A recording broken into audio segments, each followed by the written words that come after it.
In this series of videos, we're gonna learn about basics for calculus and calculus-based courses. For example, pre-calculus, calc 1, calc 2, calc 3, differential equations, and also some courses that need calculus knowledge. For example, some like physics 2. Physics 2 also needs calculus knowledge. So that means what this gonna cover the basics for those classes. So pretty much all the prerequisite material you need to know to successfully finish the course. So we're gonna learn those topics in uh, actually 4 different topics. For example, we're gonna start with algebra, and then we're gonna go to coordinate geometry, and then we're gonna talk about functions, how to graph functions, domains, stuff like that. And then we're gonna talk about also some trigonometry. And but this is like a kind of everything together. So if you need more information, you can look at the separate videos created for those topics. For example, there's a separate video for algebra, there's a separate video for coordinate geometry, like that. So you can look at them and learn more about that. But this is kind of everything together, so kind of very kind of combined course. So let's start with algebra. So we're gonna go topic by topic.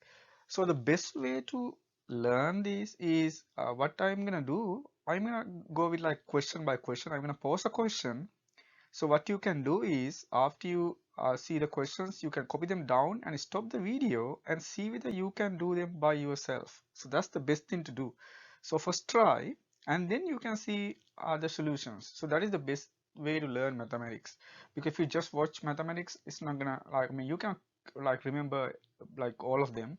So the best thing to do is copy the questions down, and you can pause the video, and then you see whether you can do them by yourself, and then look at the answers if you cannot get them. Okay, so that's the best thing. And then you can see all the solutions in the description for some of the problems. And actually I pretty much gonna solve like most of the problems here, um, but to save some time I might like post some solutions in the description.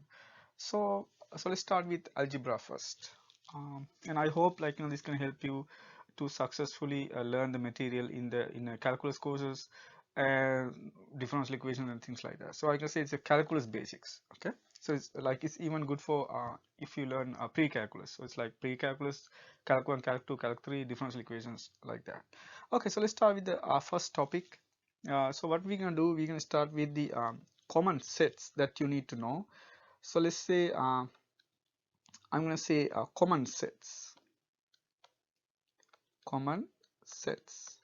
So what are these sets? So for example, a set of natural numbers. So we're going to say n. So this is like a script n, that what we call it. So this is the set of natural numbers. Set of natural numbers.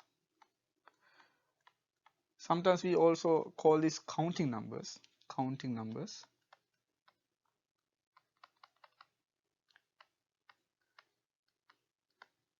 So these are the kind of numbers that were introduced to mathematics early stage of development. So these are so what are these? So I'm going to leave a space here. See whether you can write them. So that's the first set of natural numbers. What are they? So what you can do, you can write inside a set notation. Actually, this is an easy one, so I'm going to write that first. So we know that this set of natural numbers are starting with 1, and we put a comma, and then 2, 3, 4, like that. It never ends, so we put 3 dots to mean that it's going to continue. So this is the set of natural numbers. It's easy to remember. There's an n here, but that doesn't always happen. Okay, that's a set of natural numbers. That's the first set. And then what we're going to do, we're going to add an very important number to this set. So what we're going to do, we have this n along with 0. So we put like that n naught, or some people write this one also as n. They're going to call it the union with 0. So that's the same thing. So what is this? Just nothing much. You just need to add 0 in front. So it is 0 and then 1, 2, 3, like that. So that is the n naught, n0. So that's like another set. And then we have the third set is what we can see is a set of integers. So the notation is script C. You write Z and then you put like a bar like that. So this is the set of integers. Set of integers. So what are the set of integers?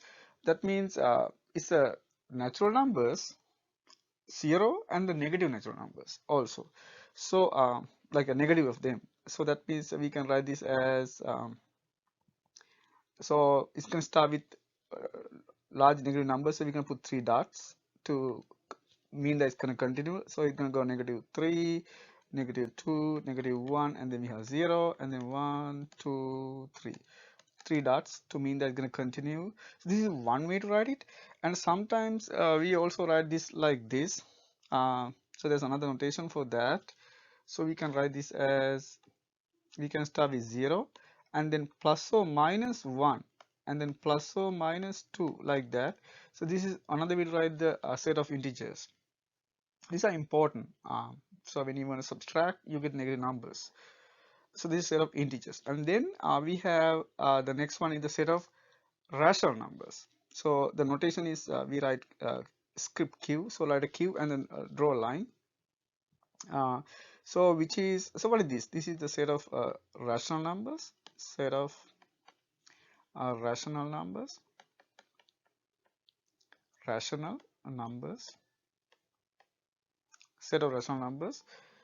So what are these? So these are the kind of numbers that you can write as a quotient of two integers. So when you divide two integers, P and Q, so you get a number what we call a rational number. So but there are some restrictions. So what are the restrictions? So we can define the set like such that P is any integer. So we can say P belongs to Z because P is an integer, and Q is a positive integer.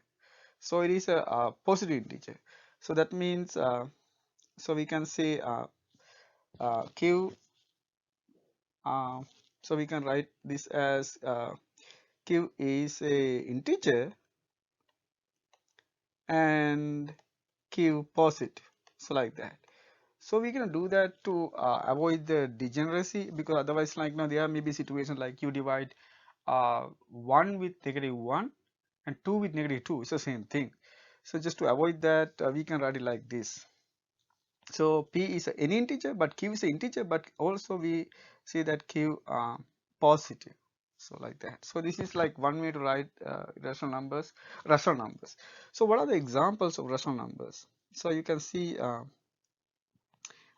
example, so 1 is a rational number, 10 is a rational number, and 1/2 is a rational number, and then a negative 2/3 is a rational number, like that. So those are all rational numbers. Like for example, 2 to the cube is a rational number. 0 is a rational number. Why? You can say 0 or 1 or 0 or 2 like that. And then so what else? So you can say so those are the kind of important ones that you can say as rational numbers. So anything that you can write as a quotient of two integers, so is a rational number. And then like -20. So these are all rational numbers. So this is an infinite set. So we put several dots because it's not finite. So these are a set of rational numbers. And then we have there are some other things also, some modified version of the set of integers. For example, so you can say z plus. So when you say z plus, that means positive integers. So this is simply equals to n. Okay, so this is what we call set of positive integers. Set of positive integers. Good. So this is very clear. We already know what is this. So 1, 2, 3, 4, like that. That's a set of positive integers. And also there's another one. We say c plus 0. That means n naught. So this is the set of non-negative integers. That's how we call it. Set of non-negative. Set of non-negative integers. So this is very clear. This is again, we know what it is. So this is starting with 0 and then 1, 2, 3 like that. So these are kind of common sets that we use in mathematics. So if you know those things, it will be easy to understand certain things. Good. And then we have irrational number. So sometimes we use I for that. So this is the, or we can say, um, later we can talk about another notation for that. So this is a set of irrational numbers, irrational numbers, irrational numbers. So what's the irrational number? Irrational number means a number which is not rational. So irrational, a number which is not rational. So let's write it like that. A number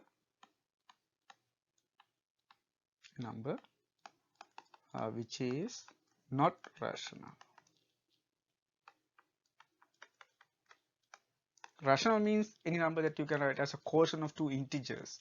So if you cannot write it like that, we call it an irrational number. So let's write some examples. For example, square root 2 is a irrational number, and then pi is a irrational number, e is a irrational number, like log 2 is a irrational number. Like all the logs are irrational numbers. Like for example, but if you write log e, then it's going to be is 1.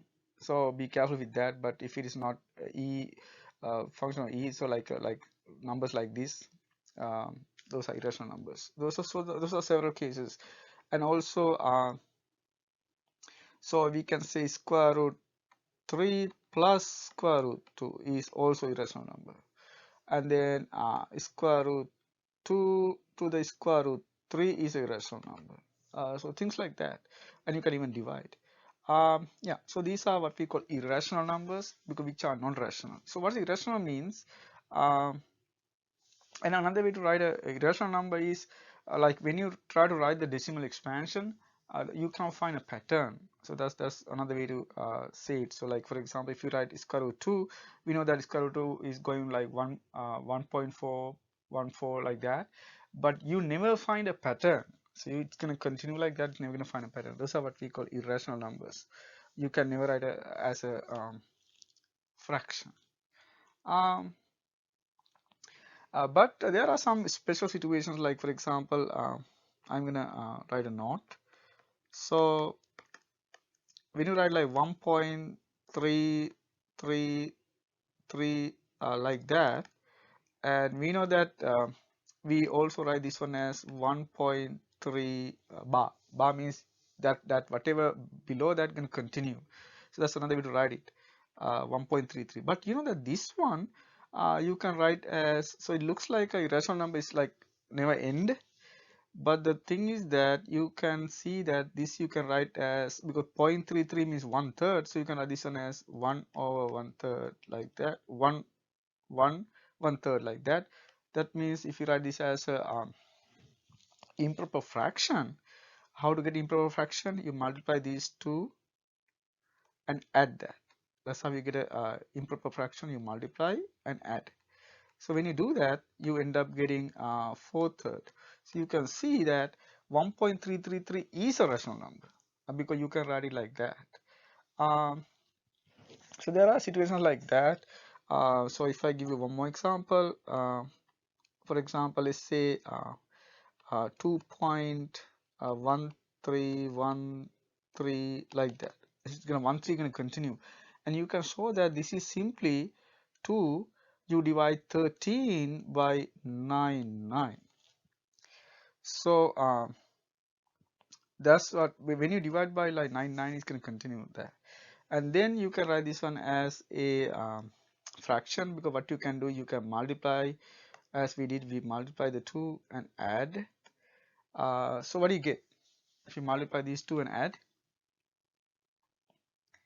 When you multiply these two, you're gonna get 198, and you're gonna add 13 to it. So that means we have 211. So we have 211. over 99.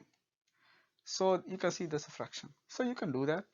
Um, Sometimes it's not visible, but if you think a little bit more, then you can write them as um, rational numbers. Okay, then we have two more. We're gonna go to what we call the real numbers. That's the next one. That's one of the most important one. Real numbers. So we say R script. So this is a set of real numbers.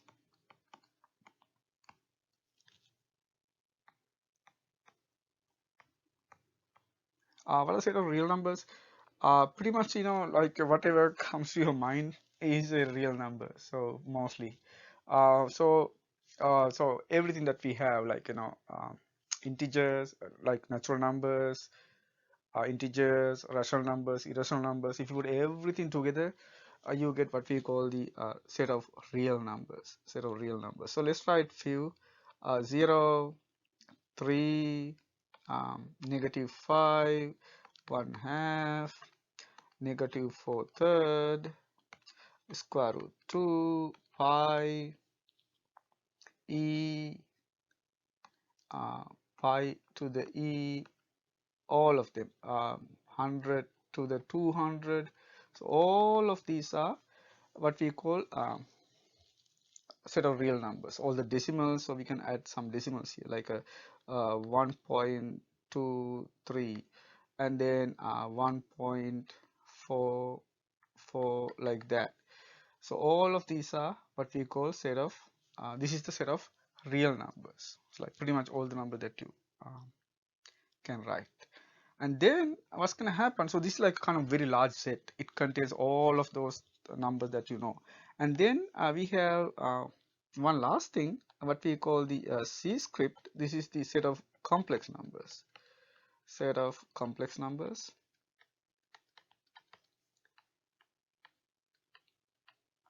So if you don't know about that, that's okay. You can skip this part because some in some courses you're going to learn them in pre-calculus. Sometimes you learn them in calc 1, or sometimes you even don't learn anything those things in calc 1 or calc 2. You can learn them in differential equations. So if you don't know, that's okay. Otherwise this is a set of complex numbers. How to write it? So that's the interesting way. So what we're gonna do, we're gonna pick two uh, real numbers, like let's call a and b. So we have a plus b I. This is how we write a complex number, where a and b are real numbers. They are real numbers, and this I is kind of weird. I squared is -1. This is how we define the complex number. So that's a kind of weird one, because you know that when you square a number, it is positive. But we define something called complex numbers, which has very good applications. How we define it? We define a special number, special unit, what we call complex unit. How we define it? When you square that, you will get a -1. So it is not a real number. That's why we call complex number. It's called a complex number. It's not real. But these are a lot of applications, like this used in engineering, electrical engineering, electronic engineering, physics, mathematics. It's everywhere. But this is called set of complex numbers. So I'm going to give you like a few examples. Um, and then also we can represent those complex numbers in a kind of interesting way. So what we're going to do is we're going to draw two lines, like it looks like the regular the plane. And then what we're going to do, we're going to write this a b as a like kind of coordinate, like a point. So let's say like this is a point. So what we're going to do, we're going to put the we can write this as a. We're going to put the a coordinate here, and we're going to put the b coordinate there. So we can kind of represent the number like that. So this is a kind of way to look at the complex number. So this is just a point a b. So this is how we look at it. And then when you do that, we normally call this the real axis. So we say r, and then we call this the imaginary axis I. Um, but it's still, it's just use the regular plane. And then this is the complex number, that dot. So sometimes we write z for complex numbers. So that's a complex number. So that's a representation of the complex number. Sometimes even we can represent this as an arrow, so we can draw an arrow. So then this arrow represents the complex number. So there are a lot of ways to do it, and you can learn those things later if you don't know much about it. But this is just one way to do it. So this is a complex number. So for example, some like a few examples.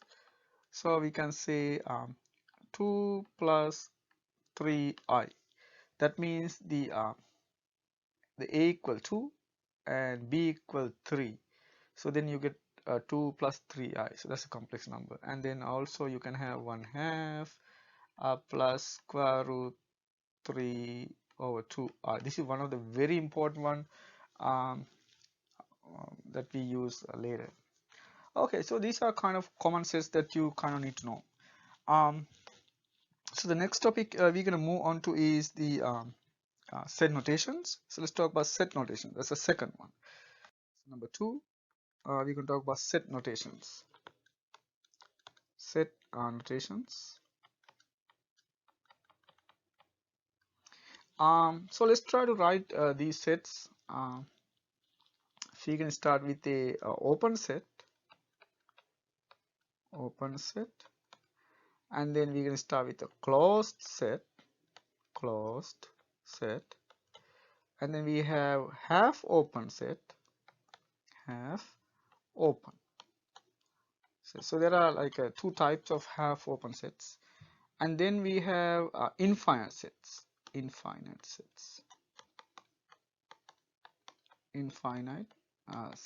So let's talk about them one by one. So how to write a open set? So when you have open set, we normally use the notation a comma b, right? With parenthesis notation. So that's a notation for open set. What does that mean? So this means that any x such that x is in between a and b and not equal to the corner points. So this is a open set. So if you draw it, what it looks like, so we can draw this set. So so what we have is we have those two numbers, they are not equal to those numbers, so that means this open dot at a and open dot at b, and then everything in between is the set. So that's the set.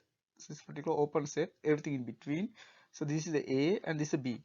And also there's another way to write. Some people write this one like this. So we draw the line, and then we're gonna say open means we draw a line like this, like that. So that means open.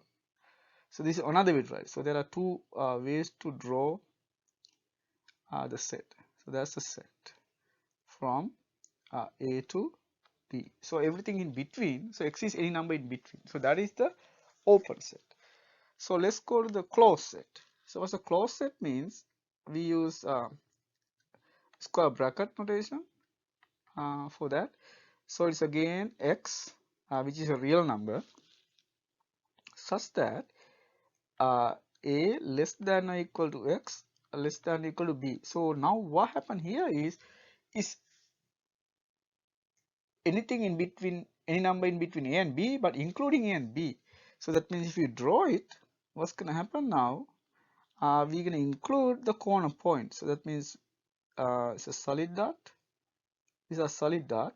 So at a to b, that's the sets. Everything in between, but including the corners.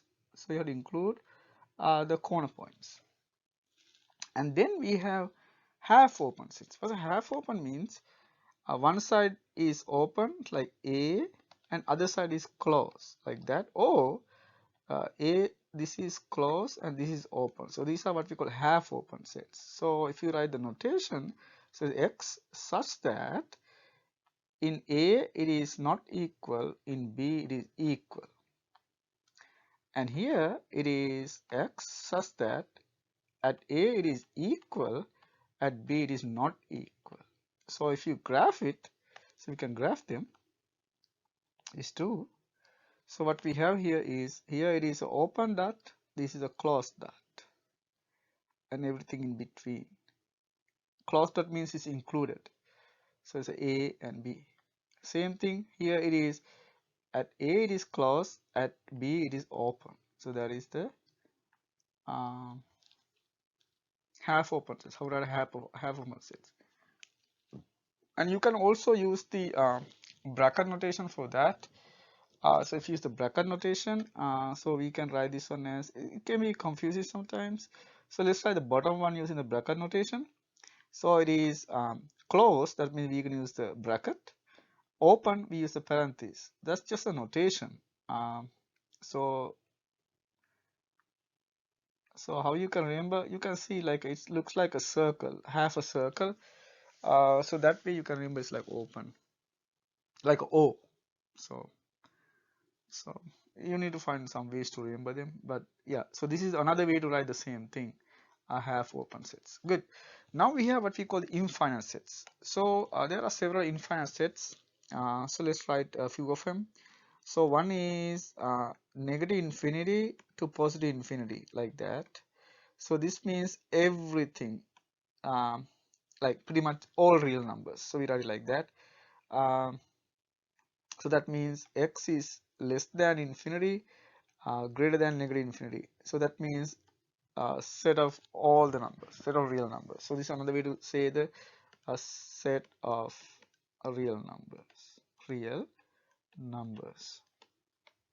Good.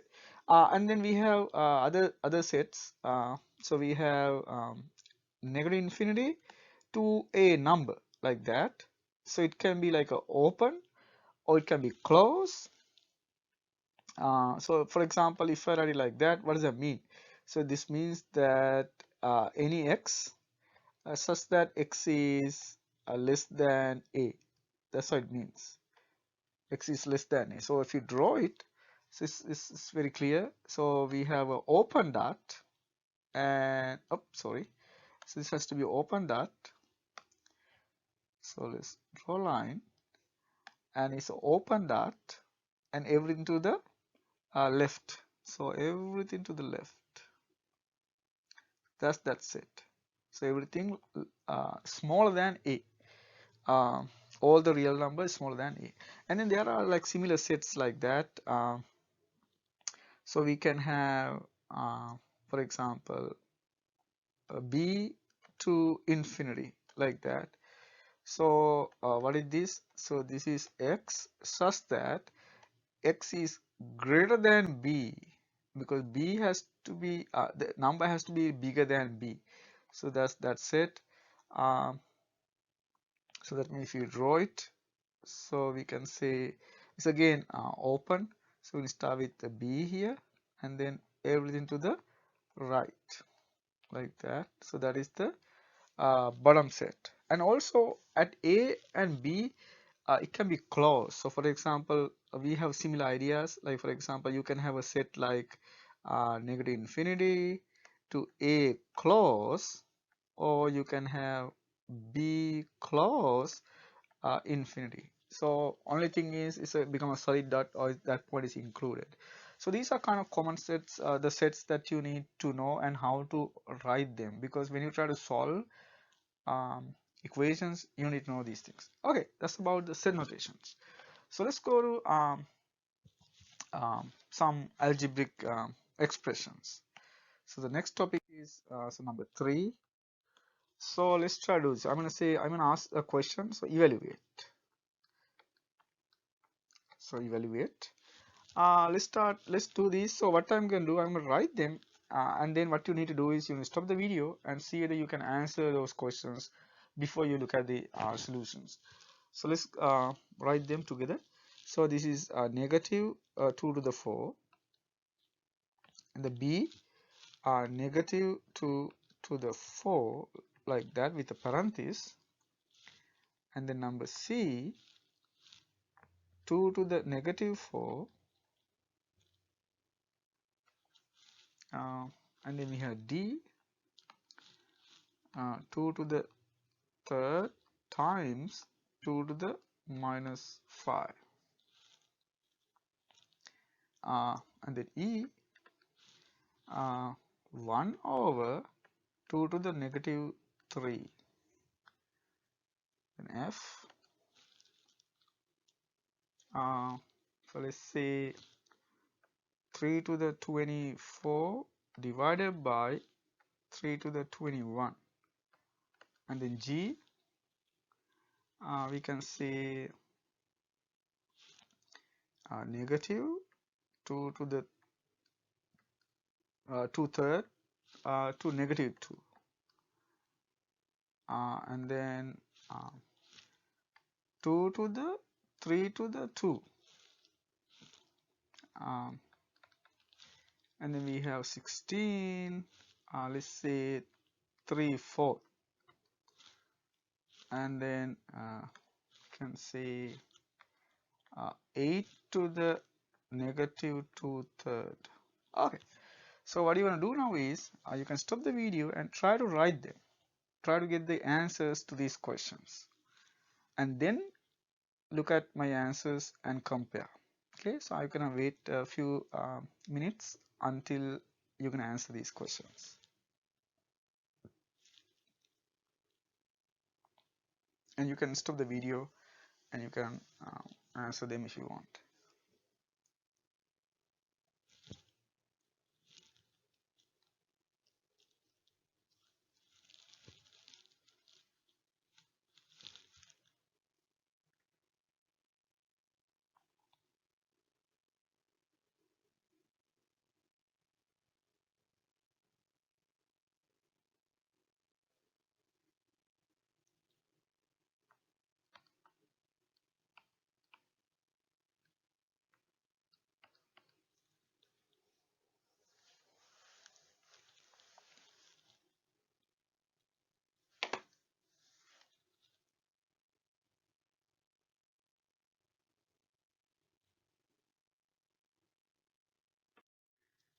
So let's go with one by one.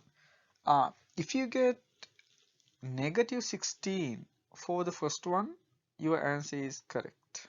So let's see how, so what's going to happen here. So we have negative 2 to the 4. So when you have negative 2 to the 4, so the question is which one you're going to do first, whether the multiplication you do first or the index you do first, the power. So you know that according to the order of operations, you have to do the power first. That means you have to do this part first. So that means you're going to get this equals to negative. If you do 2 to the 4, which is 16, so that means you get negative 16. So that's the answer for A. So let's go with B. And the B, it is what we have is a negative 2 to the 4. That means you're going to multiply negative 2 4 times. So this is equal to negative 2, negative 2, negative 2, and negative 2. So that means this is an even power. And when you have a negative sign with the even power, that means positive. So this is simply equal to 2 to the 4. So that means which is equal to 16. So that's 16. C. So in C, what's going to happen? We have 2 to the negative 4, and we know that when you have a negative index, you can bring it down and it's going to change the sign. So that means it's going to be 1 over 2 to the 4. When you bring from top to the bottom, you can change the sign of the index, not the number. So that means 2 to the 4, we already know it is 16, so it will be 1 over 16. And let's go to D. We have 2 to the 3 times 2 to the negative 5. When we have the same base, what we're going to do is we simply add the power. So that means in this case, you're going to put those two powers together. So it's a 2 to the 3 minus 5. That means 2 to the negative 2. Now we can do the same calculation. When you have a negative index, what we do, we're going to bring it down. So it's going to be 2 to the 2 now. It's going to change the sign of the index. So negative become positive. So that means this is simply 2 to the 2. That means 2 to the 2 means 4. So that means simply 1/4. And the next one, E. So E also we can do it. So we have 1 over 2 to the negative 3. We're going to bring it to the top. So that means it's going to be 2 to the 3. So that means 8. So when you bring a term from top to the bottom or bottom to the top, it's going to change the sign of the index. So negative 3 become positive 3. So that's what happened. And then we have F. It's similar by the division now. It's a 3 to to 24 to the 321. The same thing, you can either write the answer in the top or the bottom. What we normally do is we can write the answer where you have a large power. That means in this case it is 24, that's the top. So 3, what we do is 24, you subtract the other power. That's how we do. Whether positive or negative, it doesn't matter. Subtract whatever you have. And then, so it is 3. 24 minus 21 means 3. So that means we have 3 to the 3, that means 27. And then G. So in G, what we have is you have negative 2/3 to a negative 2. So what you can do is you can do like this in several ways. First, you need to have the negative sign with one of the terms because there's a negative sign. Whether it go to the 2 or 3, it doesn't really matter. So, so the first thing that we can do is we can split them as negative 2 over 3 negative 2. That's the first step. And then what we can do, we're going to put the power into both. So that means it's going to be negative 2 to the negative 2. And then 3 to the negative 2. Now, according to the previous argument, you can change the term to the, you can move the term from top to bottom. So that means this one, you can write this one as the bottom term go to the top. So it's going to be 3 squared, change the sign of the power. And the other one is negative 2 is still there, but negative 2 becomes 2. So you switch the terms. Now what we're going to do is 3 squared, that means 9. We have negative 2 squared. Negative square means negative 2 times negative 2 is an even power, so it will be positive, and 4. And then that is the answer of that expression. So the next one is very interesting. It is 2 to the 3 to the 2. So what is that? How much you get? Did you get 64 or 512? If you get 64, your answer is not correct. You should get 512. Let's see why. So let's do that. The H.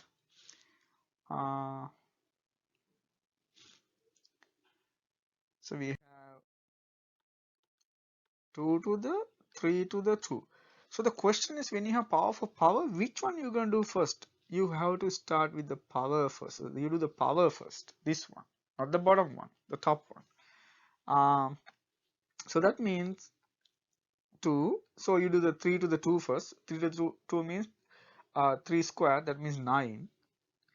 Now what do you want to do? It's 2 to the 9. So 2 to the 9 means you're going to multiply 2 9 times. So it's a 4, 5, 6, 7, 8, 9. If you multiply together, you're going to end up with 512. And if you do it the wrong way, so what's going to happen? So that means if you try to do 2 to the 3 first, so this first, and then you square. So what's going to happen is 2 to the 3 means 8. So 8 squared, and then 8 squared means 64, which is wrong. Okay, so you have to be careful which one you do first. So if you have power for power, you have to do the index first. Okay, so you go 3 squared first. If you have one more power, you start with that first. So you go starting from the top one, we go all the way down. Good. That's H. And let's do the next one, I. So it is 8. No, 8. 16. So this was 16. 3/4. So this is a very useful one also. So if you have a power like that, what we normally do, we do the root first. Why we do that? Just to make the calculation easier. So we do the root first. That means 16. So we can write this one as 3 times 1/4. We write it like that. So that means 3/4, you can write 3 times 1/4. So you do 1/4 first. So 16 1/4 and then cube. So we write it like that because this is much easier if you do it like that. 16 1/4 means you can write the fourth root of 16. That means, can you think of a number when you multiply this number by itself 4 times, you get 16. You know that that number is 2. Okay, when you multiply 2 4 times, 2 times 2 times 2 times 2, 16, and then cube, so that means 8. So the answer is 8. 16 3/4 is 8. Remember to do the root first. It's much easier that way. And what's the other way? You can do 16 to the cube first. You cube 16 and then take the fourth root, and that's difficult because you have to deal with large numbers. Just to avoid that, we can do the root first. And then the last one of this type is, so we have 8 negative 2/3. So this is again very similar. What you can do is, I mean, again, you can do this in several ways. So you can write this one as 8 times negative 2, 8 to the negative 2 times 1/3. You can write it like that. So, and then you take the root first. So it is 8 1/3 first, and then negative 2. 8 1/3 means what? You have to find the cube root of 8. The cube root of 8 means 2. So 2 to the negative 2. Now what we're going to do, we're going to bring it down. So root of the 2, 2 to the 2 means 1/4. So it is 1/4. Good. So these are the kind of things that we can do. So I'm going to give you like just one more example. So let's just do one more. So let's say kth one. So let's say negative 8, negative 8 to the negative 2/3. What do you get for that? So think of, because there's no parentheses here. So if there's no parentheses, so there are two different problems. So this is one problem, and the other problem is negative 8 parentheses negative 2/3. So let's try to do that to these two and see what's going to happen in these two cases. So in the first one, what do you want to do? You want to simplify this part first and then multiply by the negative sign. The other one, the negative sign is still there as just one number. So those two you simplify in a completely different way. So let's do one by one. So the first one is like pretty much the last problem. So it is negative 8, and then we can write this one as negative 2 1/3. Negative sign still we write it, and then 8 1/3, and then negative 2. So negative 8 1/3 means 2 to the negative 2. We still have the negative sign. We can write this one as 2 squared. We bring, so this change the sign. Now what's going to happen is you end up with negative 1/4. So that's what you get for that problem. What do you get for the other one?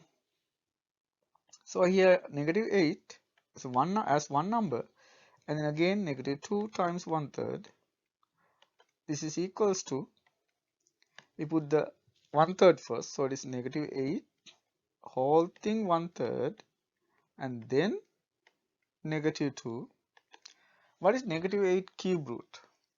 Negative 8 cube root means negative 2. So you get negative 2 to the negative 2.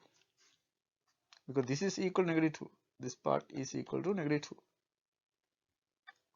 Now what's going to happen? Bring it down. So the 1 over negative 2 squared. So that means negative 2 times negative 2, that means 1/4. You can see that you get completely different answers for those two.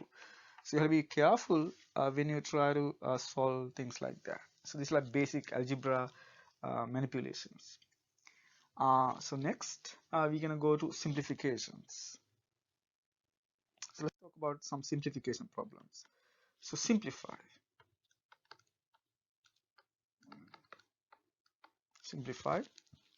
So let's do a few problems. So let's start with the first one. Negative 3 a squared b 3 times 4 4ab squared like that. That's the first one. The second one be, let's say 2 x 3 halves, let's say y to the fourth, just put some numbers, and 6 x squared y to the negative 1/2, whole thing negative 2, something like that. And then C, let's say 200 square root plus 32 square root. And then D, 45 square root minus 50 square root. And then E, 200 square root divided by 32 square root. And F, 20 square root divided by 45 square root minus 5 square root. Okay, so what you can do is you can stop the video and then try to answer the questions first, and then you can compare your answers with mine. Okay, so I'm going to give you a few minutes. So answers.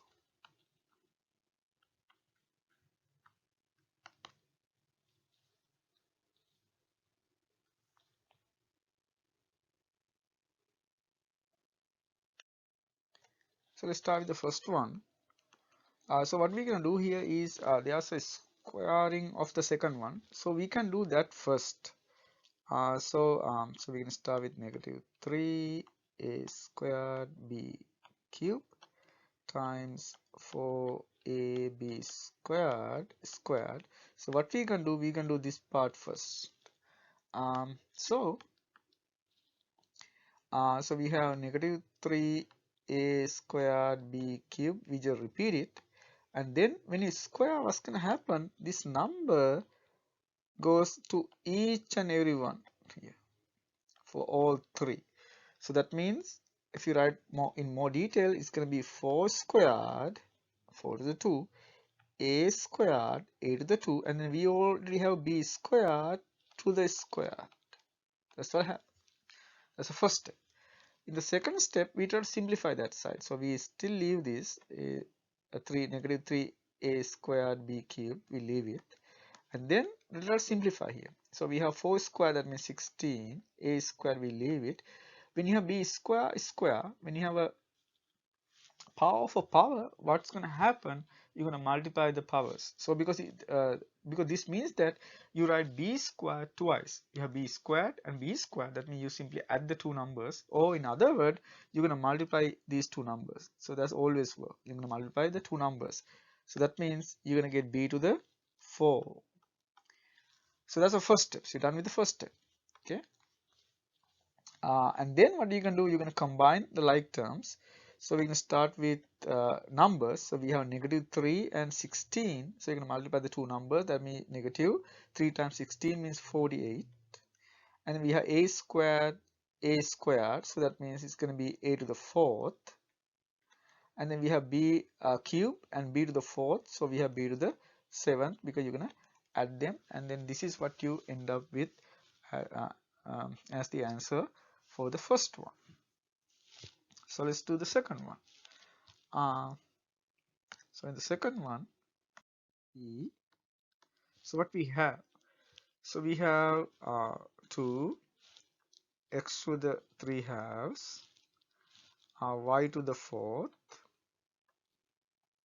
divided by 6x squared, y to the negative 1/2, everything negative 2. So what we can do, we are not going to bring the negative 2 first. So what we can do is we can first simplify inside. I mean, there are actually two ways to do it. First, you can bring the negative 2 to each term and then move the terms around, or first simplify inside and then move the terms around. So that's what I'm going to do. I'm going to simplify inside first. So how to do that? First, we have the numbers. So let's go with the numbers first. We have 2 and negative 3. We have 2 and 6. So we get, that's a division. So that means you end up with um, uh, 3 in the bottom, because if you divide by 2 top and bottom, you end up with 3 in the bottom. Okay, so first one, so let's write it.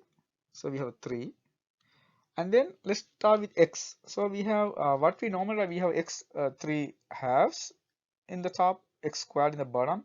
What we normally do is we write the number wherever you have more. So for example, I write x, so there are more in the bottom, so it's like 2 minus 3 halves. That's how I'm gonna write it. And for the same argument, go with y. Which one have more, top or bottom? You can see top has more, so that means a 4. And then we have negative 1 half. When you go to the top, it becomes positive 1 half. So that's what you get first. And then still I write negative 2. Now we can simplify. So let's simplify. We have y. How many y? We have 4 and 1 half. When you add 4 plus 1 half, that means 4 times 2 plus 1, that means 9 halves. So we have y 9 halves.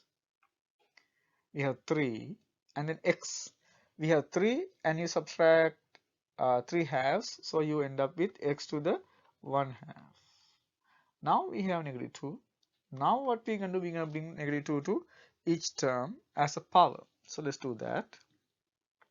So you're going to get y 9 half times negative 2. Because it's a power means, yeah, so we can write it like this, but this step is actually unnecessary. But let's write it. So we can write this as y 9 half to the negative 2, 3 to the negative 2, x 1 half to the negative 2. So again, as we discussed before, when you have a power for power, x m to the n is simply equal to x m times n. You're going to multiply the two numbers. So we normally don't use the dot here, we just write two numbers, that means you multiply them. So that's one of the algebra notation. When you see two numbers together, that means you multiply them. So that's the rule. So we can use that exact same rule here. That means this can be y. You have 9 half times negative 2, and then we have 3 negative 2, we leave it like that, and then x again 1 half times negative 2. Now let's simplify one by one. So we have y. You can see 2 and negative 2 get cancelled, so you get only negative 1. So that means it's going to be negative 9. And here 3 negative 2, I leave it like that until. And then again here you can see there's a simplification going 2 with 2, so you only get x to the negative 1. Okay, now when you see negative 1, what we can do, we're going to move to the other side.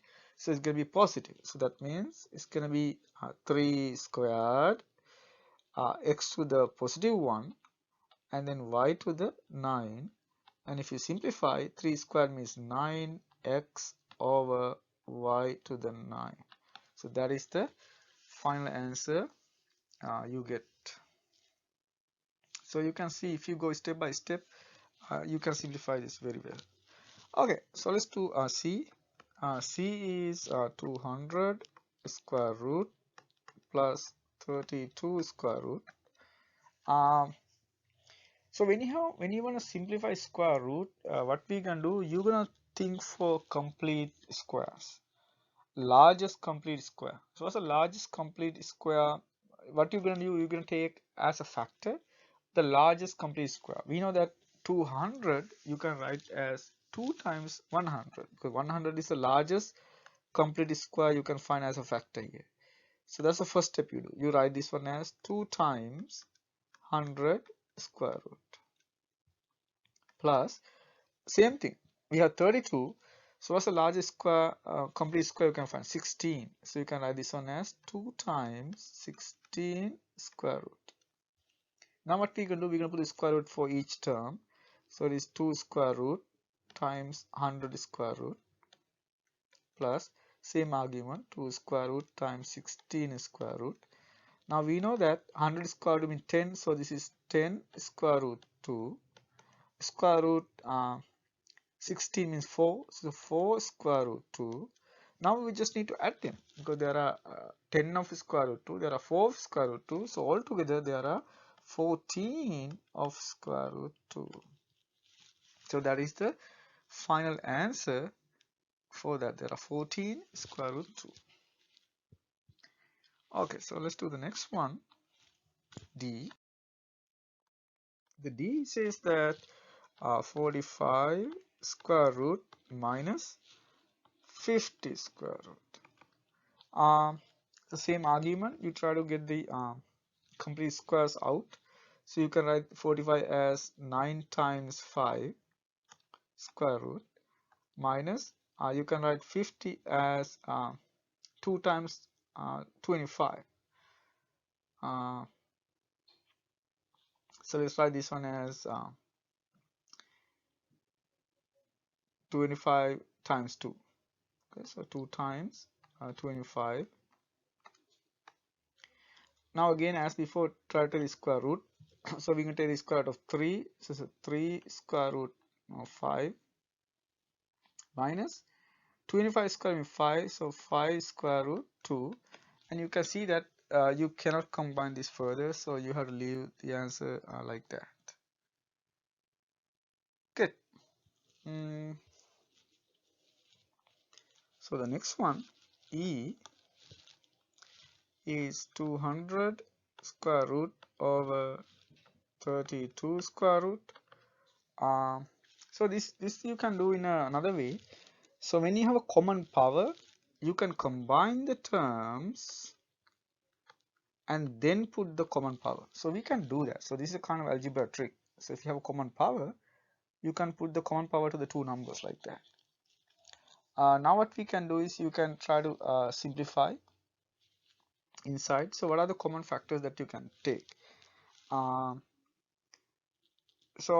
example, you can first you can see that you can divide by 4. So that's one thing that you can do.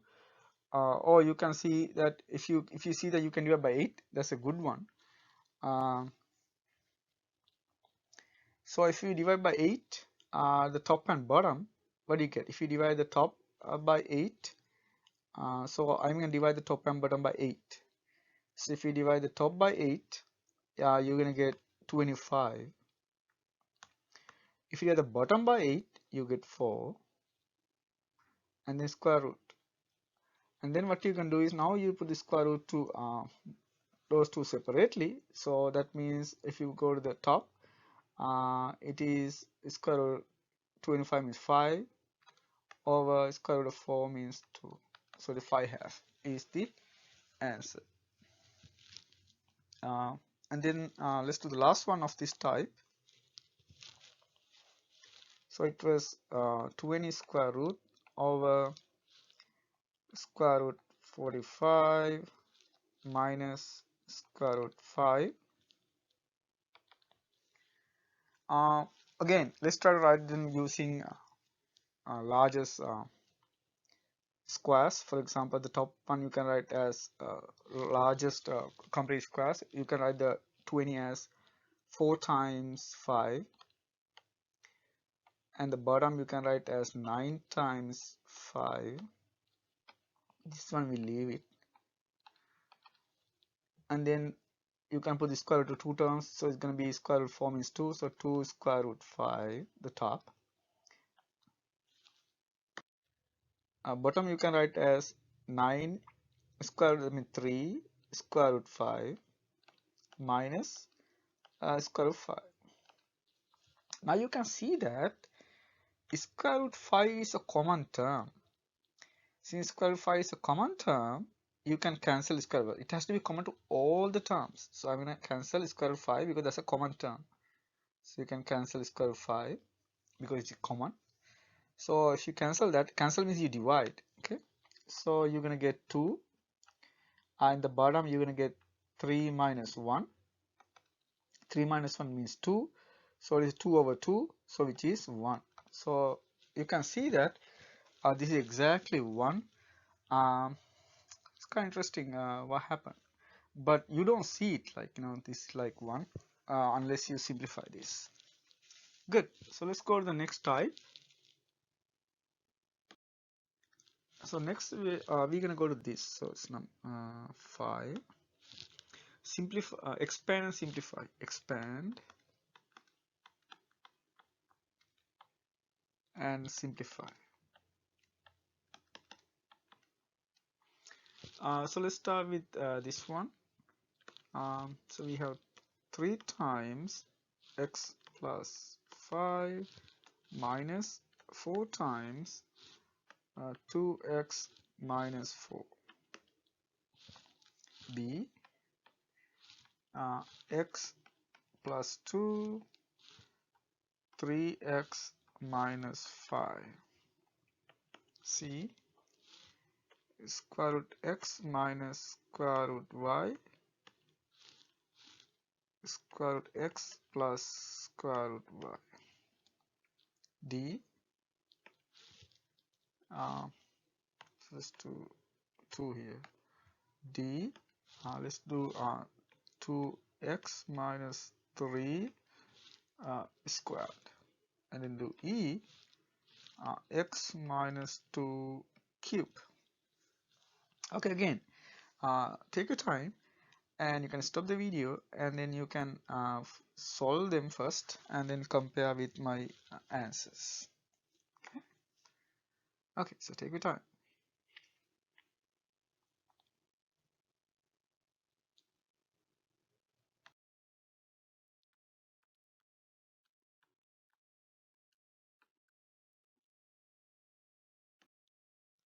So let's try the first one. So we have 3 times x plus 5 minus 4 times 2x minus 4. So what we're going to do, we're going to distribute. So you're going to multiply 3 with the 2 terms. So let's do that. So when you multiply 3 with x, you get 3x. When you multiply 3 with 5, you get 15. Do the same thing. We can distribute. We can start with 4. We're going to multiply negative 4 multiplied by the first term, multiplied by the second term. So when you multiply with the first term, it's negative 4 times 2x. That means negative 8x. And then we have negative 4 times negative 4, negative positive, so it is 16. That's what you get. Now what we can do, we can combine the like terms. So if we combine like terms, so what the like terms we have 3x and negative 8x. So that means you're going to get negative 5x. That's what you get when you have 3x and negative 8x. And then we have the numbers. We have 15 and 16, so it is 31. We normally write algebra terms with variables first, so we write it like that. So that's the answer for that. Let's do number B. In B, we have x plus 2 and then 3x minus 5. You can use a FOIL for this one. When you have 2, you can do the FOIL. But I do it a different way. So what I'm going to do, I'm going to pick the first number, multiply with each on the other side. So that's the argument actually. So you pick the first number, multiply with each one. So you do this and then you do that. Okay. So let's write the two numbers. So we have, if you multiply the first number, is x times 3x, so it's a 3x squared. And then when you multiply x with negative 5, negative 5x. Now do the same thing with the other number. So pick the next number, multiply the two. So the first one and the second one. So let's do that. So if you multiply the first number is 2 times 3x, that means 6x. And then 2 times negative 5 is a negative 10. What do you do now? You're going to combine the like terms. So what are the like terms? You only have 2 like terms. So we're going to combine. So that means we can write as 3x squared. When you combine them, you get only 1x. We don't write 1x, we just write x and minus 10. So that is the simplification. And you can also use a FOIL. So you can also use FOIL. Okay, you can use FOIL. Okay, you should get the same answer. But I normally don't do that. I just go with this argument. This is much easier for me. Uh, Good. The next one is we have square root x minus square root y times square root x plus square root y. Again, you can use a FOIL. So I'm going to start with the first number. Uh, I just do it my way. So we're going to multiply this and that first. And after that, we're going to multiply this with that and this with that. Okay, so just pick one. Normally, the one with least number of terms. That's the easy one to start with. Because this method works with even one have 2 and 3. So FOIL you can use for that. So that's why this is like a kind of general technique. So start with the bracket which has the least number of terms and then multiply with everything on the other side. Okay, that's the kind of argument. So let's do that. So I start with the first term, that means square root x, multiply by that. So when you multiply the first one, you get square root x times square root x. That's what you when you multiply the first term. Now multiply the second term. When you multiply the second term, you have square root x and then square root y. So you're done with the uh, first term. Now go to the second term. In the second term, it is a minus square root y. So you multiply with the first term on the other bracket. That means you're going to get negative square root y square root x. And then the next one is negative square root y square root y. Now you can see that I'm going to write an extra step here. When you multiply square root x, that's going to be x. Now here, I'm going to write the extra step. This is not really necessary. We have that. And I'm going to switch the terms. So we can write it like that. You know that you can switch the terms. And then this is going to be y. Now you can see these two are exactly the same but opposite signs, so they cancel each other. Now you finally end up with x minus y. You know that this is the difference of squares formula. So if you see a term like that, what normally happen is you square the first term minus square the second term. So what's the formula? So I'm going to have the formula here because this is very useful. When you have a minus b and a plus b. So whatever a and b doesn't really matter. What one has to be minus, one has to be plus. The final answer is always you square the first term minus you square the second term. So it's a very powerful result and we use in a lot of places. So please remember this one. This is what we call the difference of squares formula.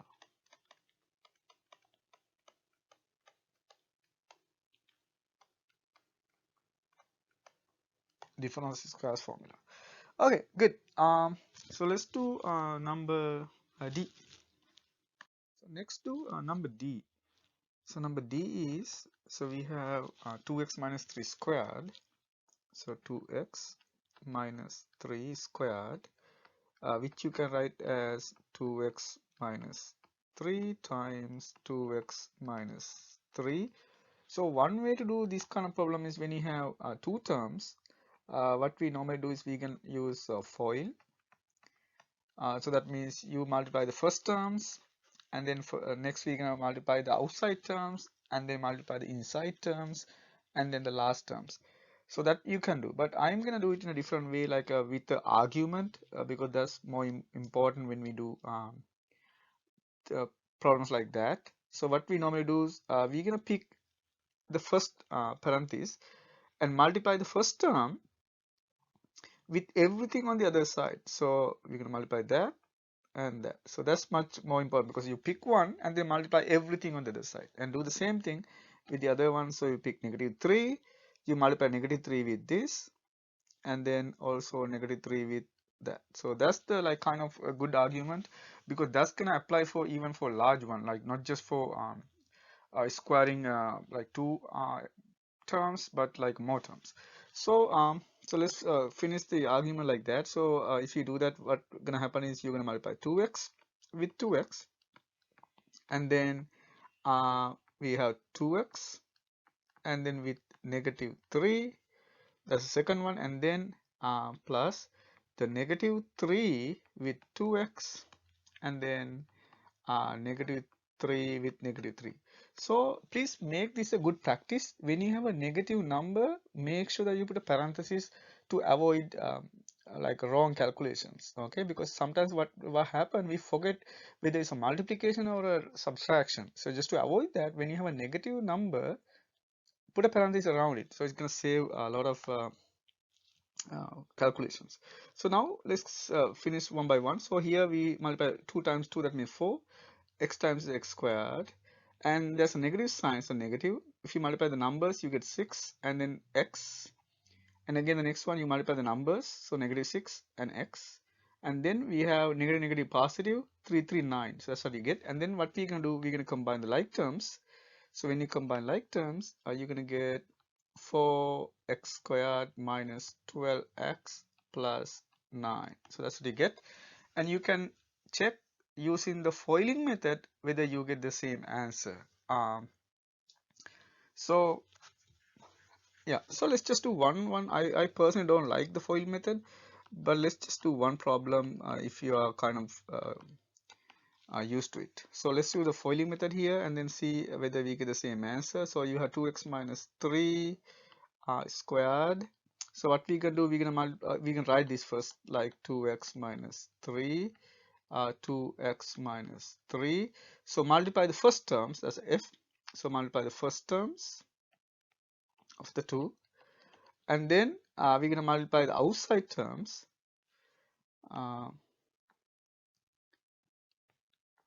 That's O. And then we're going to multiply the inside terms. So the 2 inside ones. And then multiply the last 2 terms. So you're going to get this one last term, this is one last term, so you're going to multiply that. Okay. So let's multiply them like that. So if you multiply the first terms, you get 2x times 2x. And then outside terms. So what are the outside terms? One is 2x, that's one outside term. The other outside term is negative 3. And then inside terms, so we're going to get negative 3 times 2x. And then the last term, so you're going to get negative 3 times negative 3.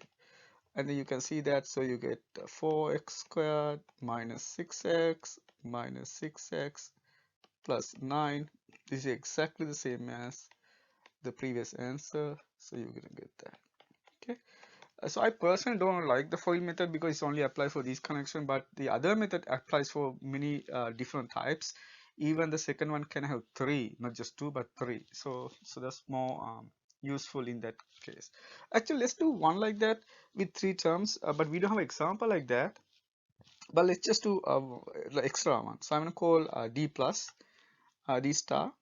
Let's do that. So this is D star. So there was no problem like that, but we can do one. So let's say you have negative 2x negative 3, and then like some expression like this. So 3x squared minus x plus 2, like that. So you can see that the FOIL does not work for this problem, but our argument still works. So FOIL does not work for that. FOIL does not work because there are 3 terms on the second one. So now what we can do, as we did, we pick one, you pick the bracket with least number of terms. So in this case, the first bracket, and then pick one and multiply everything on the other side. So there are 3 terms on the second one. So that means you're going to multiply 2x with the first one, 2x with the second one, and the 2x with the third one. Okay, so there are 3 terms to multiply with. That's the number of terms on the other one. Okay, so let's do that. So that means in this case, what you're going to get is, if you do that, so you're going to get 2x with 3x squared. This step is not really necessary. You can just multiply them, but I'm going to doing it just to show you what's really going to happen. So and again 2x with the next one, and then 2x with the last one. So do the same thing with the other term. So we have negative 3. Now we do that. So the negative 3 times 3x squared, and then negative 3 times negative x, and the negative 3 times 2. So you can write it like that, negative 3, or you can say plus and then put a bracket around negative 3. You can also do that. So it's the same thing in this case. Now what we can do, so if you like it like that, then you can do like put a bracket around -3 and put a plus sign. Now let's simplify each and every one. So you're gonna get here, first multiply the numbers, you get 6, and then multiply x with x squared, so x cubed, and go to the next one, it's a -2 x squared. Go to the next one, so you get 4x. If you go down, you have -3 times 3, that's mean -9 x squared, and then negative positive 3x, and then -6. Now what we can do, combine like terms. So what are the like terms you have? You have x squared term here, x squared term there. So you start with always the largest one. So 6x cube. So you have -2, -9, so -11 x squared, and then you're gonna again combine this with that. So we have 4x, 3x, 7x, and then -6. So that's what you get. So you can see the benefit. So you can use the argument even for expressions with 2 and 3. So that's the benefit of using this method, but the FOIL doesn't work for these kind of problems. Okay, so let's go to our next one, E. So what is E? So E is about x minus 2 cube.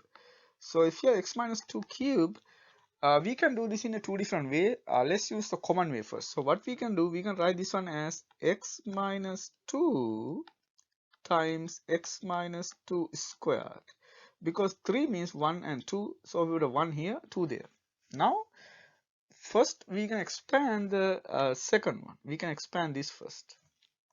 So if you expand that as we did before, so you can do this x minus 2. So let's expand the second one.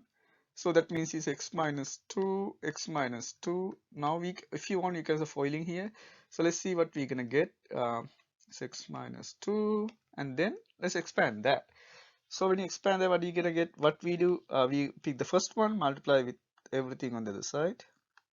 So that means you have x squared minus 2x. Do the same with the other term, multiply with this and multiply with that. So you're gonna get negative 2x and -2, positive 4. Now we're gonna simplify first.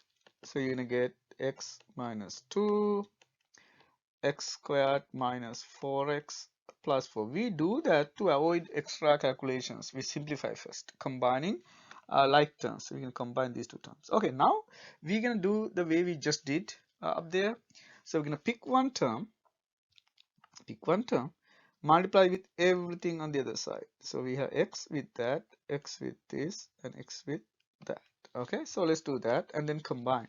So if you do that, if you multiply with x, you're gonna get x cubed, and then multiply by x. That's how I do. So negative 4x squared, and then 4x. Now what we're gonna do the same thing with a -2. So we multiply everything on the other side with -2. So let's do it. So you're gonna get negative 2x squared, and then -2 positive -2 4 mean positive 8x, and then we have -2 positive 4, that means -8. Now what we can do, combine like terms. So if you combine like terms, you get x3, and then we have negative 4x squared, -2 squared, that means -6x squared, and then 4x, 8x, 12x, and then -8. So that's what you should get if you expand them. But we can discuss another argument, what we normally call the Pascal triangle. If we have an expression like that, what we call binomial expressions. These are binomial because there are two terms. So you can see there are two terms. So we call these a binomial expressions. So when you have binomial expressions, we're going to use the Pascal triangle. So I want to explain that because that's going to help you a lot when you want to expand large things, because these are useful in calculus courses. So let's do that. So what we call the Pascal triangle. Pascal triangle. So what a Pascal triangle is? So it says that when you want to expand a plus b, I just read plus, but it doesn't matter. It's just a number to the nth power. So the what's going to happen? We know that an, and then you're going to get a coefficient here. you get a coefficient, and then the power of a goes down, so it's going to be a in minus 1. Power of b increases, it's going to be b to the 1 because there was no b term on b term. And then the next one is you get some coefficient, a decreases, a in minus 2, b increases. You can see, and always if you add the two powers, you can see, just add the two powers, you can see when you add them you always get n. See, if you add the two powers you get n, so the sum is always n. So and then so this can continue. So the question is, what do you get as the coefficients? So what's the last one? So last one is b to the n. So the question is, what are these coefficients? So there is a nice argument to find these coefficients. That's what we call the Pascal triangle. The Pascal triangle gonna give you these numbers. So let's talk about that. So what it says that, so it's like a triangle. It's gonna start like this. So it start with 1, and then gonna be 1, 1, and then it's 1, 2, 1. So what's gonna happen to get a number? You just look at up and right and left. You just add the two numbers to get that. So that means to get 2, what are you gonna do? You look up, look at the right, look at the left and right, add these two numbers. The sum of those two is the number below. So that means, you know what's the next number should be? It should be 1. Add 1 and 2, you get 3. Add 2 and 1, you get 3 and 1.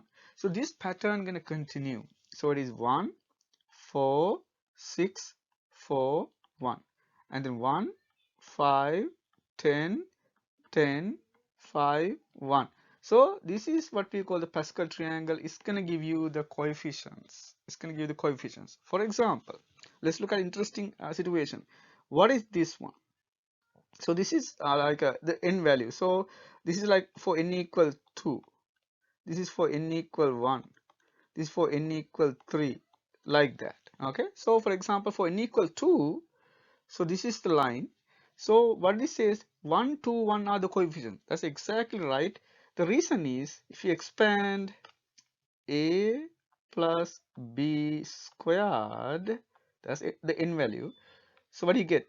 You get 1 times a squared plus 2 times ab plus 1 times b squared. You can see those are exactly the three numbers that you get, 1, 2, 1. So that means this can help you to write anything, any binomial expansion like this. So for example, let's look at the one we were trying to do. So what we had x minus 2 cube. So how to do that? So this is an example. So that means x minus 2 cube is, according to this argument, so the coefficients are 1, 3, 3, 1, 1, 3, 3, 1. So the coefficients are 1, 3, 3, 1. So if you use a, b, so just for the first example, this is going to look like this. So it's going to be a to the cube, 1 times a to the cube. So let's write 1 actually, because that's the number you get. So 1 times a to the cube. And then what's the next coefficient? It's 3. So 3 a squared. So powers of a go down, power of b increases. So it's going to be b1. And then let's write b to the 1. And then the next coefficient is 3. Power of a go down, power of b increases. And then the next coefficient is 1 times power of a goes down, so it's go all the way, and then b cube. So that's what you get according to this expression. Now what we can do, we can plug in for a and b. So what is a in this case? So you can see a is equal to x, and then b is equal to negative 2. So let's plug in that. So if you plug in that, what's going to happen? This is a cube, that means x cube. And then this is going to be, you can see b is negative 2, so the negative sign comes out. Let's try it because this is the first example. So we have plus 3, a squared, that means x squared, b is negative 2, plus 3, a is x, b is negative 2 squared, plus negative 2 to the cube. If you simplify now, so you get x cube, and you can see negative 6 x squared, negative okay, now when you have negative 2 squared, that means 4. So 4 times 3 means 12, x, and then this is negative 2 to the cube, that means negative 8. So that's what you get, and you can see that this is exactly the same as the answer that we uh, got using the other method. So you can see this can save a lot of time.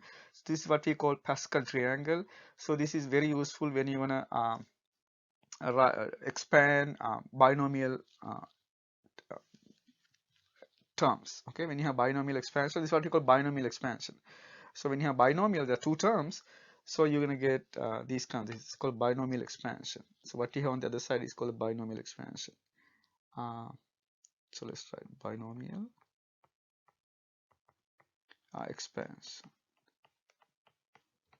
So there's like another nice expansion using what we call combinations, but that's you're gonna learn later. So here we just use the Pascal triangle to expand expression like that, and you can see this. You can apply for anything, any expression. So with uh, any n value. So what we have here is n equal 2 case that we gave you earlier. That's the common one that you remember. And what we did as the example is the n equal 3 case. So what other cases you're gonna see here is, so this is for n equal 4, and this is for n equal 5. So you can just continue for any other values as well, and you can see that so b even can be negative, for example, in the first example. Okay, so I think this can be useful when you want to expand expressions like that. So that's about that, and next we're going to go to factoring polynomials. So let's talk about some factoring polynomial situations. So factoring. So this is number 6, factoring. So let's say fact. So let's talk about some common ones. Like for example, what if we have 4x squared minus 9? So I'm gonna write few and see whether you can do them. And then so let's do b equal 2x squared minus 5x minus 12, and c which is x cubed minus 3x squared minus 5x plus 15, and the d which is x to the 4th power plus 64x, and then e, so this is 2x 3 halves minus 6, you can see x to the 1 half, and then plus 4 x to the negative 1 half, and then let's say f x3y minus 16xy. So what you can do is take some time and see whether you can solve these 6 problems, and then after that you can check your answer with mine. Okay, so take some time and do it right now.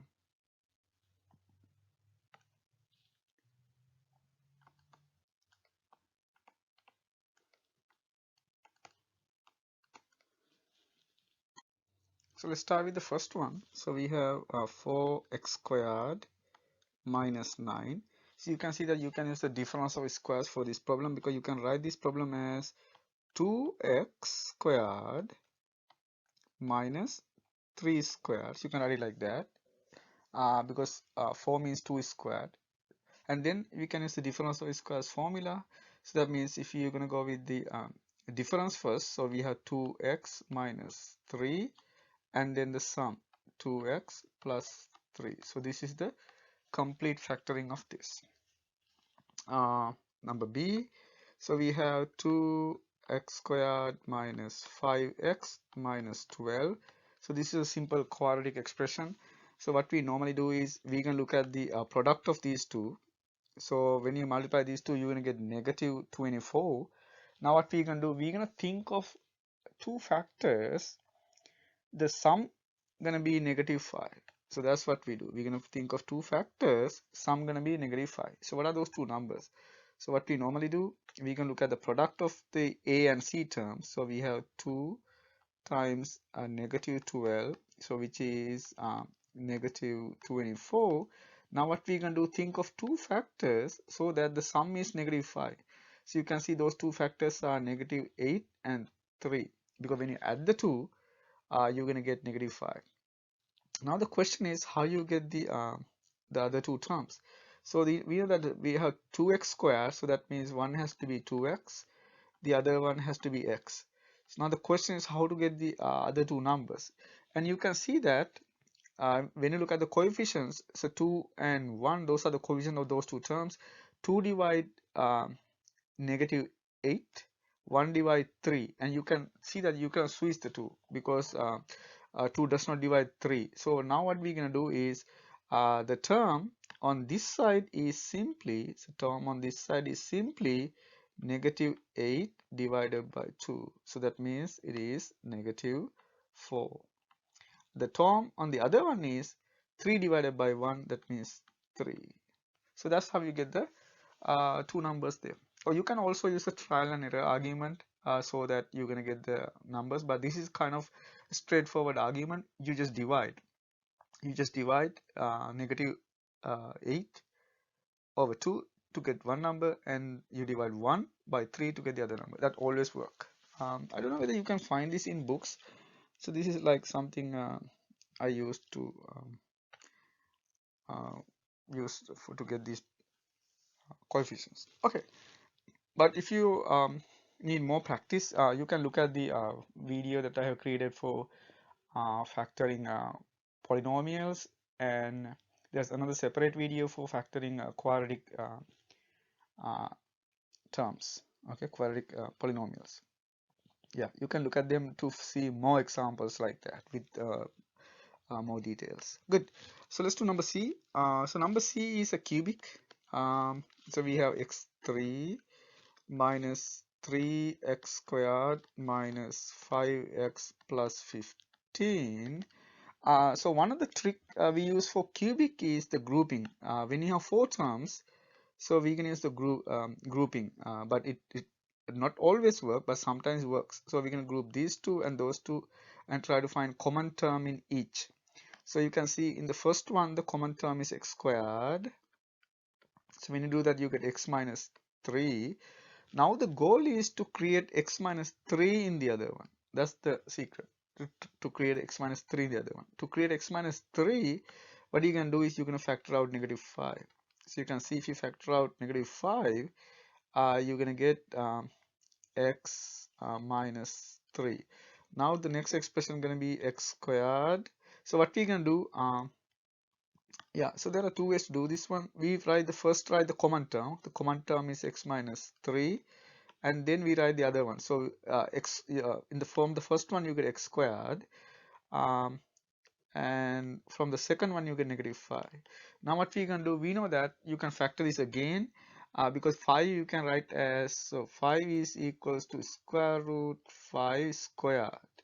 And when you write it like that, you can use the differential squares formula. So if you want, you can write the extra step that this is not necessary, but you can write it. So x squared minus square root 5 whole thing squared. Then you see that this is like a differential squares formula. So let's use that. So you're gonna get x minus 3, uh, 6 minus 3, x minus square root 5, x plus square root 5. So that's what you get. And you can see that this is a complete factoring of this expression. So this especially works for cubic. So you use the grouping method. So grouping method.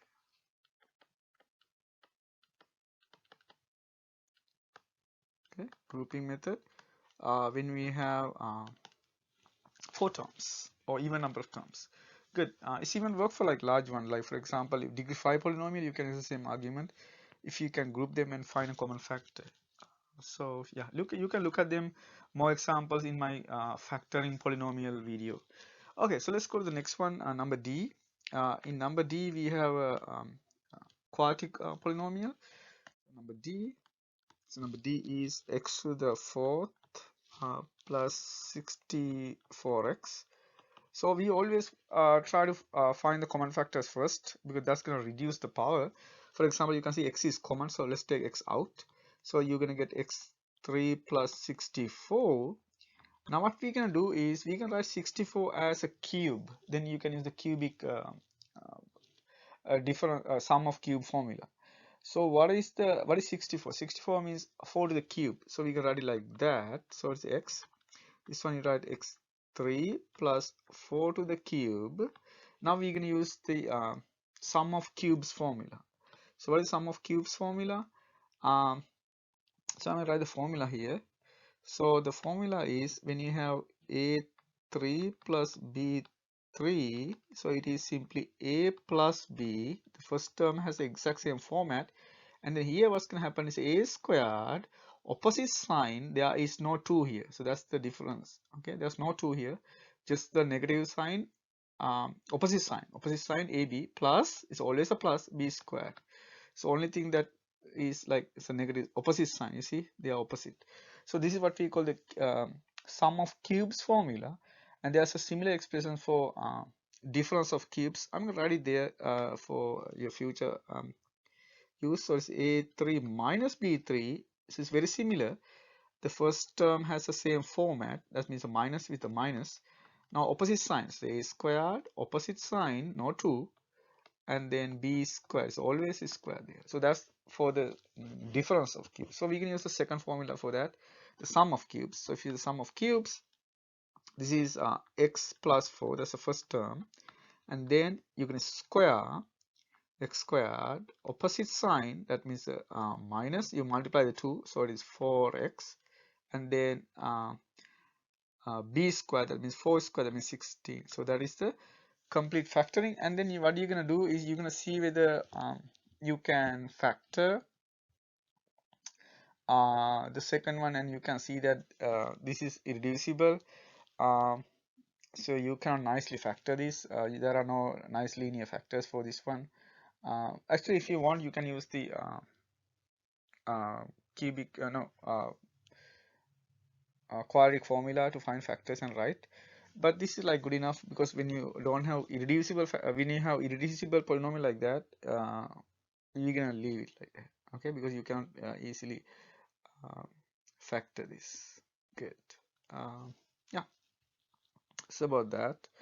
But you can still go. You can always go up to linear using complex numbers and irrational numbers. But if you, when you see reducible, sometimes we can stop like that, because you have to do things like that, especially when you try to when you do these things in differential equation classes. Okay, so this is one thing that we can do also in Calc 2. Good. So that's about that. Let's do E. So E is slightly different. So what we have is 2x 3 halves minus 6x 1 half plus 4x 1 half, a negative 1 half. So if you see something like that, what we're gonna do is we can take a common factor out to get positive integers. What we can do, we can take the smallest term out. So we can take this term out as a factor. So when you do that, so let's do that. So when you take something as a factor, so what's exactly going to happen is you divide each term by that. That's how you take something as a factor. So that means I'm going to write that extra step. This is not really necessary, but you can write it. And also you can see, you can say 2 as a factor also. So I'm going to take 2x negative 1 half as a factor. So if you do that, so 2 is easy because you can say 2 as a factor, but if you cannot think what's really going on there, we can write something like this. So I'd say 2 out, we have x 3 half. If you take out a factor, means you divide by that factor. So that's exactly what's going on here. And then also you took 2 out, that means negative 3. Same argument, x 1 half, x negative 1 half, and I take 2 as a factor, and then x negative 1 half, x negative 1 half. So you take a factor out, and to cancel that you divide by the same thing each term. Now let's simplify inside. So you can see that this is, if you want, you can write this one as 2 square root x in the bottom, and then here simplify. When you divide, it's gonna go to the top and add. So that means it's gonna be x 3 half plus 1 half. because when you switch a term from the top to the bottom or bottom to the top, it change the sign of the index. So same argument here, 3, change the sign of the index, and then begin with plus 1/2, and then again 2x. You can see they cancel each other, or you can see what's really going on here is switching like that, and then you can see negative 1/2, positive 1/2 means 0, x to the 0 means 1. So, but this step is really not important. You can skip that if you understand this step, but I'm writing everything without skipping anything. So, okay, here 3/2, 1/2 means 4/2, that means square, and then minus 1/2, 1/2 means 1, so it's a 3x. Here you can see x to the 0, so that means 2. So that's what you get. Now what we can do, see whether we can factor that. Actually, you can see this has two nice factors, x minus 2, x minus 1. So we can write the complete factoring now as, so you can see, if you want, you can have x to the negative 1/2. Well, sometimes what we normally do is we try to write using positive index as the final answer. That's a kind of common thing we do. So according to that argument, I'm going to leave it like that. So we can say this is 2, and the factors are x minus 2, x minus 1 divided by square root x. So we can write it like that as the final answer. So that's where it's going to simplify all the way. So try to do this again to make sure that you understand all the steps, and there are some steps that are not really necessary. Okay, good. So let's do the last example. This is number, this is like F.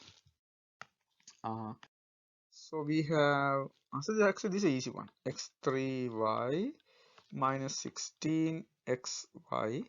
So, so you can see x is common, xy is common. So let's take x and y. That's the largest common factor.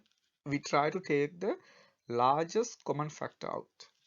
So if you do that, xy out, you get x squared here. If you take xy out, 16. Now we know what to do next. So xy, so you know that 16 is 4 squared.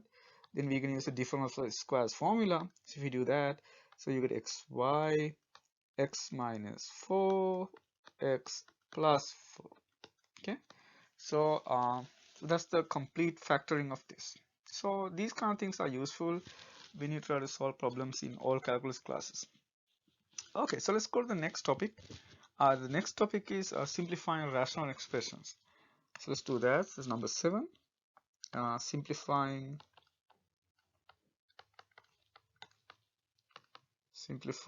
rational expressions. Rational expressions. So what are the rational expressions? When you divide two polynomials, you get what we call a rational expressions, but we can even go beyond that. So you can divide a rational expression by another rational expression. You can be like make it a little bit more complicated. Okay, so let's try to do these problems. So the first one is like just write anything like which has factors. So like x squared. Let's say good minus 3x plus 2. And then over, let's say x squared minus 4. That's A, and let's do B, 2x squared minus x minus 1 over x squared minus 9 times, the dot means the times, x plus 3 over 2x plus 1. And then let's do this. So C, x squared minus x squared minus 4 minus x plus 1 over x plus 2, something like that. So you can see that one is a division, one is a multiplication, one is a subtraction, and addition are the same, so I'm not going to do another one for that. So like how about this complicated one? So let's say x over y minus y over x divided by 1 over x minus 1 over y. So these kind of things are common. you can see like you will see like things like that a lot later. And then E, uh, so you can say uh, how about this 1 over x minus 1 over 2 over x minus 2, something like that. And then F, so let's do F. So the F is 1 over x plus h minus 1 over x over h. So this is a very special one. You're going to see this in Calc 1. This is a very useful one. And we can also make it a little bit complicated, like adding a square root here. So let's add a actually let's do a square root in the next one when you do talk about rationalizing. And then also let's do this one. I'm going to put a star here. Like what if you have a divided by b divided by c divided by d? So you may remember this one as a special case because if you remember that you can solve certain things very easily. And then let's do the last one as the h. So 1 plus a over b, and then 1 minus a squared over b squared. Okay, so so try to do this, and then you can compare my answers with yours and see whether you understand the concepts correctly. Okay, so take your time and try to answer all of these, and then you can compare. Okay, so you can see the answer in the next one. So answers. So let's start with A. So A was x squared minus 3x plus 2 over x squared minus 4. So if you get something like that, what we normally do is we factor the top and bottom. So that's the easiest way to do it. So what are the factors of the top? So you can see the factors of the top are x minus 2 and x minus 1. Factors at the bottom using the differential squares formula, x minus 2 and x plus 2. Now what we're going to do, we're going to see whether there are common factors. If there are common factors, we cancel them. So you can see this and that get cancelled out. So you simply end up getting x minus 1 over x plus 2. Can we simplify this further? No. So you cannot cancel x and x. You can only cancel common factors. There are no common factors. There are no more simplifications. Okay, no common factors. So no common factors. No common factors. Okay, no common factors means no more simplification. Okay, so no more simplification.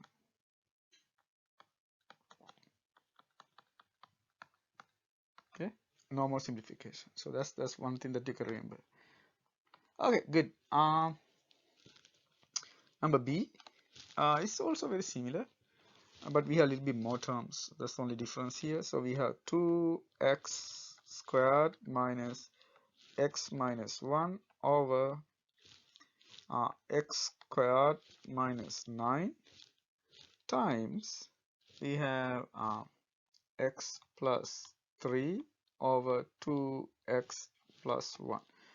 Same thing, we can factor the top and bottom and see whether there are common factors, and we cancel them. So we have what are the factors of the first one, and you can see that the factors are 2x plus 1 and x minus 1. Those are the factors of the first one. And the factors of the bottom one is x minus 3, x plus 3, and then write the factors of the next one, which is x plus 3 over 2x plus 1. Now what we're going to do, we're going to see whether there are common factors that we can cancel. So you can see 2x plus 1 get cancelled, And also you can see x plus 3, but as a practice, what we normally do, we cancel from a different angle, then you know what you did. So this is what I normally ask for my students. Just use a different angle, then you know what you did. So it's very easy to make corrections if you did not get the right answer. You can see where you made the mistakes. Okay, so yeah, it's a different color or different angle. Good. So and then you can see just write whatever left with, because you can see there are no more simplifications. So it's x minus 1, x minus 3. So that's the final answer because there are no more common factors. Good. Then I'm going to give you a different example, which is a division problem. I'm going to call this B star. So let's do that next. So the B star is so slight change. So 2x squared minus x minus 1 over x squared minus 9 divided by, so let's say x minus 1 over x plus 3, something like that. So only difference is this is a division problem, but earlier we had a multiplication problem. So the first step, if you have a division problem like that with polynomials, we can write this as a multiplication problem. That's the first step. So to do that, we can write the first one as it is, or we can just factor. Let's write that extra step. So we can write the first one as it is, so no changes. And then in the other one, it's a division problem, make it a multiplication and write upside down. So it's x plus 3 over x minus 1. So that is the first major step. So we write the division problem as a multiplication problem by upside downing the second one, not the first one, the second one. Okay, now after we know everything, this is exactly similar to the previous, not exactly similar, but the steps are very similar to the previous one. So we're going to factor this.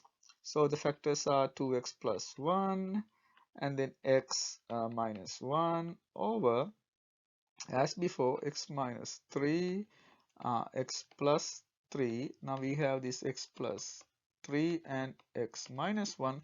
Again, see whether there are common factors. Yes, you can see that this is a common factor, cancel out.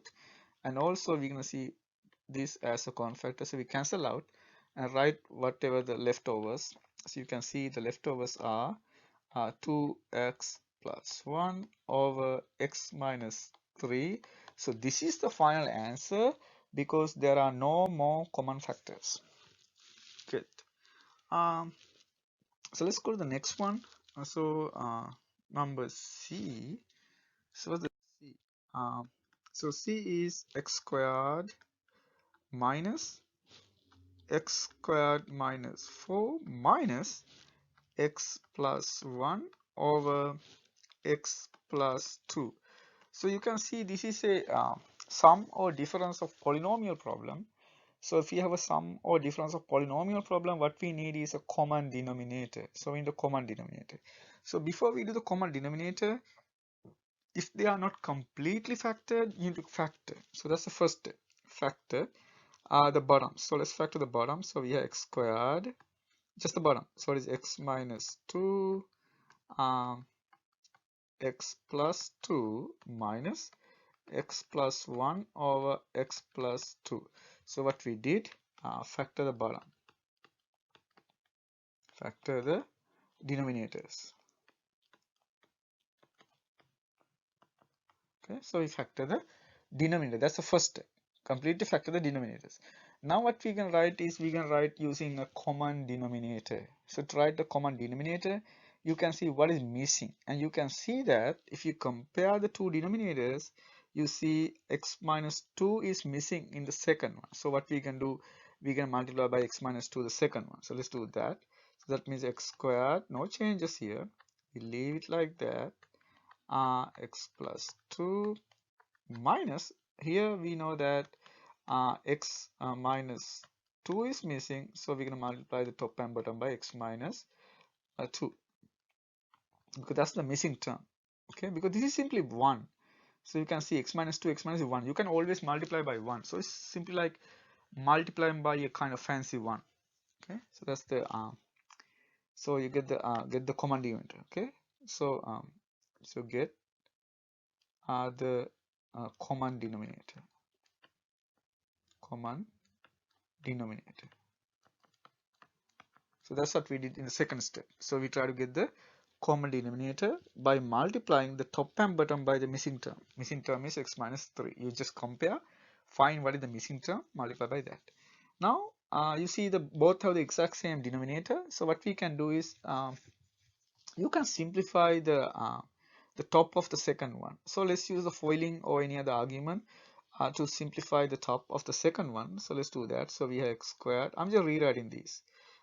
X minus 2 and then x plus 2 minus. So let's simplify. So when you use the when you multiply through, you're gonna get x squared, and then what do you get? You get x squared, and then you get minus 2x, positive x, so minus x, and then minus 2. So that's what you get from the top of the second one. The bottom is still the same, no changes. Now you can see these two expressions have the exact same denominator. Since they have the exact same denominator, you can just add them. Okay, so we can do that. So that means the next step is simply you have x squared here minus, just add them just as one expression. Yeah, I'm writing all these steps. Some of them are necessary depending on how well you understand the material. Okay, so you write that, and then what you're gonna do is you simplify the top. So when you simplify the top, so you can see you got x squared here, minus x squared minus plus x and then plus 2 over the same denominator, x minus 2 x plus 2, and you can see that this and that get cancelled. So you get x plus 2. So that means this simplifies to simply x plus 2 over x minus 2 x plus 2, and then you can see there's a common factor, so you simplify that. So this is a division. Since the division, what you get on the top is 1, so you get 1 over x minus 2 as the final answer. So you can see it simplifies very well, but these are all the steps happening in a problem like that. But you know that there are certain steps that are not really necessary, but I write them just to make sure you understand the material. Okay, that's about that. So the next one. So in D, we have x over y minus y over x divided by 1 over x minus 1 over y. So so if you get a problem like that, what you normally do is we're gonna simplify the top and bottom separately. We're gonna simplify the top and bottom separately, and then write the division as a multiplication. So we can do that.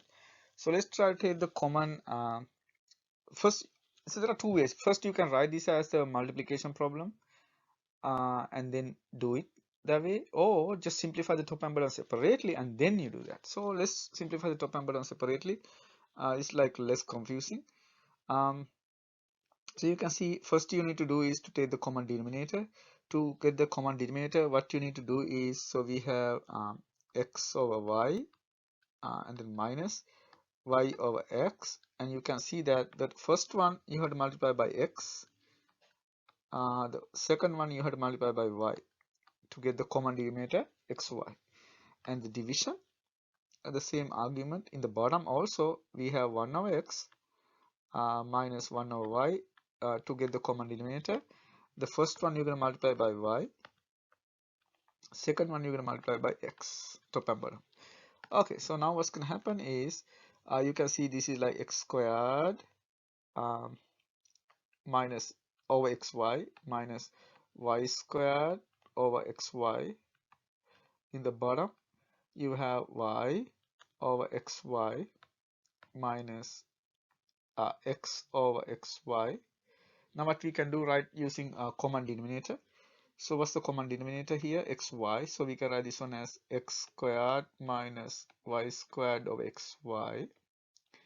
The bottom one also you can write as y minus x over xy. So what you did is you completely simplify the top and bottom. Now what we're gonna do is we're gonna write the division as a multiplication. So let's do that. So this is a division problem. You can write this as a multiplication. So how to do that? So it's x squared minus, so first one you write as it is, and the second one what you can do, we write as a multiplication upside down. So xy over y minus it. That's the major step. Okay. So you flip the second one, and write the division as a multiplication. Now think of factoring. So what are the factors? So we normally do that after this step, see whether there are common factors. You can see you have to use the different squares here, and also you can see that there are some cancellations going on. So let's write them first. One thing that you notice is this and that get cancels out. So you get x squared minus y squared over y minus x. That's what you get after cancellation. And then you can factor the top. So if you factor the top, you get x minus y, x plus y divided by y minus x. So the next what we can do is, you can see we have x minus y and y minus x. That's exactly the switching terms. So what we do, we're gonna pull a negative sign out to get the exact same term in the top and bottom. So that means we can write this one as x minus y, and then x plus y. In the bottom you can say is a negative x minus y. It doesn't matter whether it's top or bottom. So you switch the term, pull the negative sign out. When you pull the negative sign out, it's gonna switch the terms. Okay, this happens when you have a negative sign. If you have plus sign, it doesn't work like that. Okay, so now you can see these two terms you can cancel out. So this cancels with that, and then you have a negative sign left. So you can put the negative sign anywhere. So I'm gonna put the negative sign in front. So it's a negative x plus y, or you can just say negative x negative y, but this is I think much better. Okay, so that's the final answer for this problem. So you can see there are really nice simplification going on. What we did was we simplify the top and bottom separately, uh, getting the common denominator. Common denominator of the top is xy, common denominator of the bottom is xy. They have nothing to do with each other, but in this time that happens. And then after we do that, then we write the division as a multiplication by flipping the terms of the second one. First one we write as it is, but the second one we flip. So that's the major step here. So we only flip this one. Okay, that's the one we're gonna flip. The one in the bottom, we flip it and write as a multiplication, and then we see whether there are any common factor that we can cancel out. So we cancel out them, and then try to find the common factors and cancel the common factors. And also you always use that argument, like you cancel common factors in a different angle, so then you can see what you did. Good. That's about that. And let's do another problem that is useful in Calc 1. For example, this one. So you're gonna probably get the exact same problem when you try to do that. So 1 over x minus 1 over 2 divided by x minus 2, something like that. What's going to happen to this? This is very similar to the previous problem. We're going to simplify the top, taking the common denominator. So in the common denominator in this case is 2x. So that means we're going to multiply the first one by 2 and the second one by x divided by x minus 2, and then we can combine them. So it is 2 minus x over 2x and x minus 2. Now it's a division problem become a multiplication problem. So let's see what's going to happen here. 2 minus x, this is slightly different from previous one. 2x, and then so this is x minus 2. How to flip it? To flip, you need to add an extra 1 here, because this one is simply divided by 1. When you flip, what's going to happen is a 1 over x minus 2.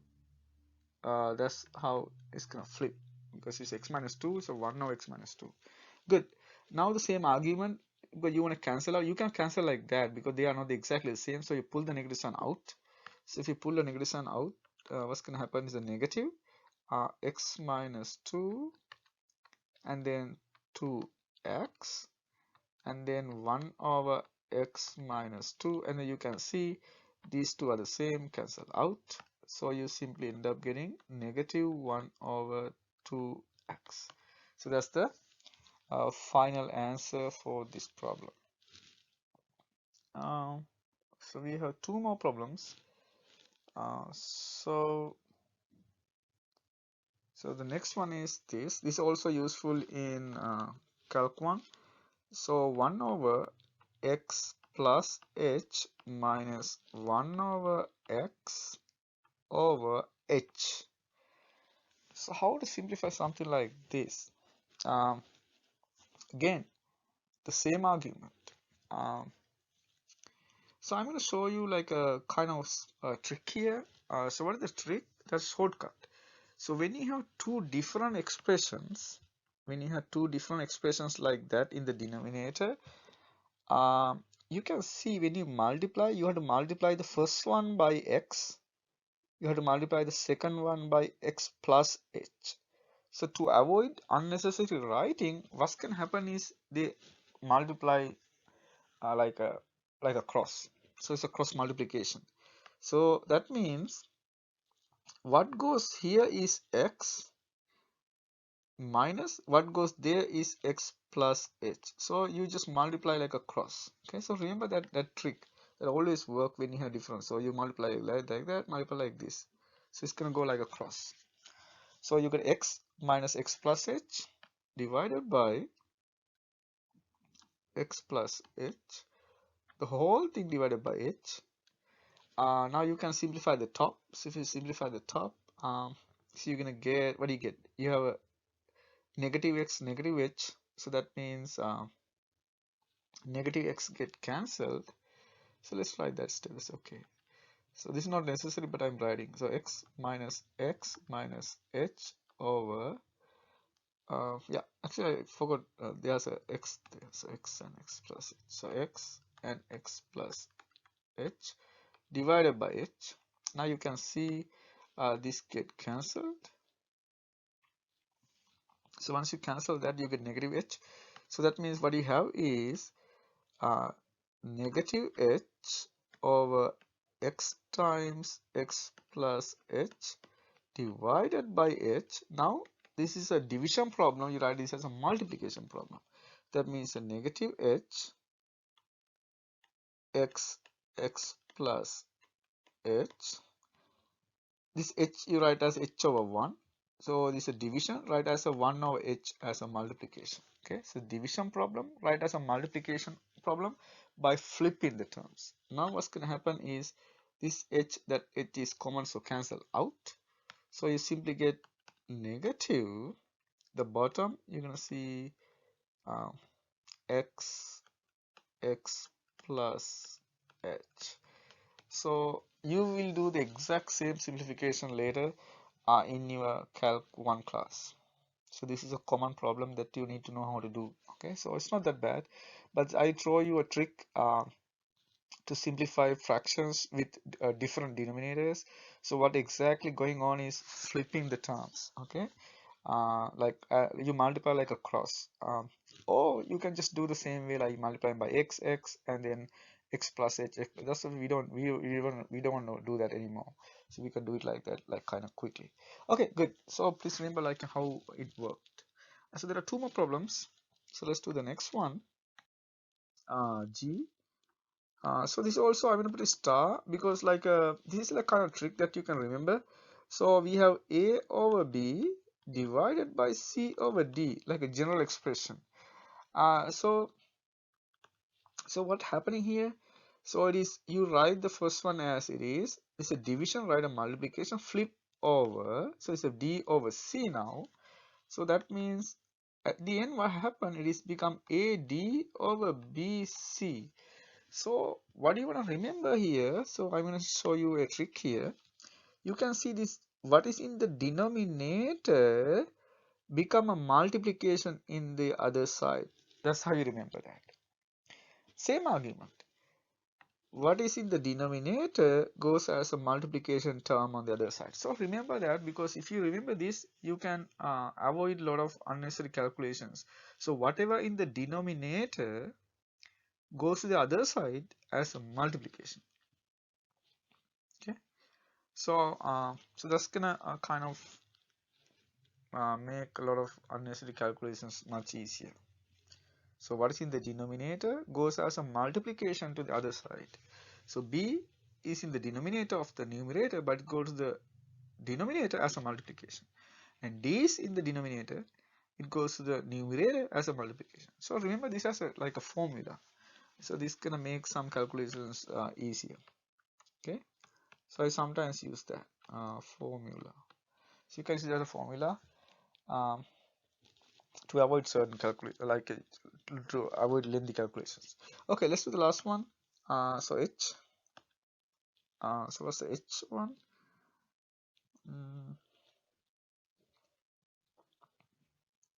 Okay. And also this says that because since this goes as a factor, you can avoid certain common factors. So for example, I'm going to put, let's do this one as a, like I'm going to call it again g star, because it's under the same category. So for example, let's do one with numbers. Like let's say you have 17 over 24 divided by so you can say 34 over 48. So according to that argument, you leave 17 over 34 here, and then 48 goes to the top as a multiplication, 24 goes to the bottom as a multiplication, like that. So that's what it says. Okay, and as you can see, it's very simple now. And then you can simplify this. So you can simplify this with that, you get 2, and then you can simplify this with that, you also get another 2. So that means you finally get 2 over 2, which is 1. Okay, so this is the trick that we can do. So remember, what is in the denominator goes as a multiplication to the other side. So that's how we remember that. Okay, so let's do the last one now. So h, it is 1 plus a over b divided by 1 minus a squared over b squared. So how to do this one? So same argument. So what we gonna do, you need to get the common denominator. So first you can write this one as 1 over 1 plus a over b. The bottom is again 1 over 1 minus a squared over b squared. So we can use the cross multiplication argument here. So because in the top one, so we're gonna simplify both separately. In the top one, you can cross multiply. So that means you multiply 1 times b. So what we do, we will cross multiply like that and cross multiply like this. The same thing here, we can cross multiply like this and like that. So if you do that, what do you get? In the top, you're gonna get b plus a and multiply the 2 in the denominator, that means b. In the bottom, it is b squared minus a squared, multiply the bottom, so b squared. So they get. Now we can use that argument that we just talked about. So that means here we can write this one as b plus a, b squared minus a. What is in the denominator goes to the other side as a multiplication. That means b goes here, b squared goes there. That's what we said. It's just go to the other side, but as a multiplication. So this term go to the other side as a multiplication. B squared goes at the other side as a multiplication. Now we can simplify. How to simplify? Find factors. So b plus a. This one is b minus a, b plus a. And then b squared over b means b. So you can see this term get cancelled.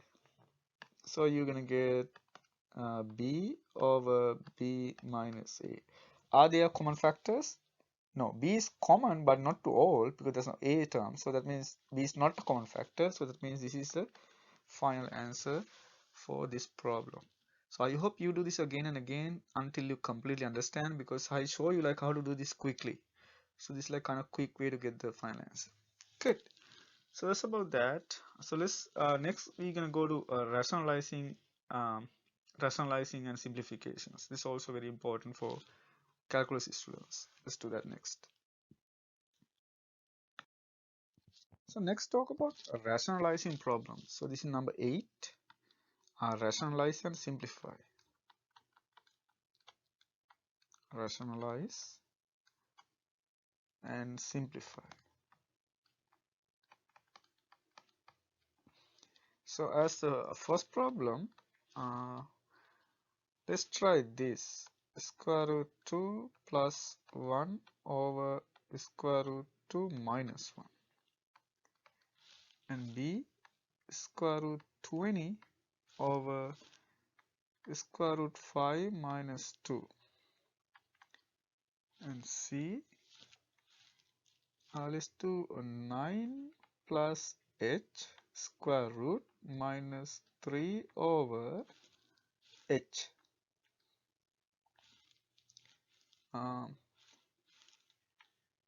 And D, let's do 1 over x plus h square root minus 1 over square root h over h.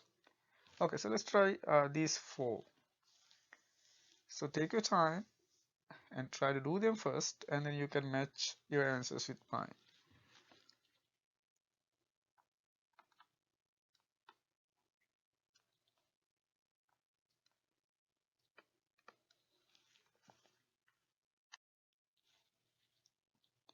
So the first one, we have square root 2 plus 1 over square root 2 minus 1. What we do is, you can see that there's a irrational number in the denominator. So we're going to multiply by what we call the conjugate. The conjugate means a term with the opposite sign. So for example, here what's going to happen is square root 2 plus 1 over square root 2 minus 1. So we're going to multiply by the conjugate of the denominator. That means a term with opposite sign. So that means square root 2 plus 1. Opposite sign, because we have a minus sign. So opposite sign means plus sign. So we're going to multiply the top and bottom by that. So it's square root 2 plus 1. Because this is like a 1. So you can always multiply by 1. So that's why we can do it. Now in the bottom, you can see this is a minus b, a plus b format. That means a difference of squares format. So in the top, what we have is square root 2 plus 1 whole thing squared. In the bottom, what we have is square root 2 squared minus 1 squared, using the difference of squares formula. Now we can simplify the top using the complete square formula. So if we have a plus b square, remember the formula. So what's the formula is, when you have, I'm going to write it here, when you have a plus b whole thing squared, this simply equals to a squared plus twice the product plus b squared. This even works with minus sign, because minus sign means whenever you have a b, let's say b is minus, so just put a minus sign for that. For example, its only term change is the middle term, because b square is always positive. So that means if you go with a minus sign, only this goes a minus sign, only this one is minus. So everything else is positive. So that's mean you only need to remember one formula. So we can use that here to the top. So you square the first term. When you square the first term, square root squared means 2 plus twice the product. You multiply the 2 and multiply by 2. That means you get 2 square root 2. You square the last one, that means 1. In the bottom, you get square root 2 squared means 2 minus 1. That means 1. 2 minus 1 is 1. So that means your final answer is, you have 2 plus 1, so 3. So you get 3 plus 2 square root 2. So it simplifies very well. So that's what's gonna happen in a problem like this. Good. So let's do the next one. So in the next one, what we have is, we have 20 square root divided by square root 5 minus 2. This is very similar. You're going to multiply by the conjugate of the bottom. So we have square root 20 So we have square root 5 minus 2. Conjugate at the bottom is square root 5 plus 2. Opposite sign. That's it. Um, so as before. So also we can do some kind of simplification first. Square root 20. So 20 you can write using a complete square. So 20 means 4 times 2. So that means if you write 4 times 2 and then take the square root. So square root 20 you can write as 2 square root 5. This is 2 square root 5. That's square root 20 because it's 4 times 5. Write 4 times 5, take the square root. So it's become 2 square root 5. And then we have square root 5 plus 2 in the bottom. This is difference of squares formula. So you square the first one, so you get 5. You square the second one, you get 4. That means 4 minus 5 is 1. So that means it's simply 1. So what you need to do is you need to distribute the top.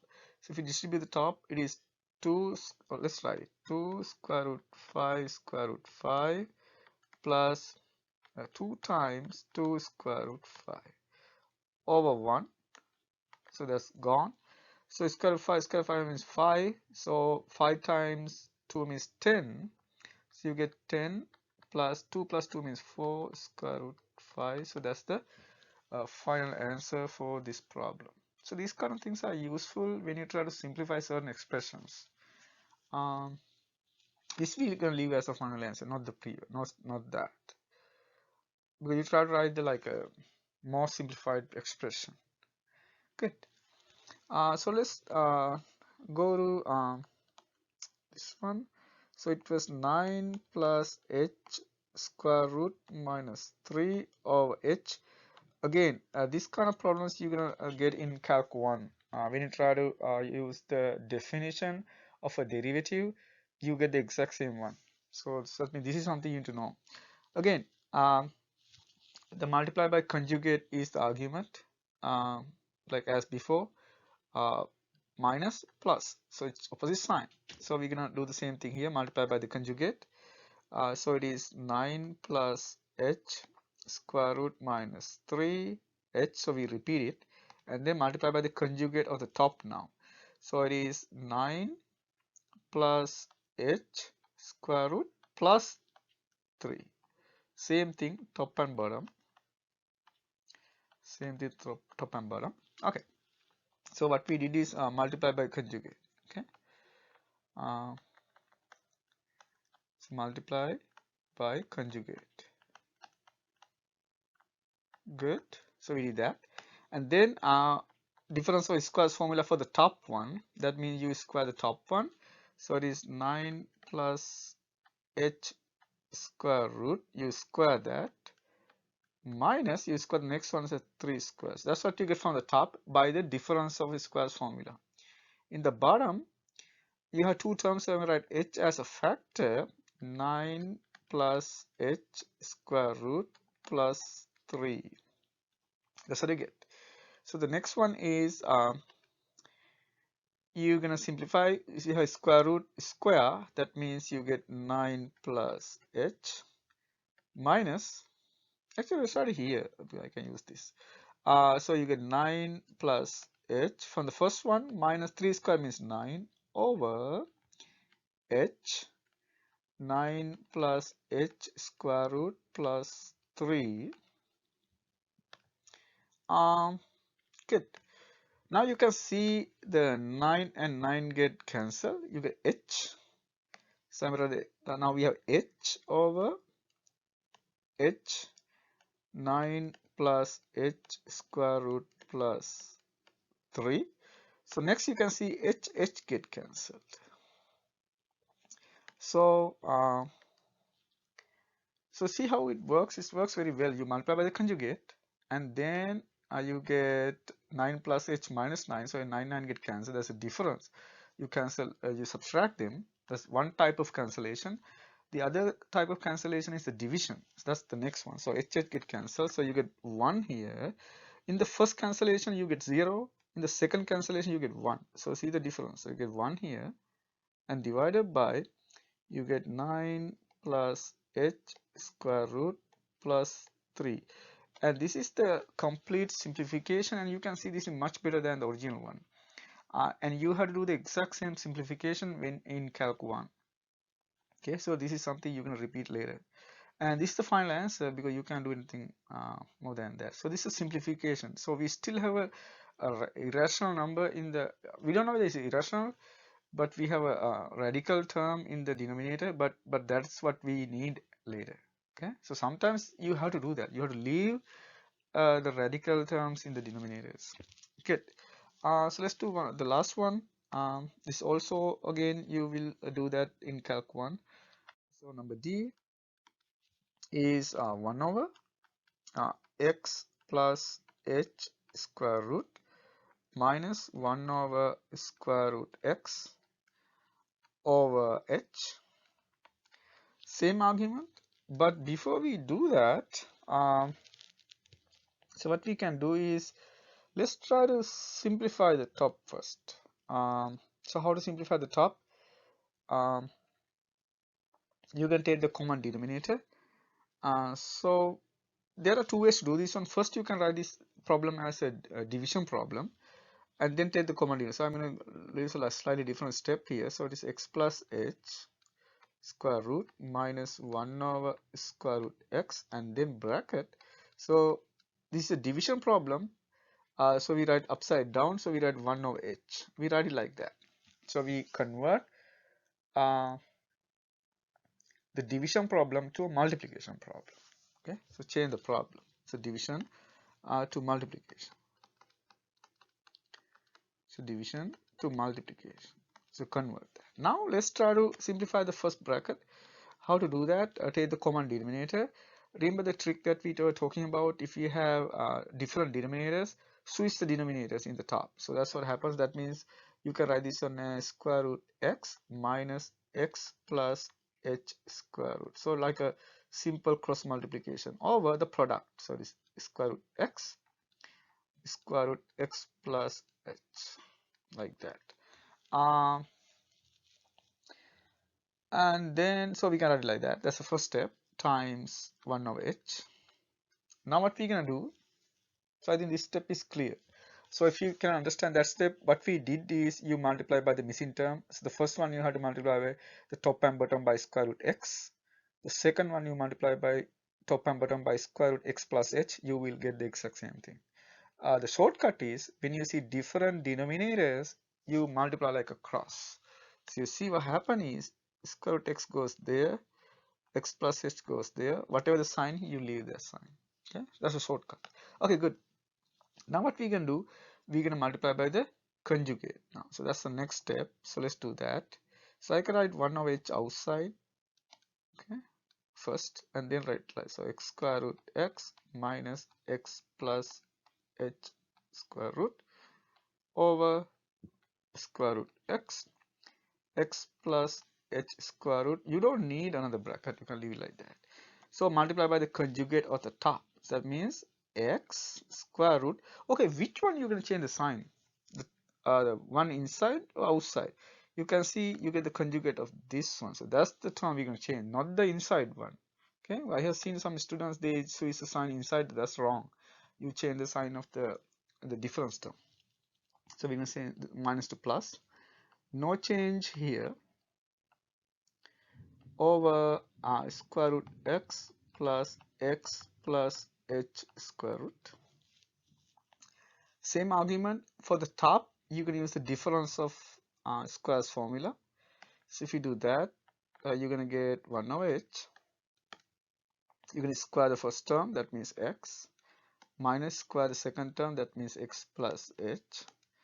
This is coming from the difference of squares formula. And then here we're going to leave this square root x and x plus h square root. Actually, we don't need this bracket. Here we have two terms, so you need a bracket because there are two terms here. Good. Now you can see this x and that x get cancelled. So I'm going to write this extra step. So 1 over h. We have negative h here divided by,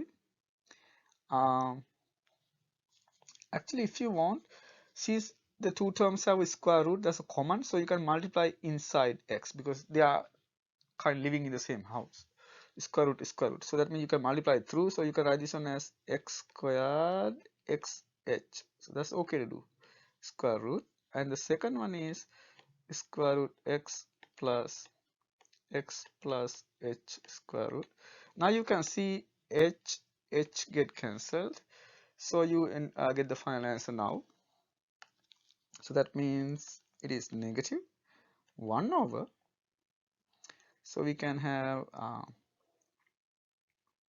x squared plus xh, that's one term with the square root. The second term is square root x plus h square root. So that is the final answer for this problem. And then what we normally do after that is we're going to take what we call a limit. That means when h getting smaller and smaller. So that's the next step that you do in Calc 1. So you will see, you will end up with something really interesting. Good. So that is the what we call rationalizing and simplifying expressions. So try to do this again and again and make sure that you understand these things, but especially for Calc 1. So let's move on to another algebra topic. So the next algebra topic is completing square. Okay, so let's do that next. So number 9, completing square. So rewrite as a complete square. Rewrite as a complete square. We know the completing squares. So sometimes you have to do that for certain problems. This is like useful in Calc 2 and differential equations. So the problems are, so this one. So let's say x squared plus x plus 1. This is a really nice one. And b, so let's do like with some number like 2 negative 2x squared plus 12x minus 11. And then like what about something with like fractions like 1/2 x squared minus x plus 1, something like that. Okay, so see whether you can find the completing squares for these three problems.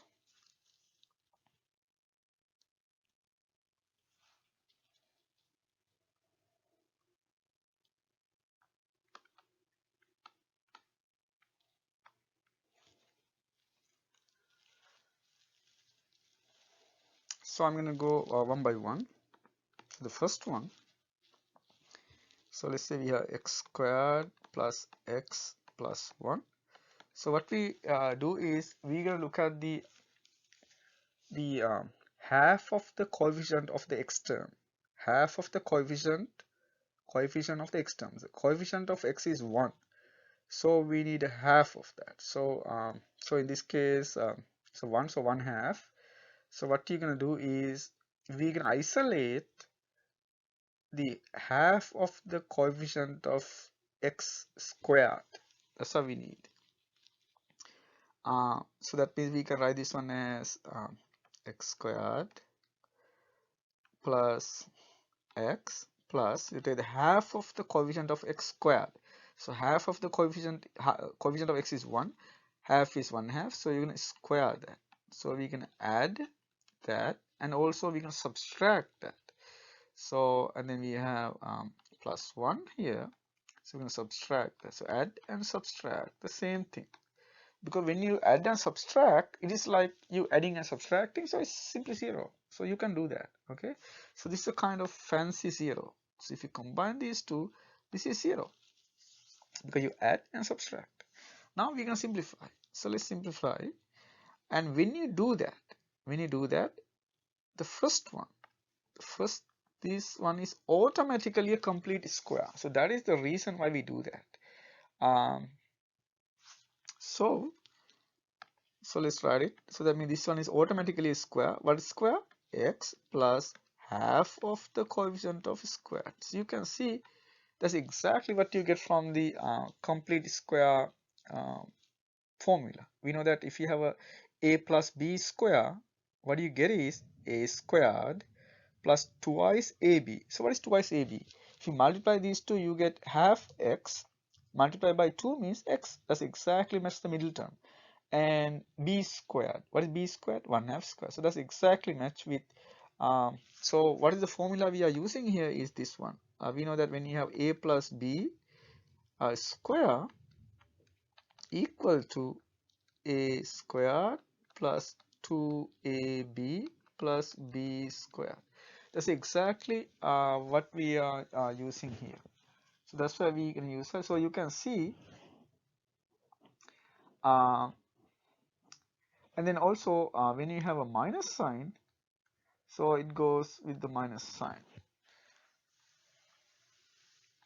And then you can see that the plus b term is half of 2b. See that? Half of 2b is b. That's why it's always you get the half of the middle term. You always need the half of the middle term. Okay. And then you can simplify the next. So what we have is 1 minus 1/2 square means 1/4. So that means if you simplify, you simply getting x plus 1/2 squared plus, if you subtract 1 minus 1/4, 3/4. So that is the completing square of this problem. Okay, so it's not that difficult. So what you need to do is always get the half of the coefficient of the x term.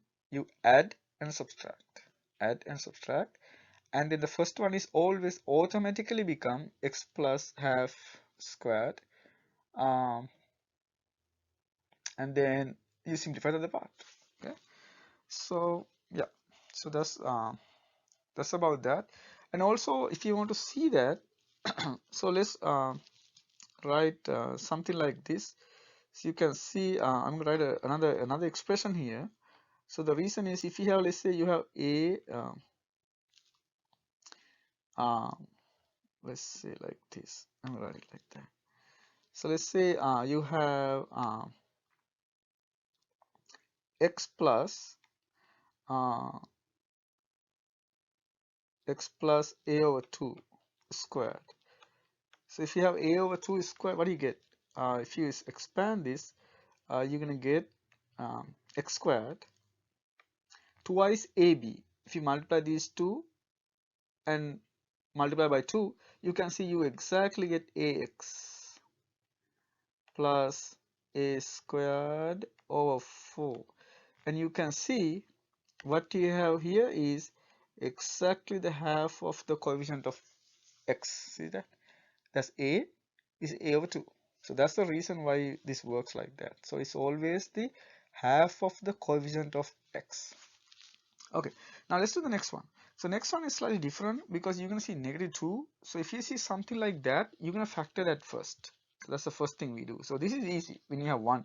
But when you have some other number, you take that as a factor. So let's do that. So number b, so you have -2 x squared and then plus 12x minus 11. So the first step is you take the -2 out as a factor. That's the first step, x squared.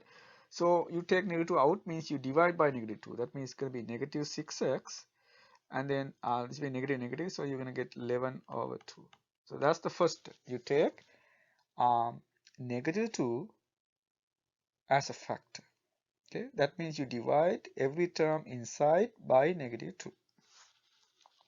Next step is exactly similar to what we did before. So we're going to do x squared minus 6x. Take the half of the coefficient, add and subtract. So the half of the coefficient is -3. You're going to and then you square that. So that means this is simply 9. So you take the half of the coefficient and square. So you add and subtract that. So you have +9 and -9. So write the next term and -9 because 9 get cancelled. So you can do that. Now we know according to theory, this one is automatically a complete square. Okay, That's why we do that. So it is negative 2. So this is going to be x, half of the coefficient of x, that means negative 3 squared, is always half of the coefficient of x. And then what you do is you simplify the rest. So how to simplify the rest? So let's simplify that one. So take the common denominator, that is 2. So that means you cross multiply, you get 2 times 9 is negative 18. So so what you get is negative 11. So it's 11 minus 18. So that means you're going to get negative 7. So you get negative 7 over 2. So that is the complete squaring of that. It's very simple. Good. So the last one is also very similar to the previous one. So the 1/2 x squared minus x plus 1. Again, take 1/2 out. So dividing by 1/2 means multiplying by 2. That means this is going to be 2x plus 2. So that's what you get. And you can see that there are no factors as before. So you can write 1/2, same argument, x squared minus 2x.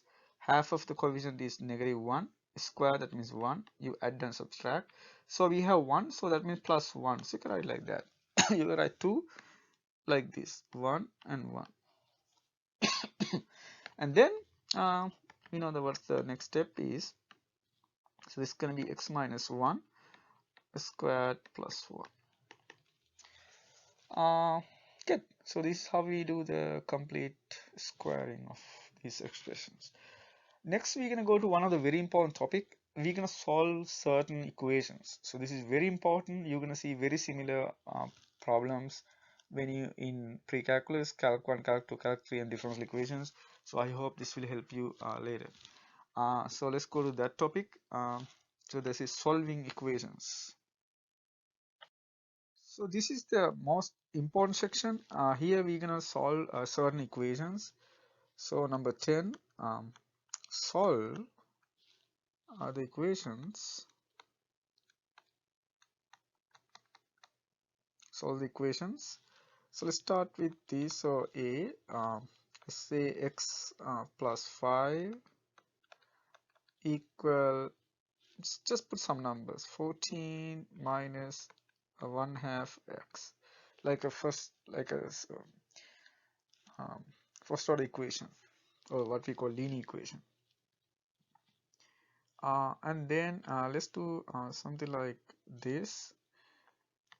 So let's say we have 2x over x plus 1 equal 2x minus 1 over x. And number C, x squared minus x minus 12 is like easy one. And D, let's say 2x squared plus 4x plus 1 equals 0. Then E, let's do x to the 4th power minus 2x squared minus 3 equals 0. F, let's do x minus 1 equal 2 over x. Then we have G, how about this, 2x times 4 minus x negative 1/2 minus 3 4 minus x square root equals 0. And as a final one, let's solve one with absolute sign. So something like that. Okay, so those are the equations we're going to solve, and you can see that they are like different types, and this is going to help you like when you try to solve these kind of equations in the future. So this is like appear everywhere in calculus and differential equations, pre-calculus, in many of them.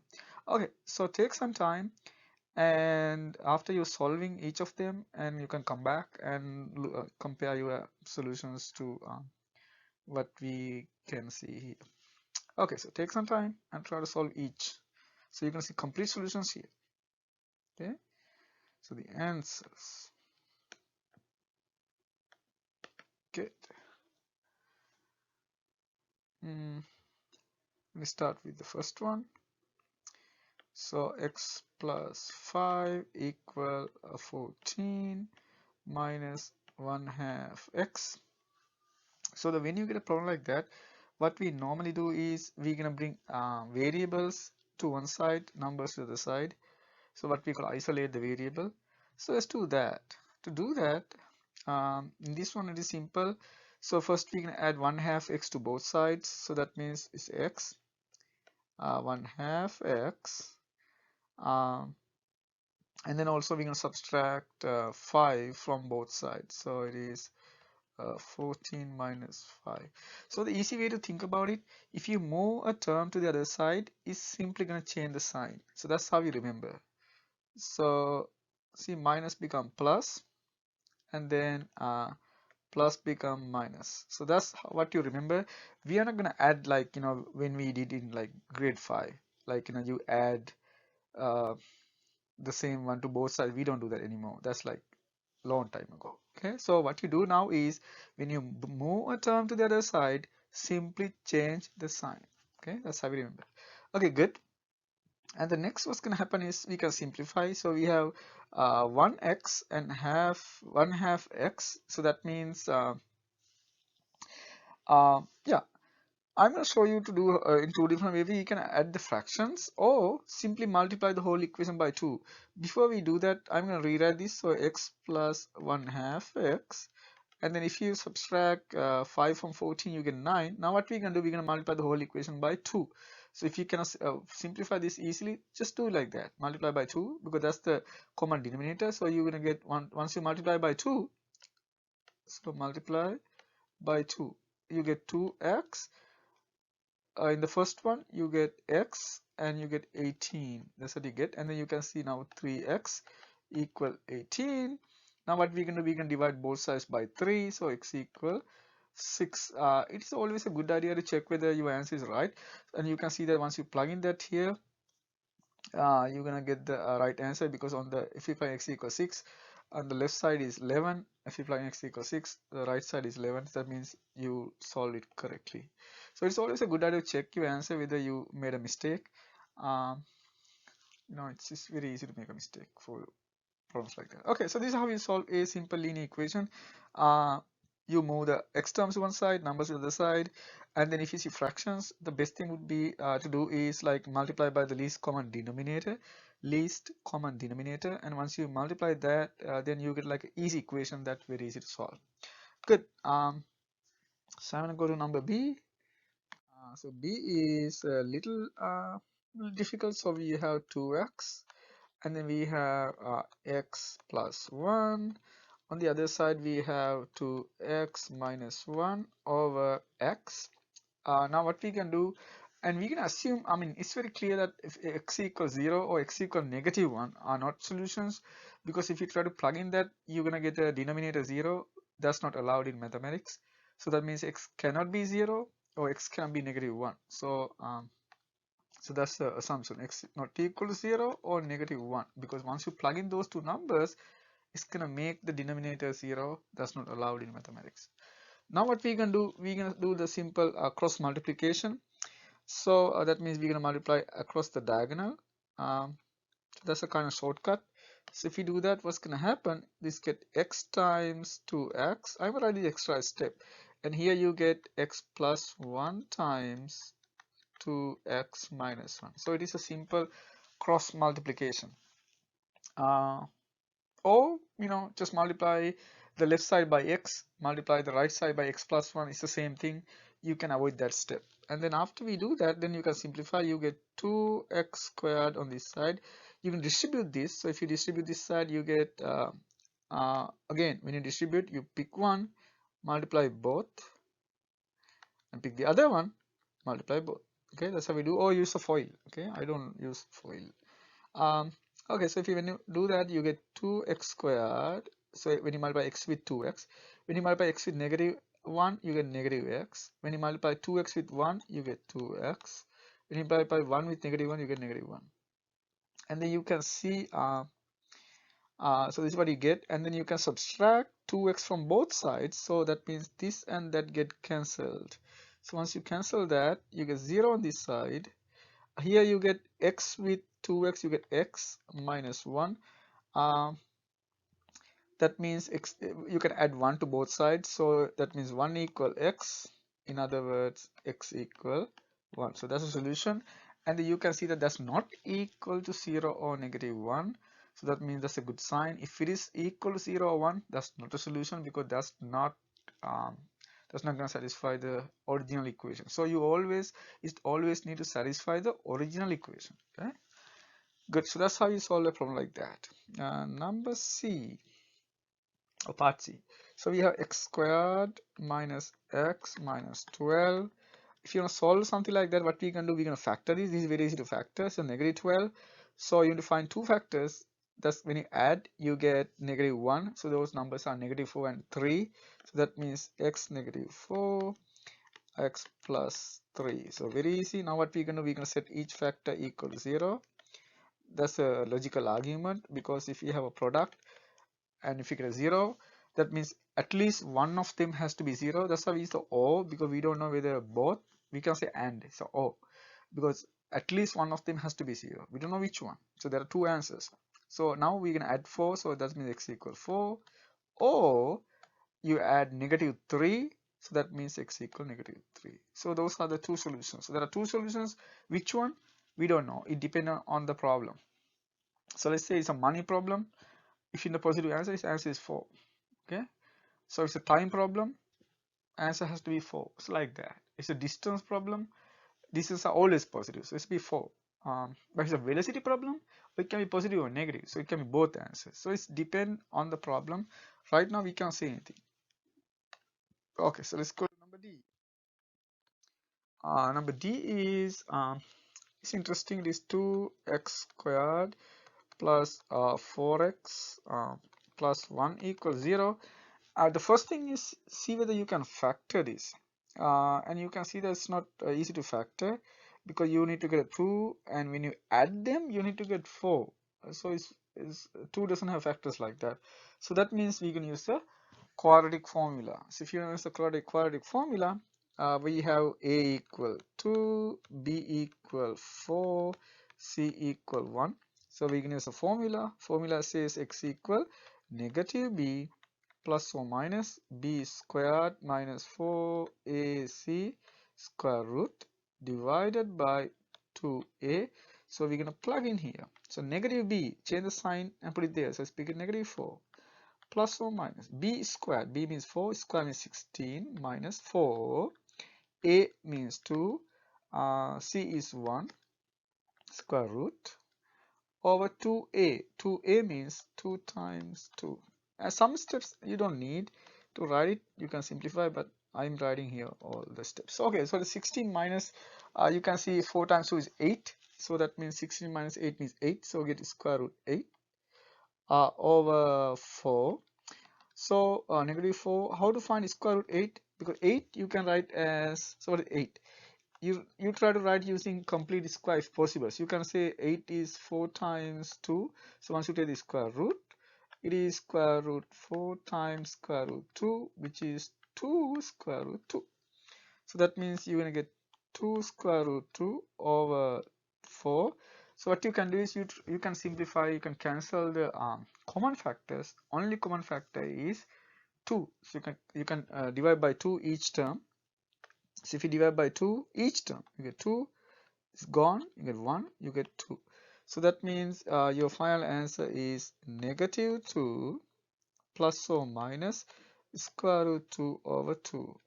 You can leave it like that, or you can simplify this. If you simplify, if you divide by 2 both terms, you get negative 1 plus or minus square root 2 over 2 if you need a rational denominator. So that's the final answer for that. And you can see that it is difficult to find factors, so you have to use the quadratic formula.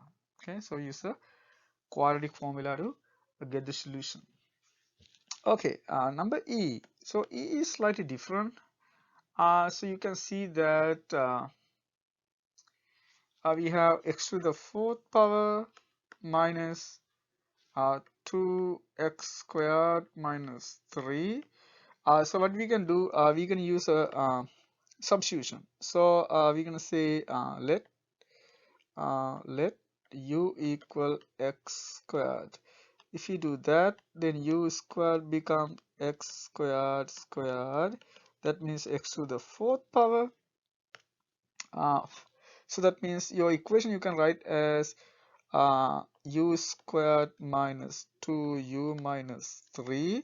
Now what we can do, we're going to factor this. So what are the factors?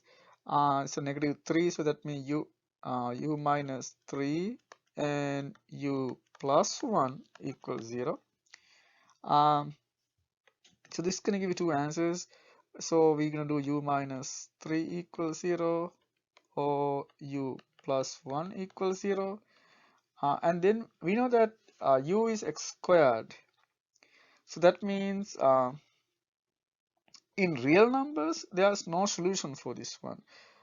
Because u is x squared is either 0 or positive. So when you add this is, so that means there's no real solution. So if you need just the real solution, this is not possible. So this is not possible because u plus 1 cannot be equal to 0 because u is x squared, which is either 0 or positive. So when you add 1, it can never be equal to 0. That means there's no real solution from that. So the only thing that you get is this one. So that means u equal 3, but u equal x squared equal 3. So that means x equal plus or minus square root 3 if you need only the real solutions. But if you know anything about complex numbers, then we have a solution. So I'm going to write that solution separately if you know anything about complex numbers. But if you need only the real solutions, these are the only real solutions, x equal plus or minus square root 3.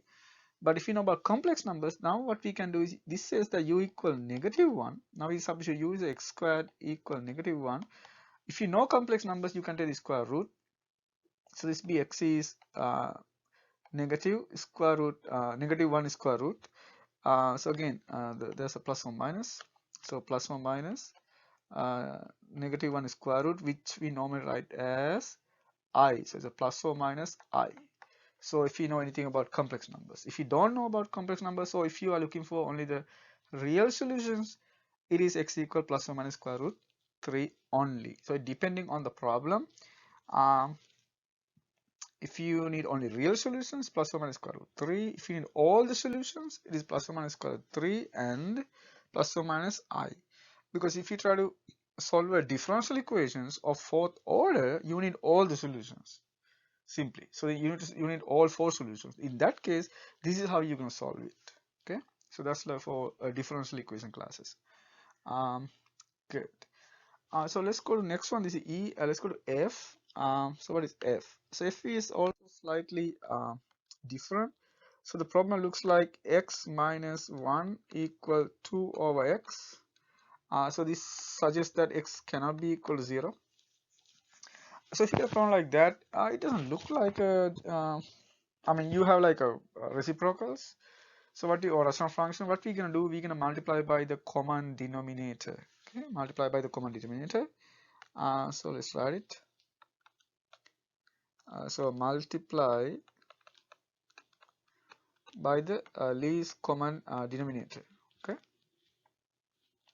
So multiply by the least common denominator, in this case x. So if you do that, if you multiply by x each and every term, this so you multiply, let's write it like that. So and this one 2, you multiply by x. Now this side becomes x squared minus x equal 2. If you bring to one side, it's x squared minus x minus 2 equals 0. Factor it. So what are the factors? X minus 2 and x plus 1. Those are the factors.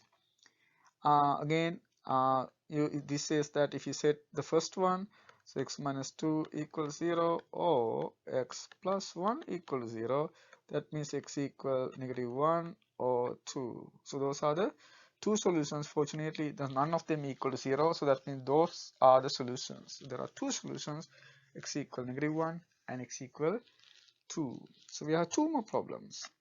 So the next one is little strange. So what we have is we have 2x 4 minus x to the negative 1/2 minus 3 4 minus x square root equals 0. So again, what we can do is we can because we know that the square root means 1/2 power. So if you want, you can write this one as like this: 4 minus x negative 1/2 minus 3 4 minus x 1/2. Now what we can do, we're gonna multiply the whole equation by x minus 4 1/2. Okay, so let's do that. So multiply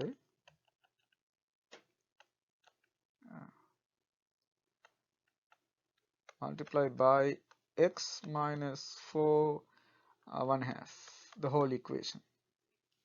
If you do that, what's gonna happen? I'm gonna write all these steps here because it's like kind of complicated. So 4 minus x negative 1/2, 4 minus x 1/2 minus 3, 4 minus x 1/2, 4 minus x 1/2 equals 0. So you can see a lot of cancellation here because this is positive 1/2, negative 1/2. So this can get 0. That means it's 1. So you get 2x here, and then 4, not 4, 3. So we have 1/2 means 1. So that means you're gonna get 4 minus x to the 1. That means just that. Okay, so that's what you get. Now we can simplify. So if you simplify, what do you get? You're gonna get 2x, and you have negative 3 times negative x means 3x. So you get 5x minus 12 equals 0. That means x equal 12 divided by 5. So that's the final answer you get for this problem. Good. But what we did was we multiply by 4 minus x square root, and then that's get cancelled, and you get that. So you can solve like similar problems like that. So I'm going to give you a problem for you to try. What about this one? So let's say I'm going to say g star. So let's try to solve this problem. So for 2x, 4 minus x negative 3 halves minus 3 4 minus x square root. Okay. Try to solve this problem, and you can see it's similar, but you will get a quadratic equation now. That's okay. So let's do the last problem, which is a inequality, like an absolute value problem. So this is number h. So you have 3 times x minus 2 equal 5. So we have absolute value. And what do you know about absolute value? So let's talk about that. So when absolute value x equal a, this means that x can be plus or minus a, because once you take the absolute value, it can remove the sign. So that means originally it can be plus or minus a. So that's the same argument we're going to do here. So first we're going to isolate the absolute value term. So what we can do, we can divide by 3. So we can write this one as x minus 2 absolute value equal 5/3. We do that. We divide both sides by 3 first. Now we can use the absolute sign notation definition. So that means this says that, so this implies that x minus 2 equal plus or minus 5/3, because we don't know which one, plus or minus 5/3. Now, so what we can do is we can add 2 to both sides. So x equals, so when you add 2 to both sides, 2 plus or minus 5/3. So we're going to go with each term. So this says that x equal 2 plus 5/3 or x equal to minus 5/3. So let's simplify them separately. So x equal, if you add, how to add them? You multiply first and then add. That's what multiply, add. That's what happens. Whether plus or minus, doesn't matter. You're gonna multiply first and then you're gonna subtract 5. Okay, in this case minus. So let's do that. So that means 3 times 2, I mean 6 plus 5 is 11 over 3, or x equal 3 times 5 means 6, minus 5 means 1/3. So those are the two answers you're going to get, 11/3 or 1/3. Good. Um, so, and there are problems like that. I'm not going to solve this here. So for example, let's say 3x minus 2 minus, let's say 2x plus 3 equal, let's say 4, something like that. Now think about like how to solve a problem like that. So this can be a little complicated, but we can still solve a problem like that. And there's a separate video to solve like certain equations with auxiliary signs, and you can see the solutions to this problem in that video. Okay, so what you want to do is you want to consider several separate cases. Um, what if x is greater than or equal to 2? What if x is less than or equal? Because what are these numbers? You're going to look at these numbers. One number coming from the first absolute sign is 2. The number coming from x, the second absolute sign is -3. So what we normally do is we're going to consider separate cases. So we have 2 here, and then we have 3, -3. So what we can do, we're going to consider separate cases. We're going to consider, we can divide this interval into separate cases and consider what's going to happen in each interval. Um, yeah, so we can say 2 to infinity, and then -3 to 2, and then less than -3. So we can consider several cases like that. And then remove the absolute sign depending on those situations, because we know that absolute sign has these notations. So it's absolute sign, absolute x is, it is x if x greater than or equal to 0. It is negative x if x is negative. So that's the one we're going to use, because in those intervals you can see one is positive, one is negative, or both positive, both negative. So those cases can happen. So depending on that, you're gonna remove the absolute sign. So that means you're gonna get several cases for this problem. You can just solve this one as we did before, because it's not a like simple problem like that. Okay, but you're gonna see a separate, you can see that in the other video that we solve many problems like that. Okay, so you can see the link in the description. Good, so that's about that. So next, what we're gonna do, we're gonna move on to equations which have exponential and logarithmic functions, because those kind of problems are very important, especially in calc 1, calc 2 and differential equations. So what you're going to see, you're going to see some equations which have exponential functions and logarithmic functions. So let's talk about that. Good. So this is number 11. So solve, again, this is solve, but this is like separate type. Okay, so exponential and log. So exponential, exponential or log functions. Okay, logarithmic functions. In the logarithmic functions, it can be log 10 or log ln.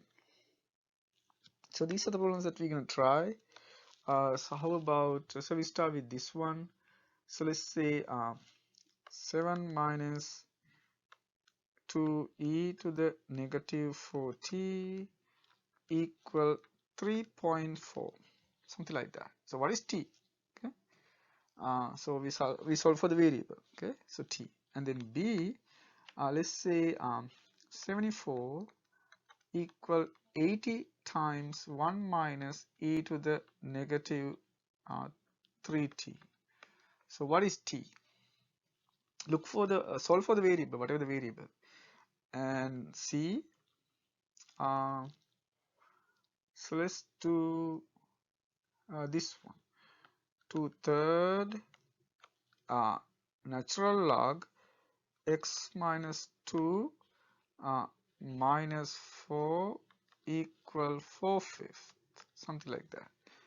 And then d,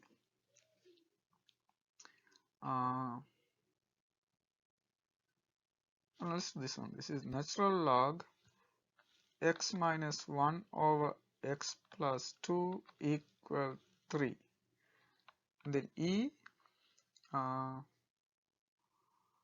so 2 to the x minus 1 plus 3 equal 1/4 to the negative 4.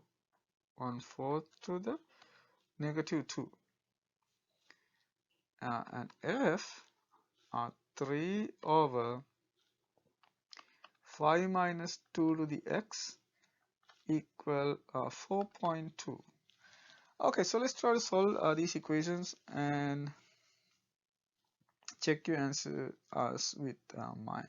Okay, so take some time to solve these equations by yourself.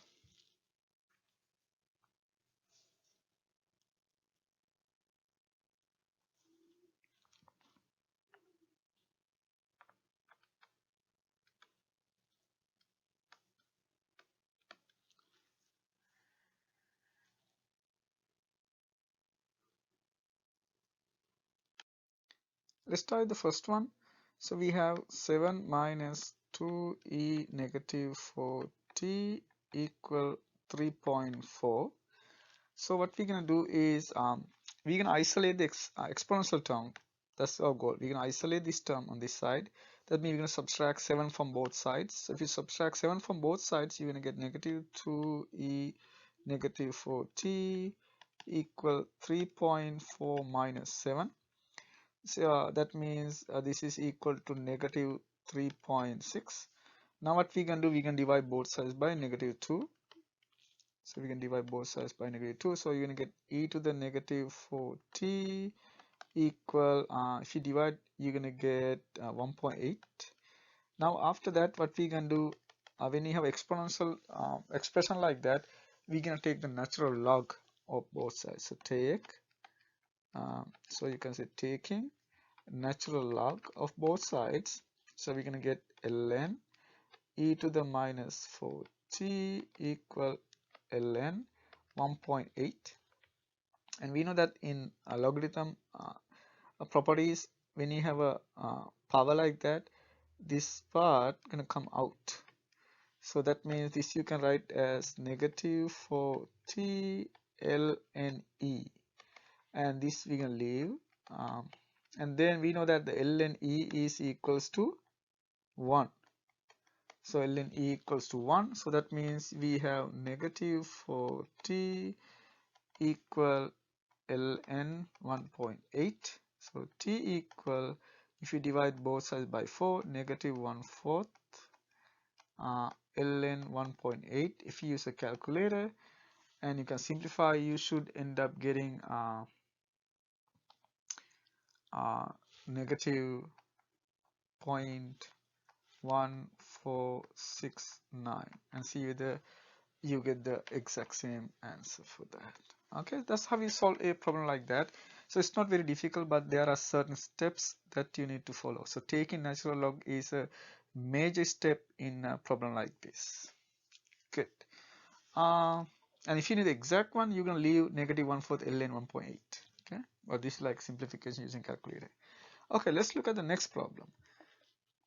So what the next problem says, so we have problem B. So we have 74 equal 80, 1 minus e to the minus 3t. So what we're gonna do is we try to remove this term first. So that means we can divide both sides by 80 first. So that means if you, and also you switch the terms. So you can say this is 1 minus e to the minus 3t equals 74 divided by 80. And you can simplify the fractions if you want. So that's one way to do that is, or just you can just carry over with this. That's also you can do. Now the next one is we can isolate the exponential term. But if you simplify 74 80, you're gonna get this equals to, so you can divide this one by 2, so you're gonna get 37 over 40, and you can see that you can simplify further than that. Now what we can do, we can isolate, so we can subtract 1 from both sides. So you're going to get negative e to the negative 3t. So it is 37 over 40 minus 1, which is negative 3 over 40. Now what we can do, we're gonna divide by negative 1 or divide by negative 1. So that means this is simply equal to negative e to the negative 3t equal 3 over 40. Now what we can do, as we did before, take the natural log. So take ln of both sides. So once you do that, you're gonna get as before, negative 3t equal ln 3 over 40, and then this is that t equal negative 1/3 ln 3 over 40. So this is approximately equals to, and using a calculator, you're gonna get this equals to so that's right. So you're gonna get negative 1/3 times, if you use a calculator, you end up getting negative 2.590, and then if you simplify further, you're gonna get approximately equals to, so negative positive, so you're gonna get that 0.86 34 up to 4 decimal places. So that's the final answer for that problem. For this is like this kind of problems, you can appear like a when you try to solve certain problems in calc 1, for example, what we call Newton's cooling law. So when you try to solve a differential equation for Newton's cooling law, so this is what you're gonna solve equations like that. So this is, you can see in calc 1, calc 2, and differential equations as well. Good. So let's go to the next problem. So what we have is yeah. So let's go to the next one. Let's see. So we have 2/3 ln x minus 2 minus 4 equal 4/5. Again, what we're gonna do is we can isolate the natural log term. So that's what we're trying to do. To do that, first we're gonna move 4 to the other side. So that means we can write this one as 2/3 ln x minus 2. If you add 4 to both sides, so it is 4 plus 4 over 5th. So you're gonna get 20 plus 4, so 24 over 5. Now what we can do, we're gonna multiply by 3 halves both sides. So that means ln x minus 2 equal 3 halves, 24/5 and 24, not 25. And then what's gonna happen if you simplify that? You're gonna get 12, so you get 36 over 5th. And now what we can do, so we end up getting this equation. So what we're gonna do now is we can look at the log expressions. We know that if we have ln a b equals c, this means that a to the c equal b, a to the c equal b. So we can use that argument here because we can isolate the term, this term. So we're going to look at the exponential version of this problem. So here the base is e, so that means this says that x minus 2 equal e to the 36 over 5. So that's what you get. And then what we can do is, so x is equals to, so add 2 to both sides. So x equal 2 plus e to the 36 over 5. And then so here we have a parenthesis, so that means we assume that what is inside is positive. So if you do not have a parenthesis, if you had a problem with the auxiliary sign, you need to say plus or minus here. So but here you don't need plus or minus because you assume that x minus 2 is positive. So that means you only have one solution here. Good. So that's the solution, and you can use calculator to find the numerical value if you want, but this is exact solution. So let's do part D. Part D is ln x minus 1 over x minus 2 equal 3. This is very similar to the previous problem. Using the definition of using the connection between log and exponential function, this says that x minus 1 over x minus 2 equal e to the 3. So we're gonna get that. Equal e is the base. Now what we can do is we can multiply the two sides by x minus 2. So this says that x minus 1, if you multiply both sides by x minus 2, this is x minus 2 times e to the 3. So this says that e to the 3x minus 2 times e to the 3.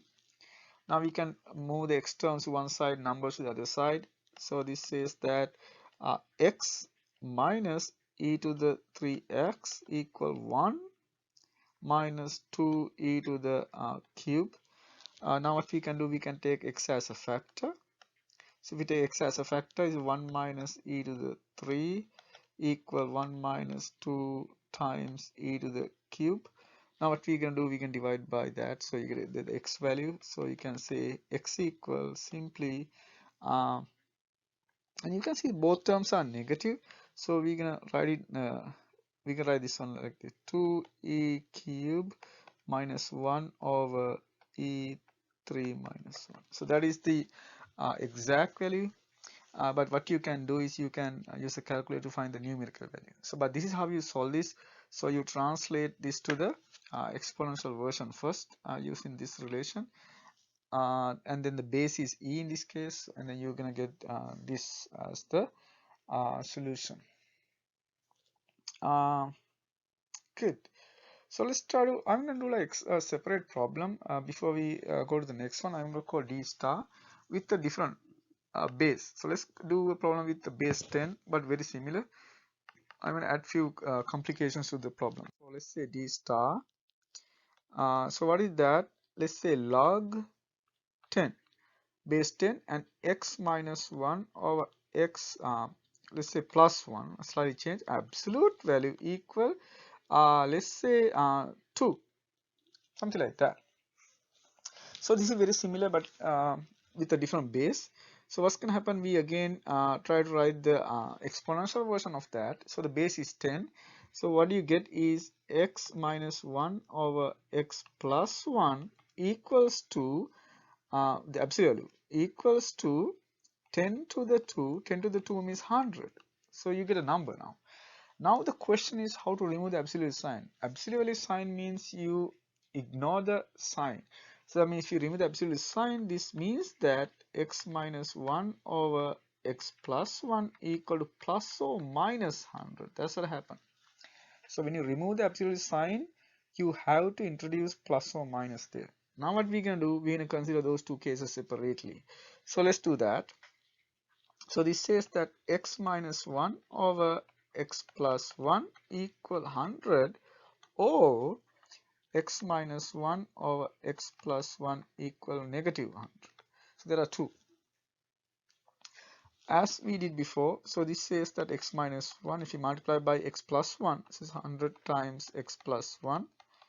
And then we can distribute, so it is x minus 1 equal 100x plus 100. And then we can subtract 100 from both sides, so you get negative 99x equal, when you move 1 to the other side, 101. Now x is simply 101 divided by 99, so negative 101 divided by 99. So that is one value of x.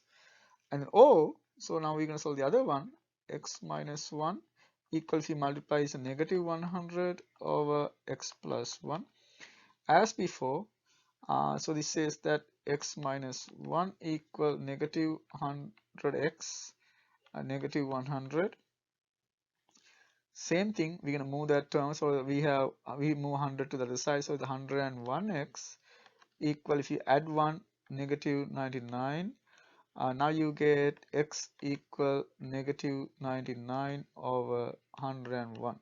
So now what we're going to do, and you can see that when you plug in both of them, both gonna work. So there are two solutions in this case. One is negative 101 over 99.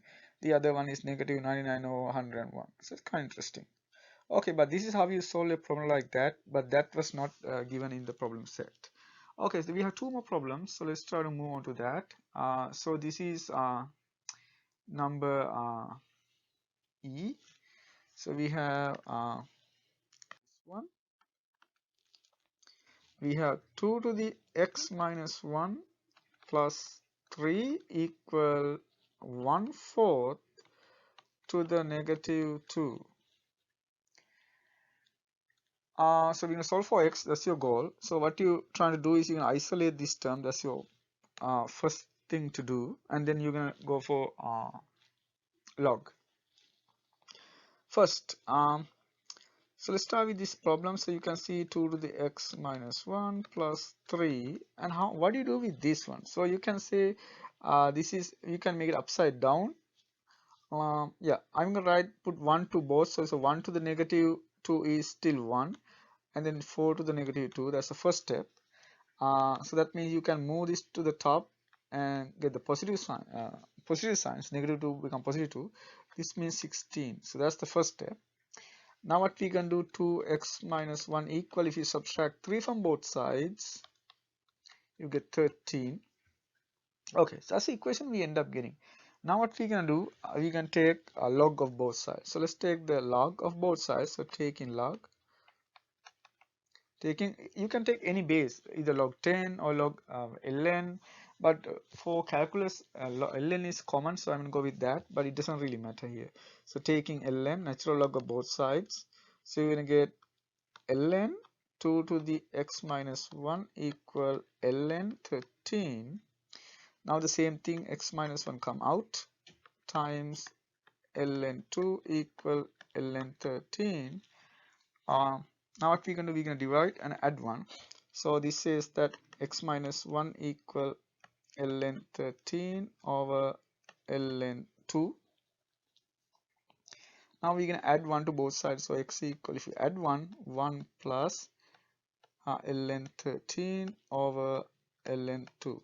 And if you use a calculator, you should get, so it is 1 plus ln 13 is roughly 2.5649 up to 4 decimal places, divided by ln 2, which is 0.6931, and then you can divide these two to get an answer. So so we're gonna get what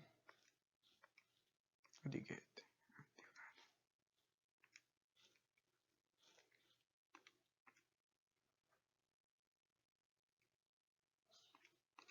So you should end up getting 4.7006 up to 4 decimal places. So see whether you get that answer. That's the numerical value, and the exact value is given here. So this is the exact value for that. Sometimes you need the exact value, sometimes you need the numerical value. But this is how you solve a equation like this. So you need the natural log. First you isolate the terms with the exponential term, and then take the natural log after you come to this step.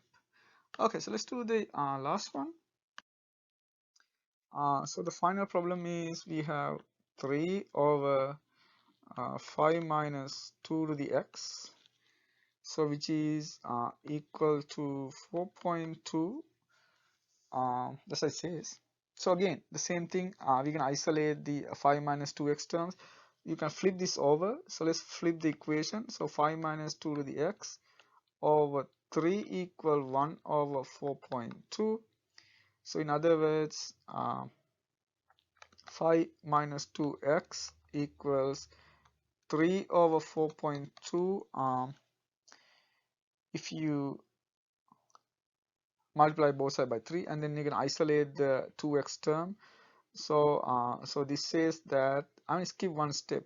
So you can say 2x is equal to 5 minus 3 divided by 4.2, And then the best thing would be try to simplify this side, because that's going to make it easy. So we have how much you have.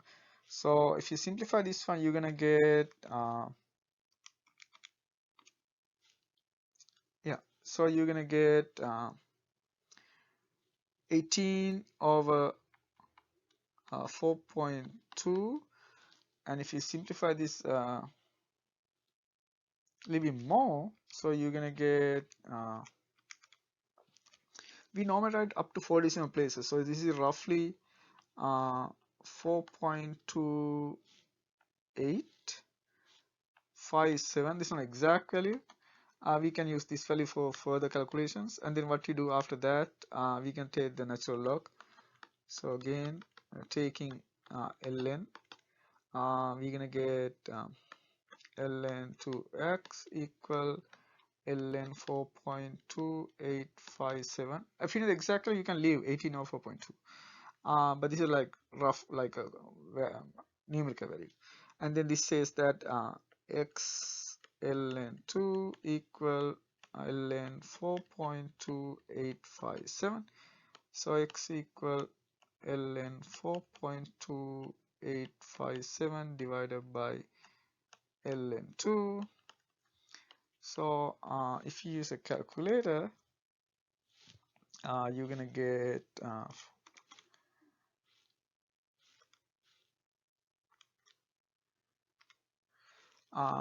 so the numerator is 1.4553 up to 3 decimal places, and then we know what is ln2, which is 0.6931. This is a common value, and if you divide the two, you're gonna get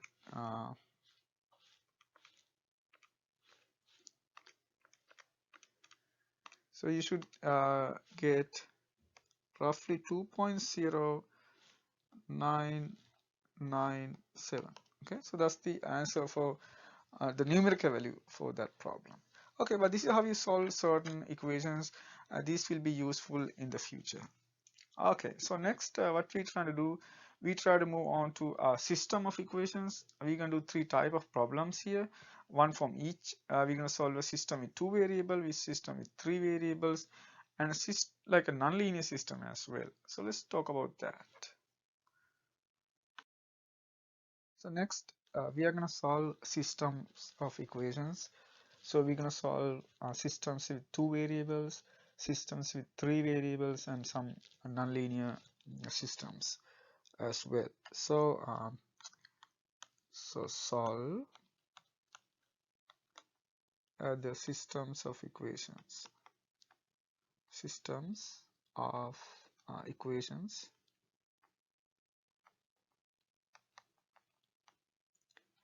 So let's start with the first one.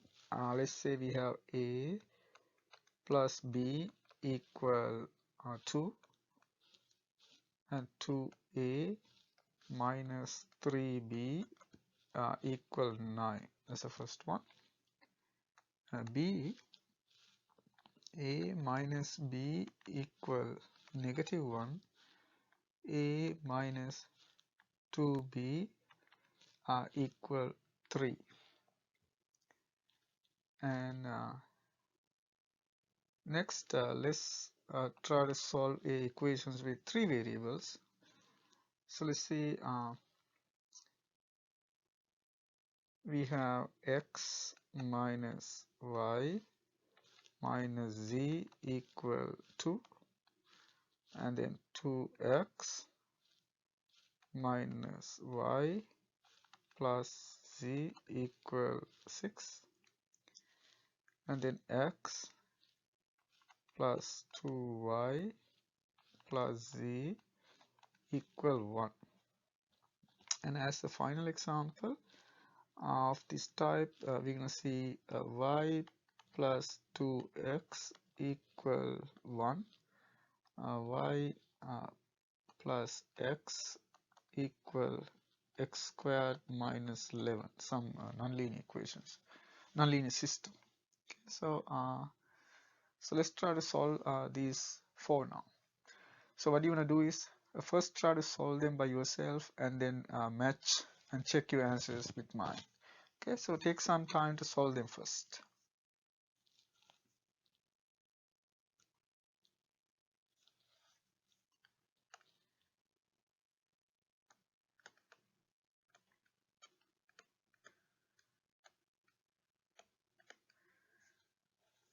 So again, we're gonna start one by one.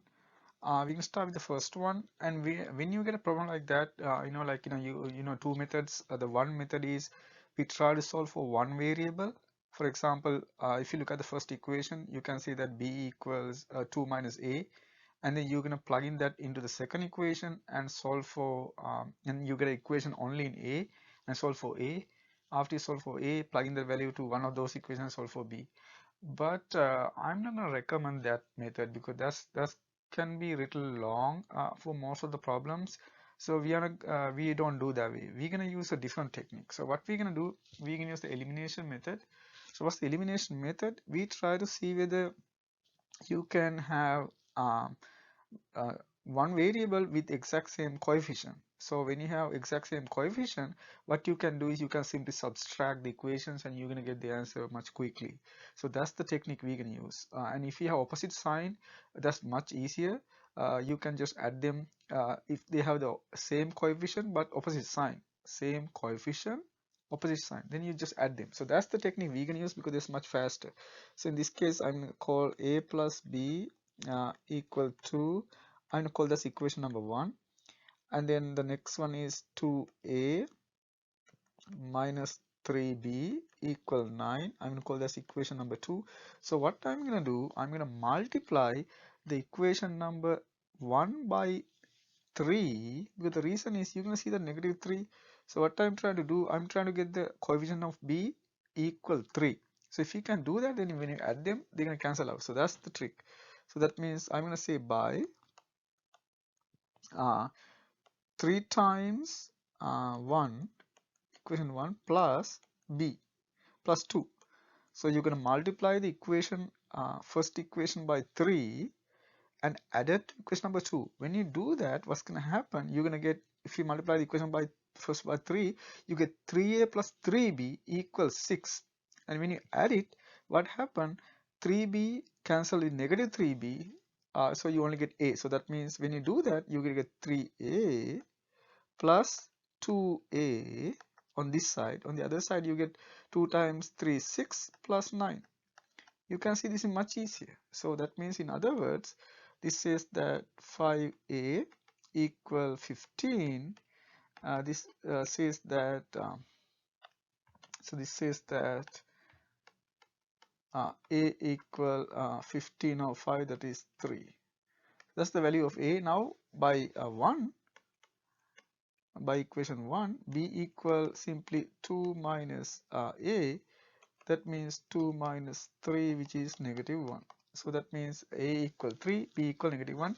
So you can see that you get the answer much faster. So this is especially useful when you try to solve systems like that.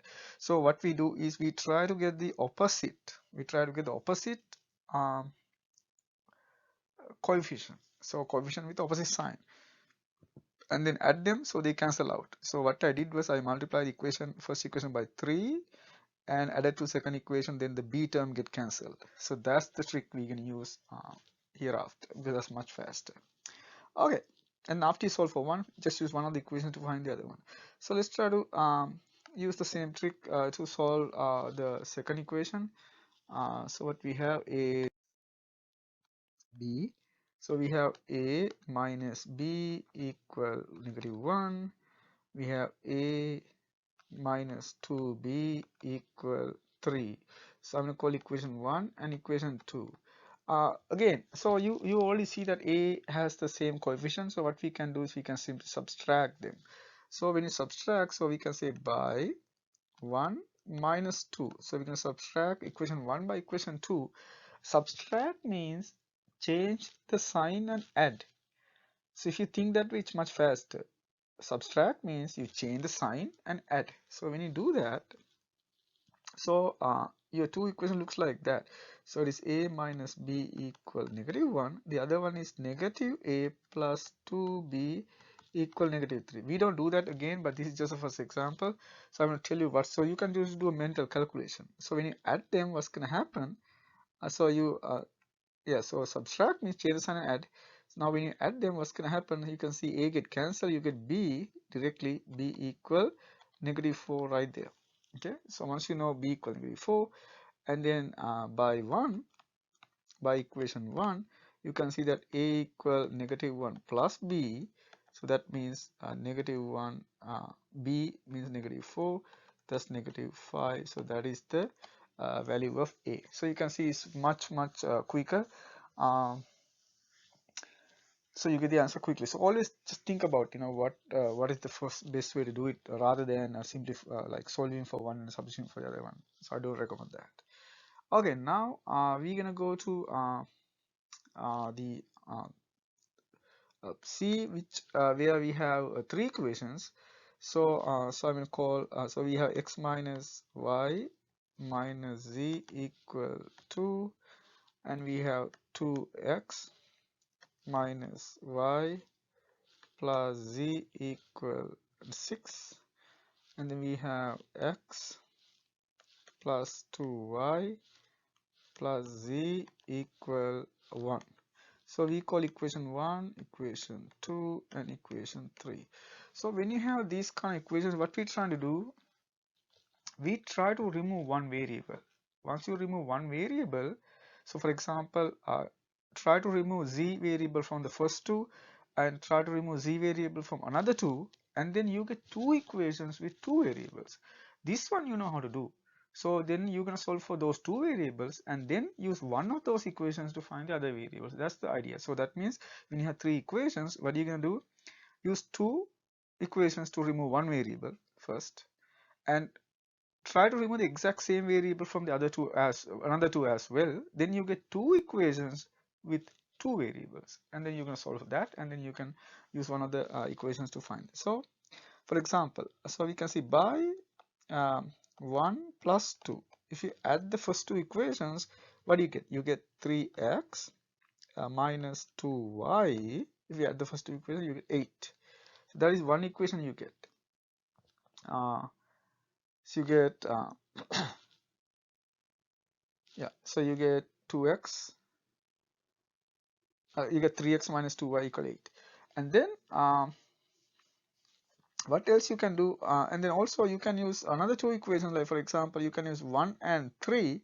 If you had 1 and 3, so by equation 1 and 3, if you add the first equation and the last equation, you're going to get 2x plus y equal 3. So that's the next one you get. Now what are you going to do? You're going to use these two equations to solve for x and y. That's very easy. So let's put new numbers. So it's a 4 and 5. So what you can do is you can multiply the second equation by 2 and add. When you do that, the y term get cancelled. So that's what we can do. So we're going to say so 4 plus 2 times 5. So we multiply the second equation by 5, fifth equation by 5, and add it to the fourth equation. So then y term get cancelled. So you get 3x plus 4x equal 8 plus 6. So that means 7x equal 14. So this says that x equal 2. If x equal 2, then by equation 5, y equal 3 minus 2x. So that means 3 minus 2 times 2, which is that y equal -1. Now let's use one of the other equations to find z. So for example, by 3, you can see that z equal 1 minus x minus 2y. So if you plug in 1 minus x means 2, y means -1. So that means 2 and negative 2 plus 2 get cancelled, you get 1.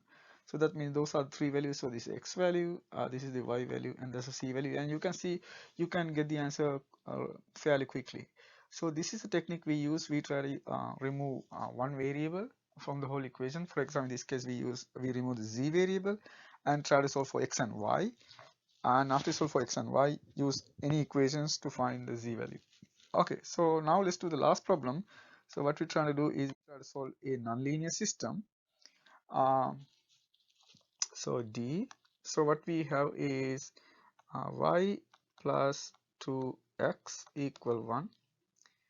Y plus x equal x squared minus 11.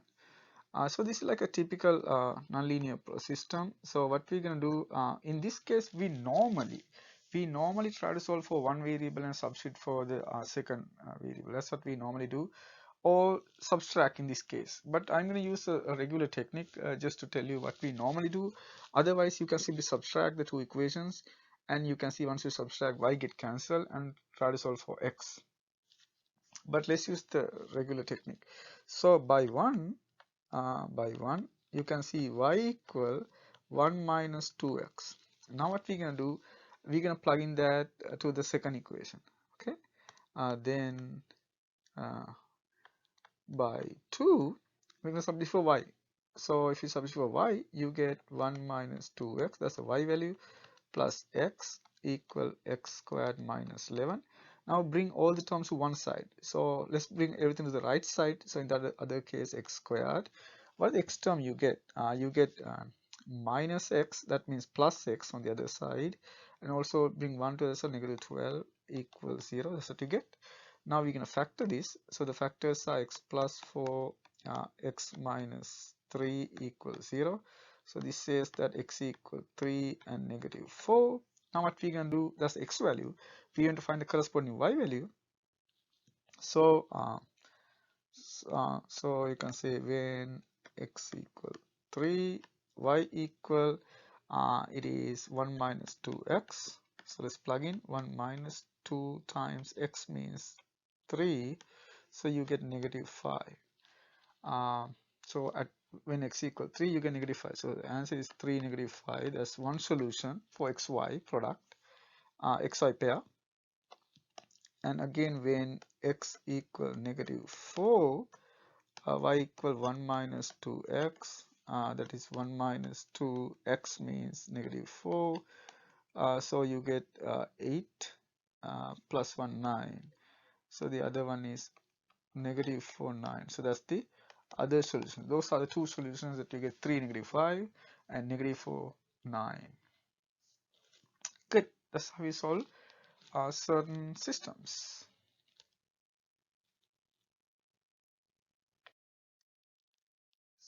In this, we are going to learn how to solve equations, how to find solutions for certain certain inequalities. Uh, so let's say solve the inequalities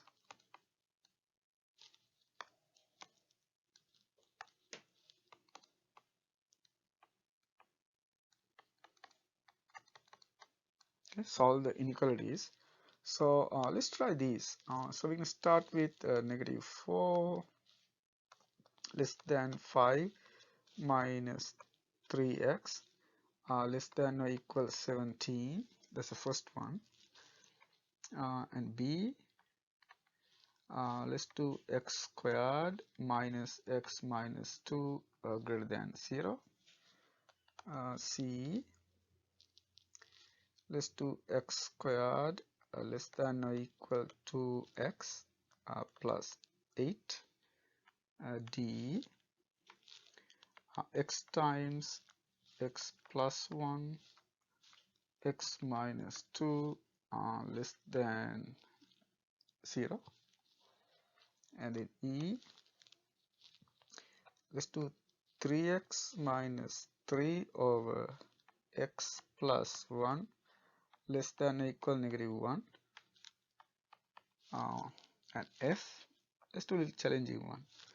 2 over 1 minus x greater than or equal 2 plus x. And then let's try to solve some inequalities with absolute sign. So how about this? So G, x minus 3 absolute sign less than 4. H 2 x minus 3 greater than or equal 5. I plus 2 1 over x minus 1 over x plus 1 less than 1 half. And j, let's do like a little tricky one. 1 over x squared less than 1 over 2x plus 8. Okay, the last two are like little challenging, so this one and that one, but we can still do it. Okay, so let's try to do as much as you can, and then you can match your solutions with the answers given. Okay, so take some time to solve them first, and you're going to see the complete solution in a minute.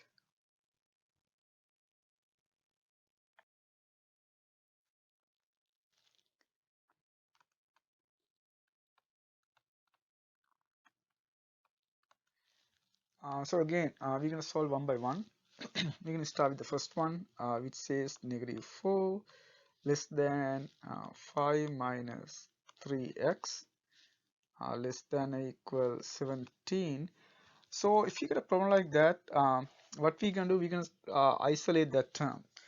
And also be very careful because when you have inequality, you can add something. So what are the kind of common properties that we have? So if you have inequality a less than b, you know that you can add something without changing the inequality, and you can subtract something without changing the inequality.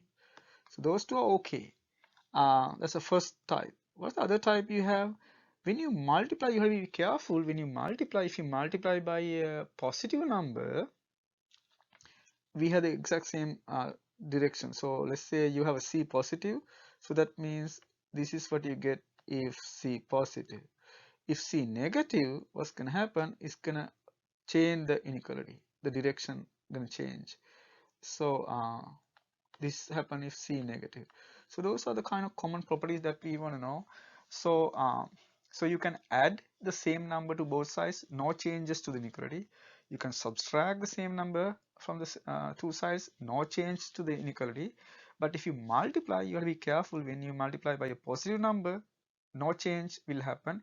If you multiply by a negative number, the inequality change the direction. It's the same thing for, so this is a less than b. This exact same thing happen with a greater than b.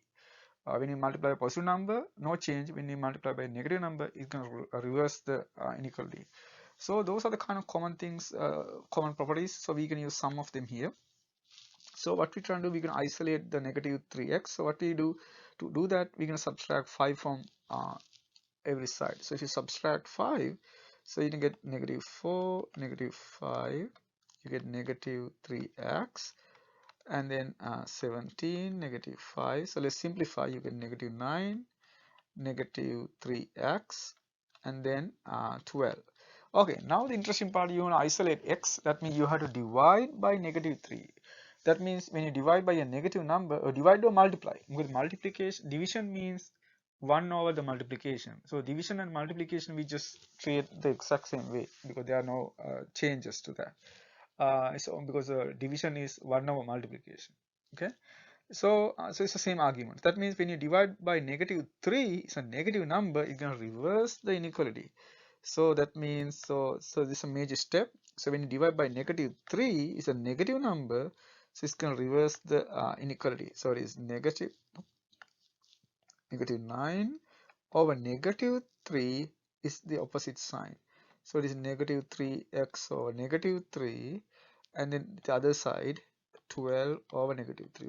Why this happen?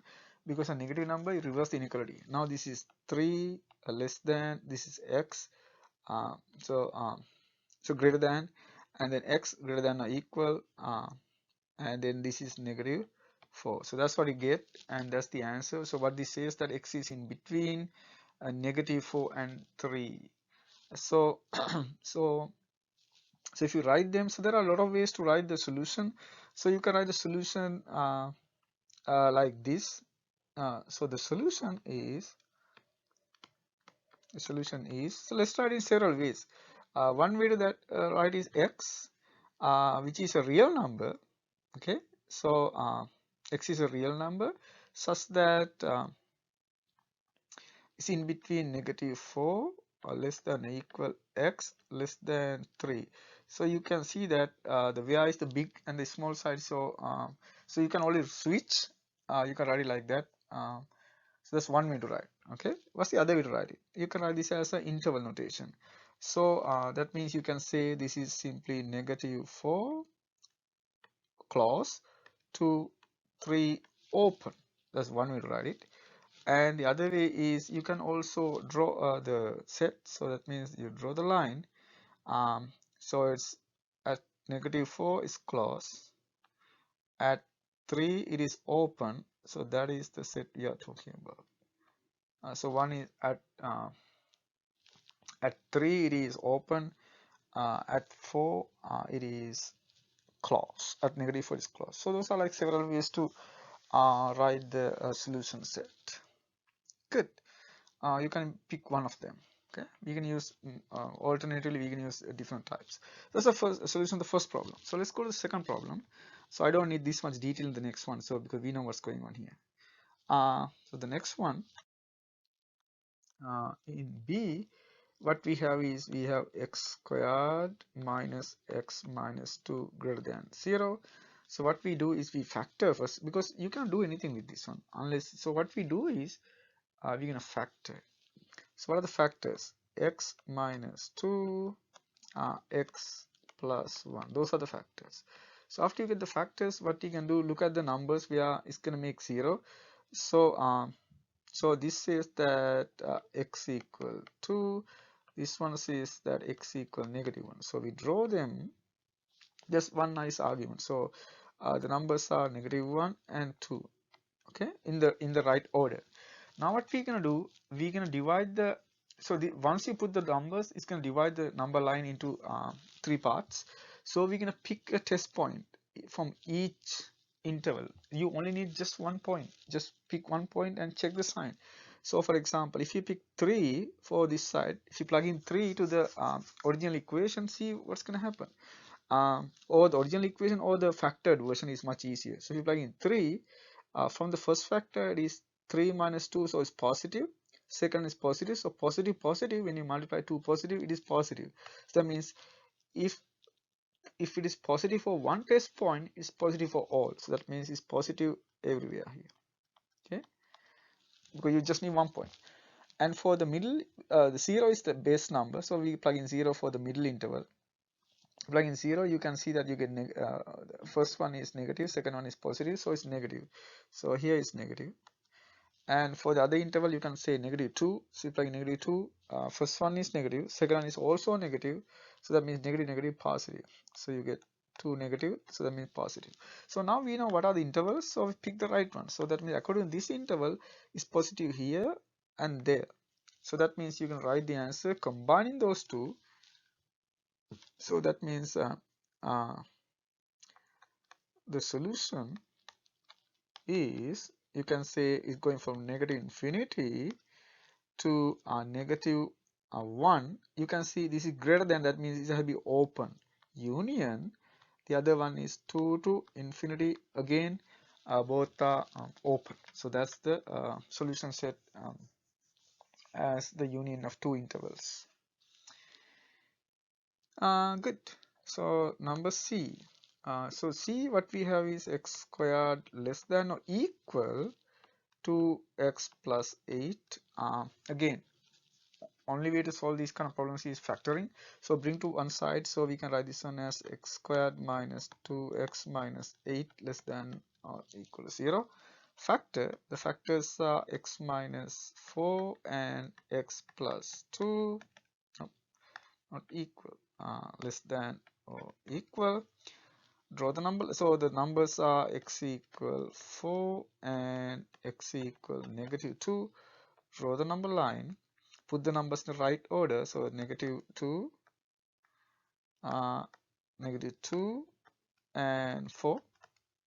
Pick test points. So let's go to the larger side. So let's pick 5. If you plug in 5, what happen? Both positive. So that means this is positive here. If it is positive for 1, positive for all. Okay, 1 for all. And for the middle, we can put 0. If you plug in 0, you can see negative, positive, so it's negative. So here it is negative. And then for the other one, you're going to put -3. If you put -3, negative, negative, so positive. So that means it has to be less than, the product has to be negative or less than or equal to 0. That means that is the right interval, but you have to include endpoints because it can be 0 now. So that means the solution is, okay, the solution is it's going to include now, so it is -2 to 4 including the corner points. So you can see it is different from the previous one. We have to include the corner points now. Okay, so let's do the next one with maybe like 3 products. So how about the next one? So D. So let's try to solve x plus 1, x minus 2, negative. Again, if we have a cubic equation, what you want to do is you want to factor them first. Okay, but here it's already factored, so it's easy. So you can think of the numbers. So numbers are x 0, this is gonna say x -1, this is gonna say x equal to, put the 3 numbers in the order. So negative first, and then 0 is important. Okay, and then what we can do, we can pick test points. So pick 3. So you pick 3, and you can see that everything is positive. So positive, positive, positive means positive. 3 positive, so it's positive. And for between 0 and 2, between 0 and 2, we can put 1. If you plug in 1, what will happen? Positive, positive, negative. So that means positive, positive, negative means negative. And then for the next one, you can put -1/2. So if you put -1/2, what will happen is first one is negative, last one is negative, and the next one is because you're going to put -1/2. So so that's going to be positive. So that means negative, positive, negative means positive. So it's going to be positive. And the last one, pick something like -2. So you plug in -2. The first factor is negative. The second one is also negative. Third one is also negative. So 3 negative means negative. So you get negative sign. So what you do, you pick a test point, plug into each factor, and check the sign. And there are 3. So that means so we need to check what is the outcome, what is the final sign. So that's what you get now. So the solution is going to be, you can see that it should be negative, so that means this, so it has to be this and that, but you cannot include endpoints because there's no this is less than, just the less than. So the solution is, -infinity to -1, not including endpoints, union. We have 0 to 2, again not including endpoints because it's strictly less than. Good. So let's try to do something with fractions. How about this one? So we have 2x minus 3 over x plus 1 less than or equal -1. So if you get something like that, I mean, one way to do this is you can consider 2 cases of x plus 1 and x plus 1, like when this is positive and when this is negative. And then when it is positive, when you multiply, it doesn't change the inequality. When it is negative, it's going to change the inequality. Then you're going to get 2 solutions, and then you're going to combine. That's one way to do it. The other way is simply just solve it, like just bring everything to one side. That's the other way to do it. So that's the way I'm going to do right now. So we're going to bring everything to one side. That means you can add 1 to both sides. So we have 2x minus 3 x plus 1. You add 1, so you bring to the side. So that's what you get. That's the first step. You bring everything to one side. Then you get a 0 on the other side. Now let's take the common denominator. So the common denominator is x plus 1. So you're going to multiply the top and bottom by x plus 1 on the other one. So we can write this one as 1 over 1 and then use a cross multiplication. So that means 2x minus 3 times 1 and then 1 times x plus 1. So you get that. That's how we discuss this. And then x plus 1. That's what you get. Take the common denominator and simplify. When you simplify, you get 3x minus 2 over x plus 1. That's negative. Now, this is exactly the same as the last problem. Just take the 2 zeros. So there's a 1 0 is x negative 1. From the top, you're going to get, if you set this one equal to 0, you get x equal 2/3. So that's the 0 you get. So it's the same thing. It doesn't matter it is a multiplication or division. The sign is a sign. Whether you multiply or divide, it has the same sign. So it doesn't matter with the multiplication or division when you decide the sign. But those, so that means you get the zeros from each factor. You get the zeros from each factor. Now we do the exact same thing as we did before. You're going to mark them. So let's mark them in that order. So this is negative 1 and then 2/3. Now again, pick test points. So one of a good test point would be 1. So if you plug in 1, you can see both positive. And when you plug for the middle one, the best number would be 0. So if you plug in 0, you get negative 2 over 2 is a negative. And for the other one, you can plug in negative 2. So you plug in negative 2, and you can see that the negative, so it's positive.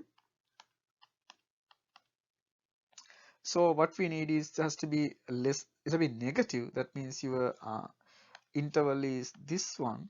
But now we have to be careful because you cannot have a number that makes the denominator 0. So that means you cannot include negative 1 in this case. Because at negative 1, it's going to be denominator. Numerator is okay. The denominator going to be 0. So that means you need to exclude negative 1. So we are not going to include this number. You have to take it out. That means the final answer is, so the solution is, so not negative 1, so it's open at negative 1, but close at 2/3. So that's the final answer because negative 1 is in the denominator and that's not a valid solution. Good.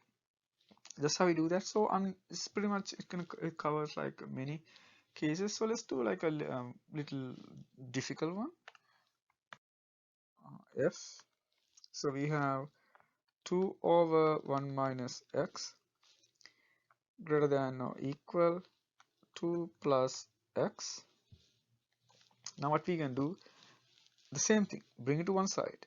So we bring it to one side, so it is 2 1 minus x, and then we have negative 2 plus x greater than or equal 0. Take the common denominator as before, so 2 minus 2 plus x, and you can see you have to multiply the top and bottom by 1 minus x, so it's 1 minus x. Everything divided by 1 minus x greater than or equal 0. So again, let's simplify. So it is 2 minus, if you distribute, you're going to get negative x squared,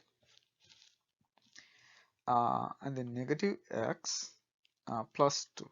So that's what you get, divided by 1 minus x greater than or equal 0. And then, so let's simplify. If you simplify the top, and you can see that you get x squared plus x, and 2 minus 2 get cancels, so you get 1 minus x greater than or equal 0.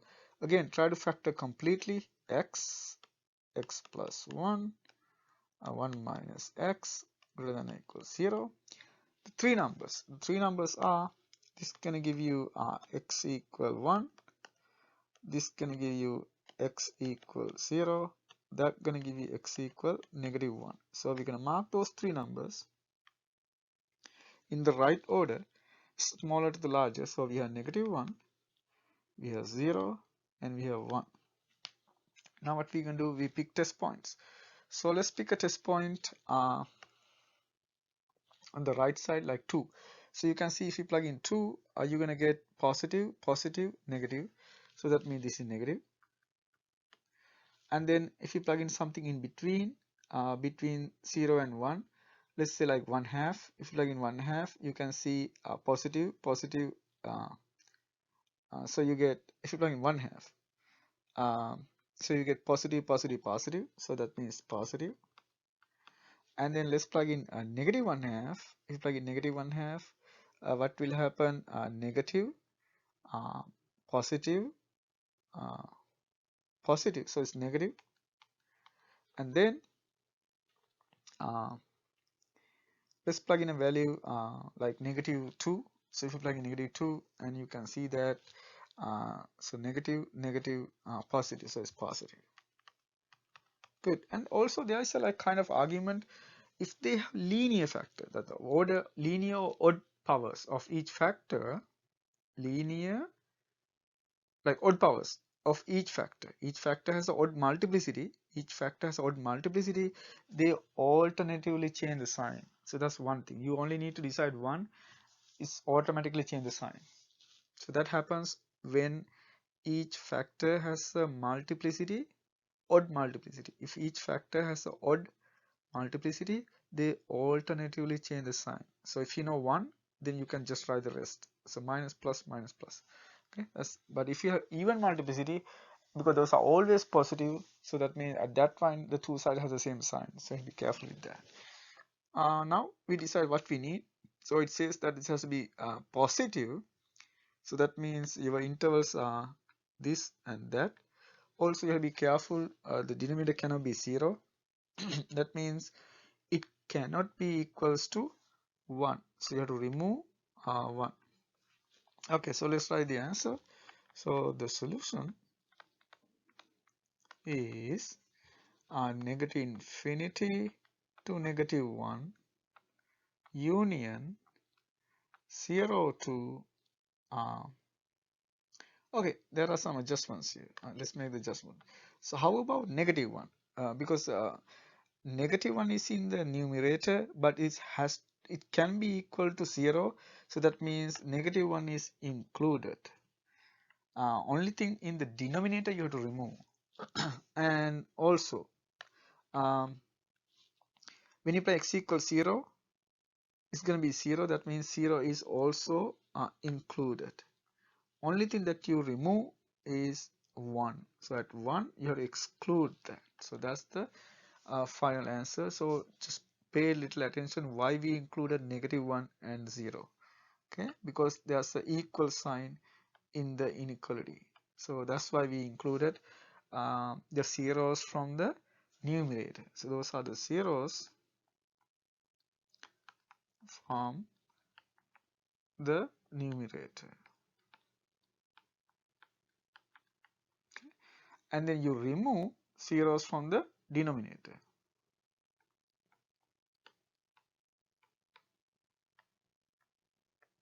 Remove zeros from the denominator. Okay, so it's very important. Why we include the zeros from the numerator? Because there's an equal sign in the inequality. So you see that equal sign? That's why we included the zeros from the numerator.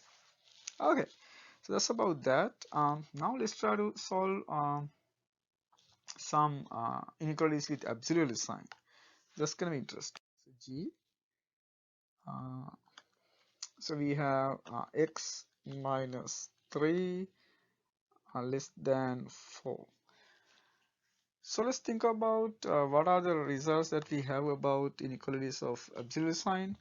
We know that when the absolute value is of x less than a, what does that mean?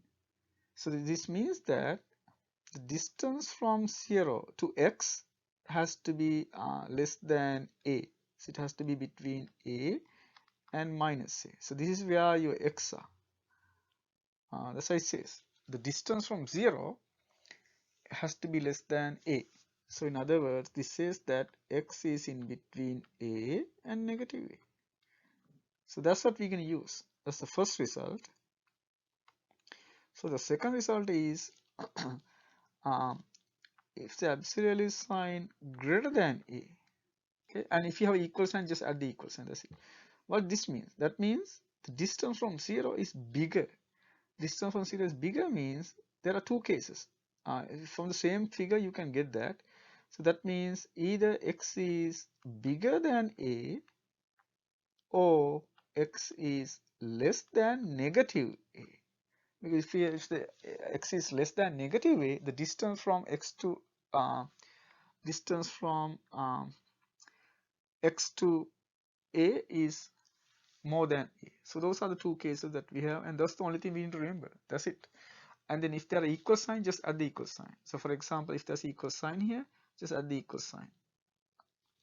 So just knowing those two, you can solve all the inequality problems. Okay, just that's the only thing we need. We don't need anything else. Just two cases: absolute x less than a, then it is in between, absolutely greater than a, this is outside. Okay, just that. Okay, so let's use that here. Now the question is how to solve this one.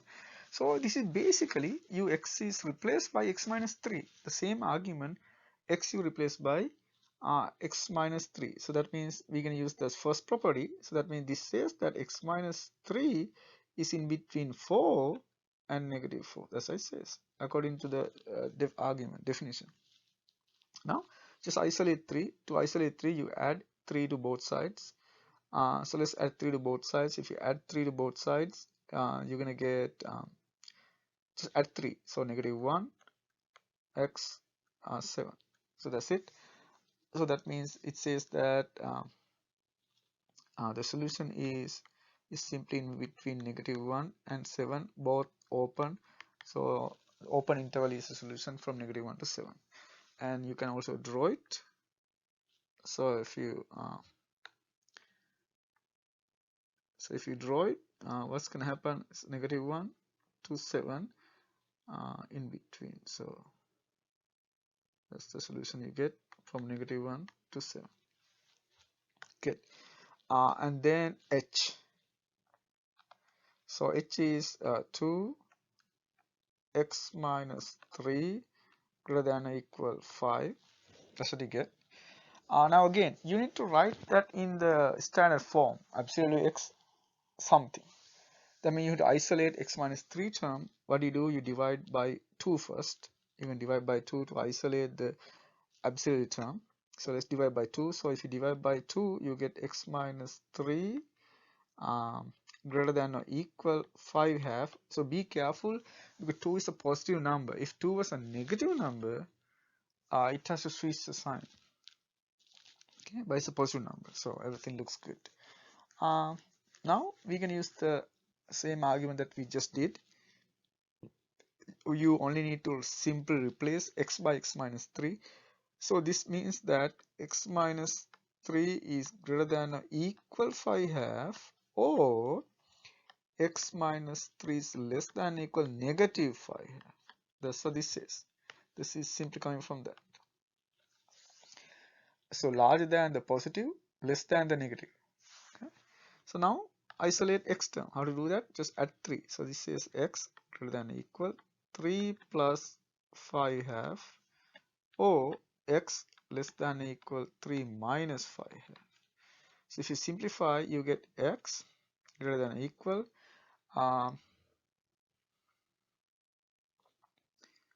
so what you get is so it is 3 plus 2, so it is 3 times 2 is 6, so 11 over 2, or x less than or equal again 3 times 2 means 6 minus 5, so 1 half. So those are the two answers. So that means it says that it's greater than 11 over 2 or less than 1 half. So if you draw it, those are two numbers. So it says greater than 11. So this is 11 half. So it's greater than that. So that means this area, you circle that, and that's 11 half. And then again the solid dot, so 1 half, and then less than 1 half.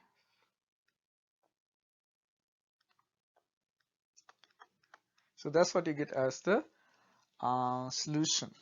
So if you write the solution set, it's negative infinity all the way half, open closed because there's equal sign, union, and then 11 half all the way to infinity. So that's how you write the solution or the set. Also, you can use a set builder notation and write that. So you can simply say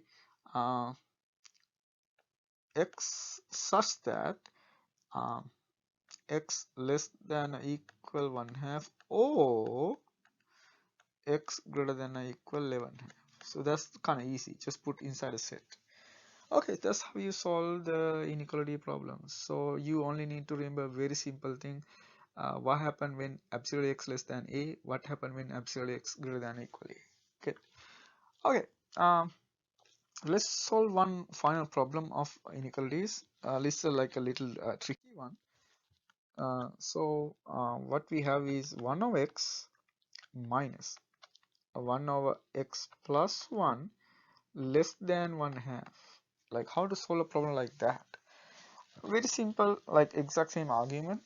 Try to bring everything to one side and then factor and then find the critical points, the numbers where the numerator and denominator makes 0, and then pick test points, check the sign. So let's do them. First, I'm going to solve this side. So take the common denominator. If you take the common denominator, you're going to do the cross multiplication thing. So it is x plus 1 minus x over x plus 1 less than 1 half. And if you simplify, you can see x get cancelled. So you get 1 over x plus 1 less than 1 half. Now I'm going to bring 1 half to this side. So it is 1 over x plus 1 minus 1 half negative less than 0. Now take the common denominator as before. So you can see when you expand this one, you get x squared plus x. So that means if you take the common denominator, you get so you get 2 here by the cross multiplication, and on this side you get x squared plus x, because that's exactly the denominator of the other term. And then we leave this in the factored form. Now what we can do, we're going to simplify the top. So if you simplify the top, you get yeah, actually it's already simplified, but you can see it's really hard to find the factors. So what I'm going to do, I'm going to pull the negative sign out. If you pull the negative sign out, you get x squared plus x minus 2, because this is much easier to factor. So that's a kind of trick that we use. And then I'll do the rest here. Let's see what are the factors of the numerator. You can see the factors are x plus 2 and x minus 1. In the bottom, it is x plus 1. Again, now you're going to find all the zeros from the numerator and the denominator. So what are the zeros? So you have x equals 0, you have x equal negative 1, you have x equal 1, and x equal negative 2. So be careful, sometimes what happens, they get cancelled, but even if they get cancelled, you still need to exclude the numbers from the denominator, because that was in the original problem. Because the original problem says that x cannot be equal to 0 or negative 1. Actually, this can be more interesting if you do that. So what I'm going to do, I'm going to slightly change the problem. Let's put the equal sign here just to make it more interesting. Okay. Yeah, because that's where you need to decide whether you include or not. Okay, good. Otherwise you don't include any of the points if you see this trick inequality. Okay, so now we get all the points. So let's draw the line. I'll put the number in the right order. So we start with the smaller to larger. So we have negative 2, negative 1, 0, and 1. So those are the numbers you get.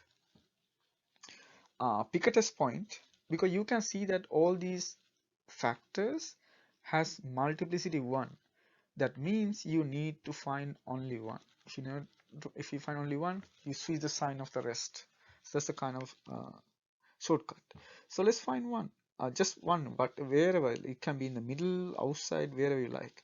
So let's try to find one on the rightmost. So let's plug in 2. So if you plug in 2 to this inequality, and don't forget the negative sign outside. So plug in 2, what will happen? Plug in 2, positive, positive, positive, positive. All of them are positive. So that means there are 4 positive signs. That means it is positive. With the negative sign, it is negative. Okay, because there are 4 factors. All the factors are positive if you plug in 2. So that means there are 4 positive signs. That means even number of positives, so it's positive. With the negative sign outside is negative. Now we know that by the shortcut, this has to be positive, this has to be negative, this has to be positive, this has to be negative. Just switch the sign. So that's a shortcut. Now what we need is when this gonna be either negative or 0. So that means the intervals are as a negative or 0. This is negative, negative, negative. And also it's going to be 0 at -2 and 1. So we can include those 2 points as well. So we can include -2, we can include 1, but we are not going to include 0 or -1 because that's in the denominator. Okay, so that's the argument. So let's write the final answer now. So the solution is so where is negative or 0?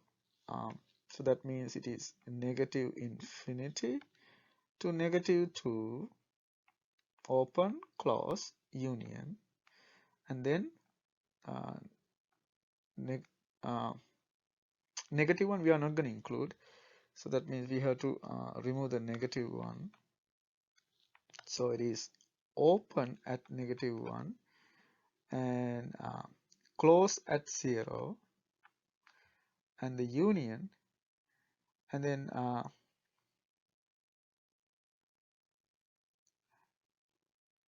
no, there's one more mistake here. So because also you have to you have to remove 0. So remove 0 because in the denominator. So we exclude the values from the denominator. That means you have to exclude 0 and -1. So this will be open at 0, and then union we have including 1 because that's from the numerator to infinity. So the numbers from the numerator you include, numbers from the denominator you exclude. So that's the final answer for this problem. And then you can try the last one uh, for practice. So what was that problem?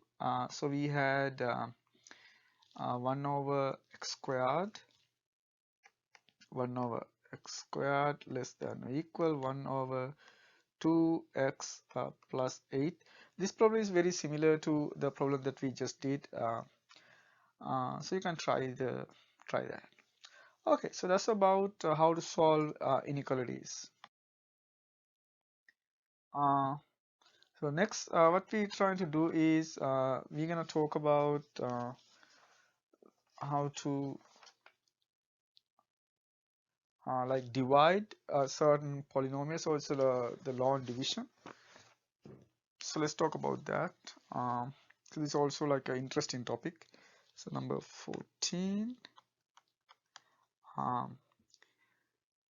So divide using the long division.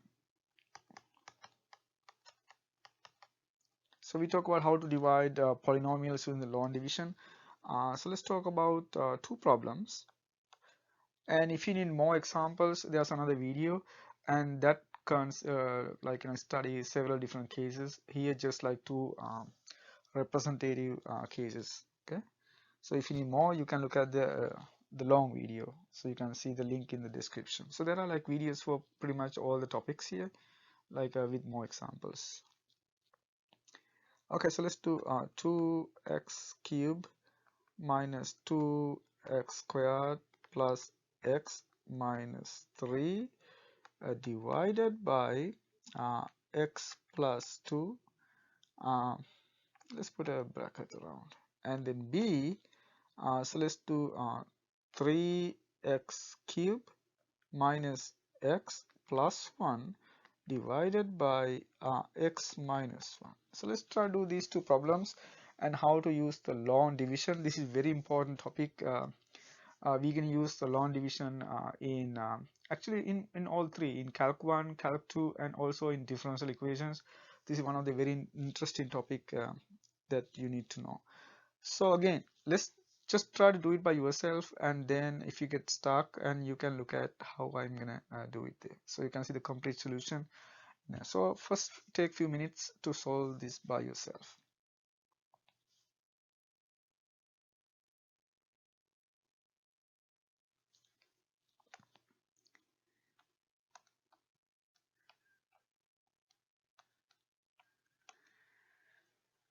So we can start with the first one. So it is 2x cubed minus 2x squared plus x minus 3, so divided by x plus 2.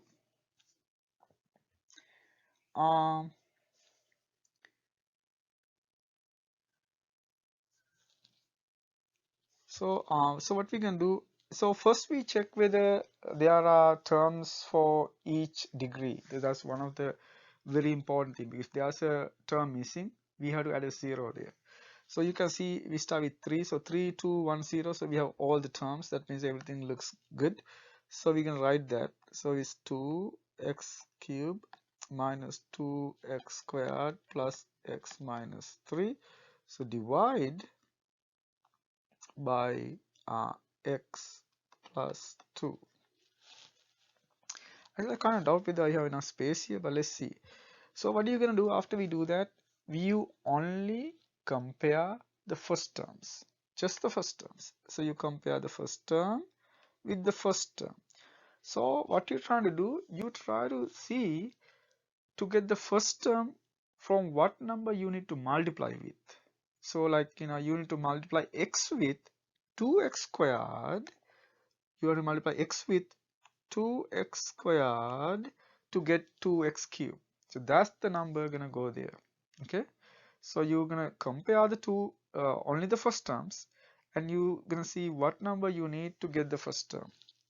In this case, you can see that when you multiply by 2x squared, you get 2x cubed, or you simply divide.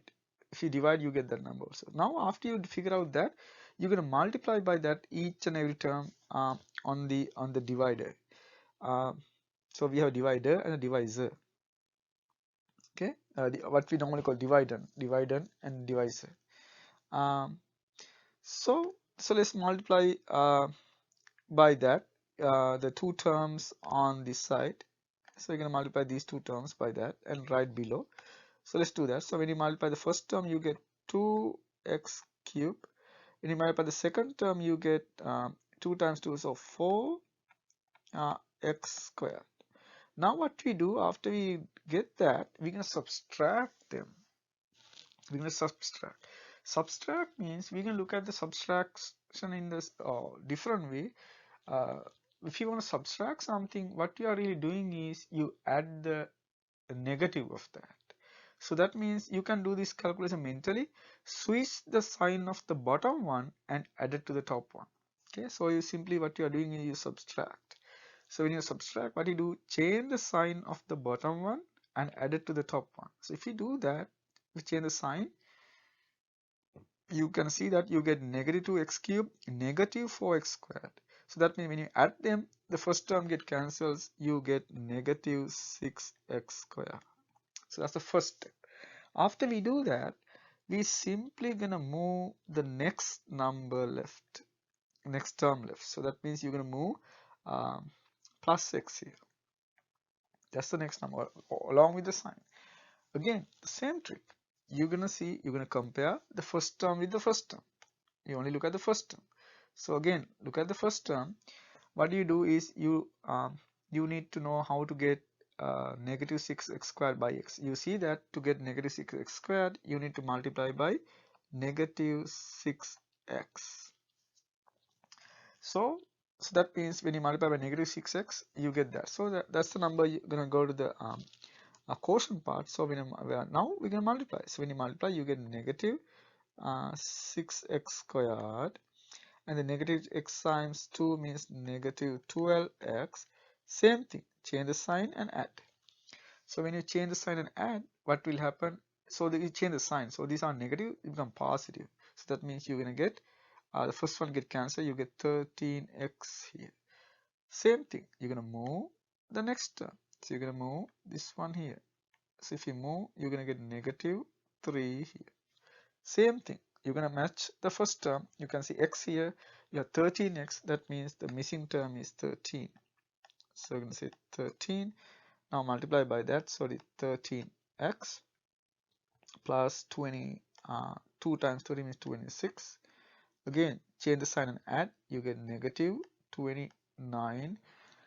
So you're going to stop here. So when you stop, so that's another question. You're going to stop when you see the degree of this term less than the degree of the divisor. So divisor has the degree 1. This is degree negative 29 is a constant, I mean degree 0. That's less than the degree of the divisor. So you're going to stop here. So that's the stop. Okay.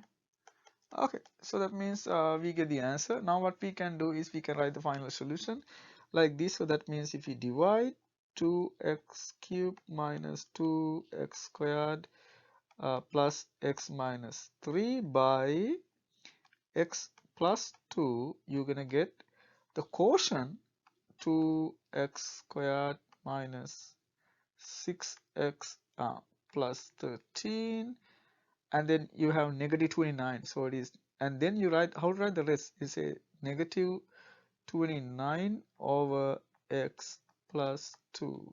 So that's how you write the final answer as a quotient in the remainder form. That's one way to write it.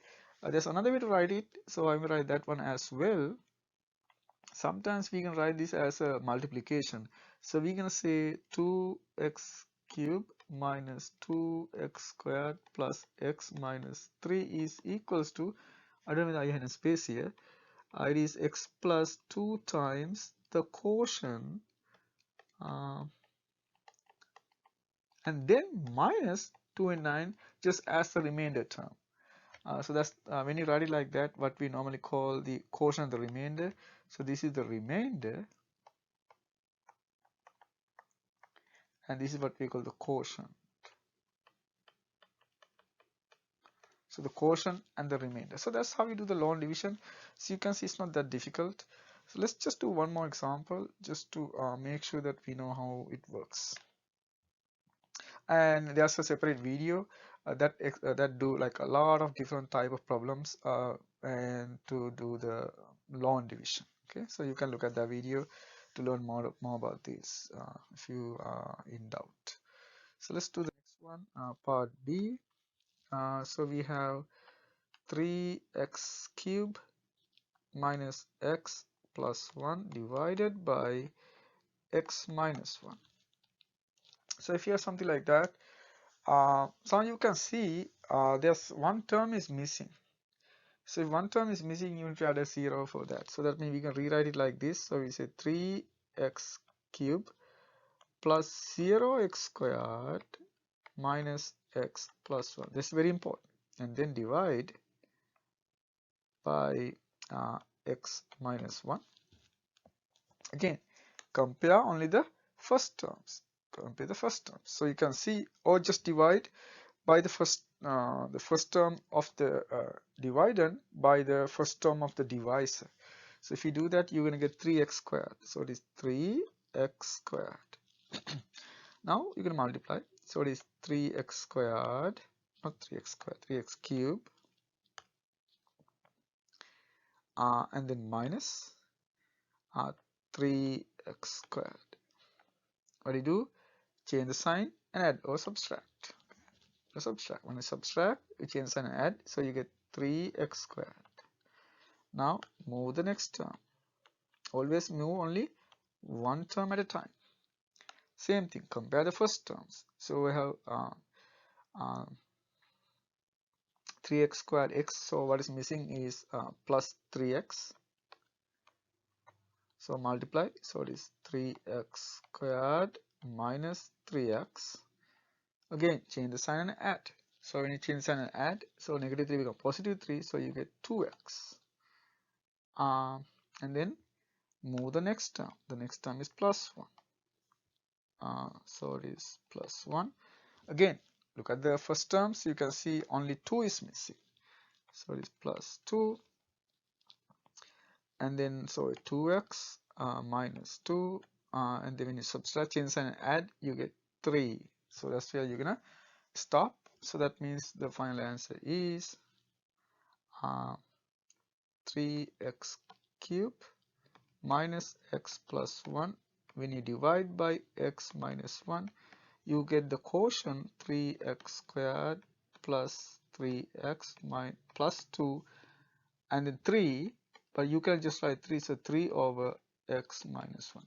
So this is very useful when you try to integrate a rational function like this. Okay, so I'm gonna give you that just as a note, and this is you're gonna expect in your Calc 2 class.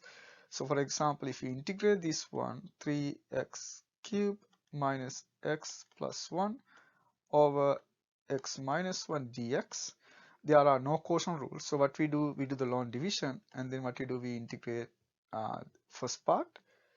This is very easy to integrate, you know, even this from Calc 1, and then plus you integrate that. That's also very easy to integrate. That's a natural log. So that means your final answer is going to be, if you use the power rule, you add 1 and divide by that, so that means you get x cubed, and then here you get 3 over 2x squared, and you get 2x. This is simply natural log, so 3 natural log x minus 1 plus c. So you're gonna do this in your Calc 2 class. So this is one reason why you want to learn the technique. So, but this is how we do it. So it's a very simple long division problem, and after you do that, you can simply integrate this and get the answer. Okay, so you can expect this in Calc 2. Just wait, and you can learn that. Okay, so that's about that. And then what we're gonna do is we can learn how to use the synthetic division to do the kind of the same thing. Rather than doing this long process, we can get the answer fairly quickly. So let's do that. So divide using the synthetic division. Okay, that's the next topic. So number 15,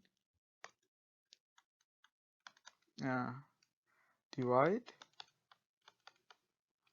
using the synthetic division.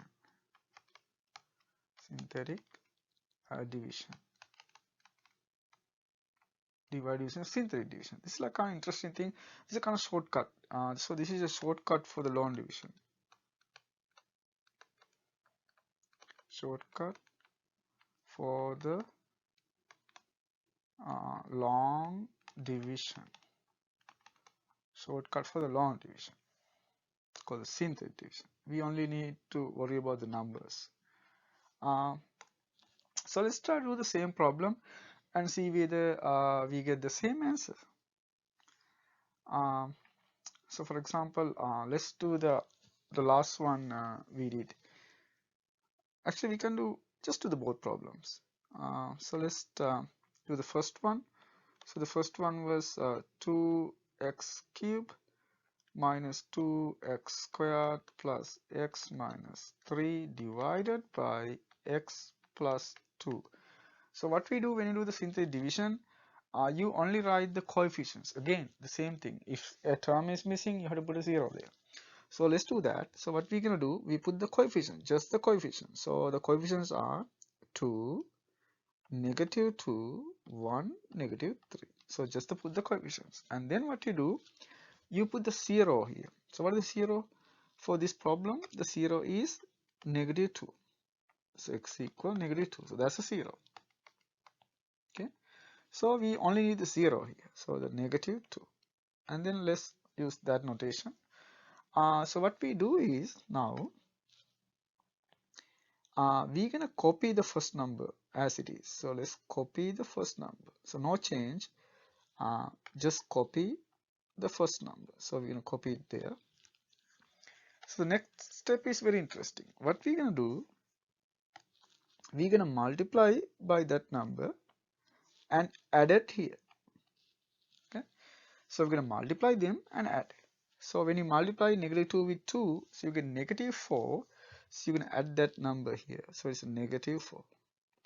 When you add, you get -6. Do the same thing with the new number now. So we're going to multiply the -6 with -2. So you get 12. So put it there and add 13. And then do the same thing. We're going to multiply the two numbers. So you get -26 and add. So it is -26 and add, you get -29. The interesting part is the first part is the coefficients of the quotient, that is the coefficients of the remainder. Okay, so that's it. So very simple. So these are just the coefficients. So that means this is a quadratic polynomial. So let's try the corresponding polynomial. So that means it has to be 2x squared minus 6x plus 13, and you can see that that's exactly what we got. And the other one is just a remainder. So these are only the coefficients. So let's try the final answer now. So that means 2x cubed minus 2x squared plus x minus 3 divided by x plus 2 is simply equals to 2x squared minus 6x plus 13. That's the remainder. So that means a -29 over x plus 2. So we write in the exact same format, but you just get the coefficients from that. Okay, so you can see it's very simple compared to the long division method. So let's do the last one as well and see whether we get the same answer. You should get, okay, just a new technique. We only worry about the numbers. So let's do that. Number B. So we had 3x cubed minus x plus 1 divided by x minus, actually this is a little easy because it's 1. So what do you do again? You can see that x squared is missing, so you need to put a 0. So let's do that. So it is 3 0 -1 1. This says that the 0 is 1, x equals 0, that's a 0. So that's what we need in the 0. Okay, so we put 1,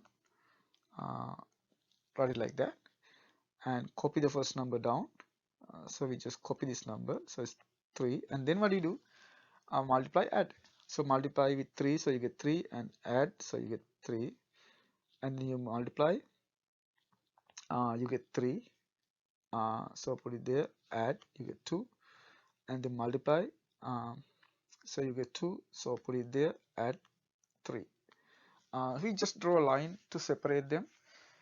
That's it. So that's the coefficient of the quotient, and it is a quadratic. So that means the final answer is, when you divide 3x cubed minus x plus 1 by x minus 1, you get 3x squared plus 3x plus 2, because 3, 3, 2, those are the coefficients, plus the remainder is 3, so it's 3 over divides, so you can write like that. So that's how you use the synthetic division to divide polynomials. And also you can divide a polynomial not just linear factors. Like for example, I'm going to do one example here. What about you want to divide 3x cubed minus x plus 1 with let's say x squared plus x minus 2. Now the question is how to use the synthetic division for that. So what we can do, we can look at the factors of this. What are the factors? So let's look at the factors. So the factors are x plus 2 and x minus 1. So that means we're going to do the exact same thing here with those two numbers now. Instead of 1, we use 2. We do 1 first, and then we do the next one after that. So that means your table going to be now. So we still have 3. Actually, I'm going to write it on the other side. So it's much easier. Then I have some space. Yeah, maybe it's this and right here. So the factors are x plus 2 and x minus 1. So it's the exact same thing. 3, 0, negative 1, 1. First divide by just 1, whatever you like. So let's say 1, the easy one. So we copy the numbers down. So it is 3. First one you copy, and then you're going to get 3, 3, 1, 3, 3. So you get 3, and then 3, 1, 1, 3, 3. So put it there, and then 2, and then 1, 2. So you have 2, so you have 3. Now what we're going to do, we can divide the new one by the next number. So the next 0 is negative 2 from the other factor. So let's put negative 2 next. So that's how we do. So put the negative 2, do the same thing. Draw the line, copy the number. So negative 2 are 3, negative 6. Add them, you get negative 3. Multiply, you get 6. Add them, you get 8. So that means if you divide by that factor, this is exactly what you get. You get 3x minus 3. Okay, so that means you can write the final answer now. This means that if you divide 3x cubed minus x plus 1 by x squared plus x minus 2, your quotient going to be 3x minus 3 plus your remainder is 8. That's what you get. So good. So actually you have to be a little bit careful here, because the first one did not divide completely. So let's start it like this. So we have 3x minus 3. That's the quotient when you divide by x plus 2. The remainder is 8 over x plus 2. We are not done yet, because we still have 3 over x minus 1. Remember in the previous one. So what's going to happen now? We need to divide that one by that extra term. So that means we still have 3 over x minus 1 from the previous step. We divide that one again by x plus 2 because we divide by that. So that's how you write the final answer for these kind of problems. So when you want to divide by a large one. So we can still use the synthetic division to do that, but this kind of interesting, what happened. Okay, so that's how you use the synthetic division to divide polynomials. Next, we can do as the last topic how to factor using the synthetic division. So let's talk about how to factor certain polynomials using synthetic division and in a much quicker way. So let's talk about that next. So as the last topic, let's see how to use the synthetic division to factor certain polynomials. And again, there's like a large like another video created for these topics, and they have many examples, so you can look at the you can find the link in the description. So the problem is let's say factor using the factor theorem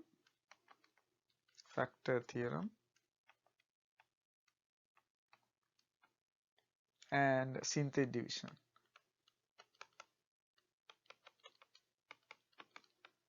Yeah, so this is like kind of interesting topic. So so these are the two problems where we're going to try as representative problems. So let's say we have let's try to factor 2x cubed plus x squared minus 4x minus 3, and the next one is 2x fourth power the fourth power, the fifth power plus x to the fourth power minus 5x cubed minus x squared plus 3x. So the fifth degree polynomial. Okay, so let's try to factor these two using the factor theorem and the synthetic division. So again, so what's the factor theorem? The factor theorem. So factor theorem says that if a equals 0, then x minus a is a factor. So that's the factor theorem. So this is like very useful. So what you do, you can try like simple values. So we try like a equals 0 plus or minus 1 plus or minus 2, things like that. So we can try those common values and then see whether they're gonna make the polynomial 0, then it is a factor. So once you know one factor, then you can divide by that and reduce the degree by 1. So that's what we are doing. We are keep reducing the degree until we're gonna get a quadratic polynomial, because once you get a quadratic one, we can factor it. And also you can use the uh, rational roots theorem to find the possible numbers. But the rational roots theorem says that plus or minus 1 is always a possibility. But you can find the link to the rational roots theorem in the description as well. Okay, so let's try to solve the first one. So the answers. So we can start with first. So let's say fx equal the polynomial 2x cubed plus x squared minus 4x minus 3. So let's try to plug in certain values. So if you plug in 1, what will happen? If you plug in 1, you get 2 plus 1 minus 4 minus 3 not equal to 0. If you plug in negative 1, you get negative 2 plus 1 plus 4 minus 3. You can see this is 0. So that means, this means that x plus 1 is a factor by the factor theorem. So that means we know the 0. The 0 is negative 1. Now we're going to do, we use a synthetic division to find the next factor. So let's do that. So we're going to put the numbers here. So 2, 1, negative 4, negative 3. The 0 is negative 1. We're going to copy the number down. Multiply negative 2, add negative 1. Multiply 1, add negative 3. Multiply 3, add 0. That's a good sign. 0 means it's completely divided. That's what it means. And also it can give you what is the other factor. Other factor is a quadratic polynomial. So it is 2x squared minus x minus 3.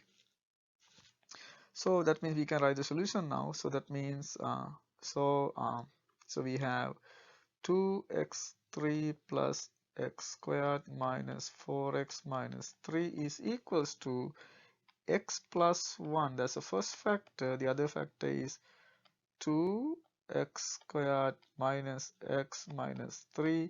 Now what we can do, we know how to factor that one because that's a quadratic. The two factors are, so say you're going to get 2x, so you need to get negative 3, so that means you're going to get you're going to need to get negative 1. So to get negative 1, so what you can do is you can put plus 3 x minus 2. No, that's not going to work. So the two numbers are because you have to get 3 here.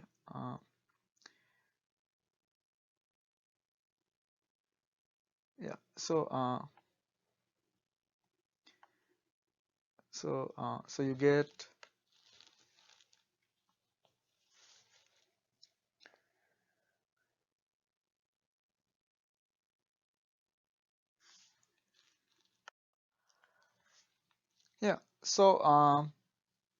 so the two factors of the 2x squared minus x minus 3 is we have 2x minus 3 and x plus 1, and because that's a quadratic equation, so you can quadratic polynomial, so you can always factor using either the factoring method or the quadratic equation. So we have completely factored the cubic equation using the factor theorem and the synthetic division. So this is one of the nice example, nice application of synthetic division to solve a difficult problem. And also you notice that you cannot do this problem using the grouping method, because that's what we normally use for these kind of problems.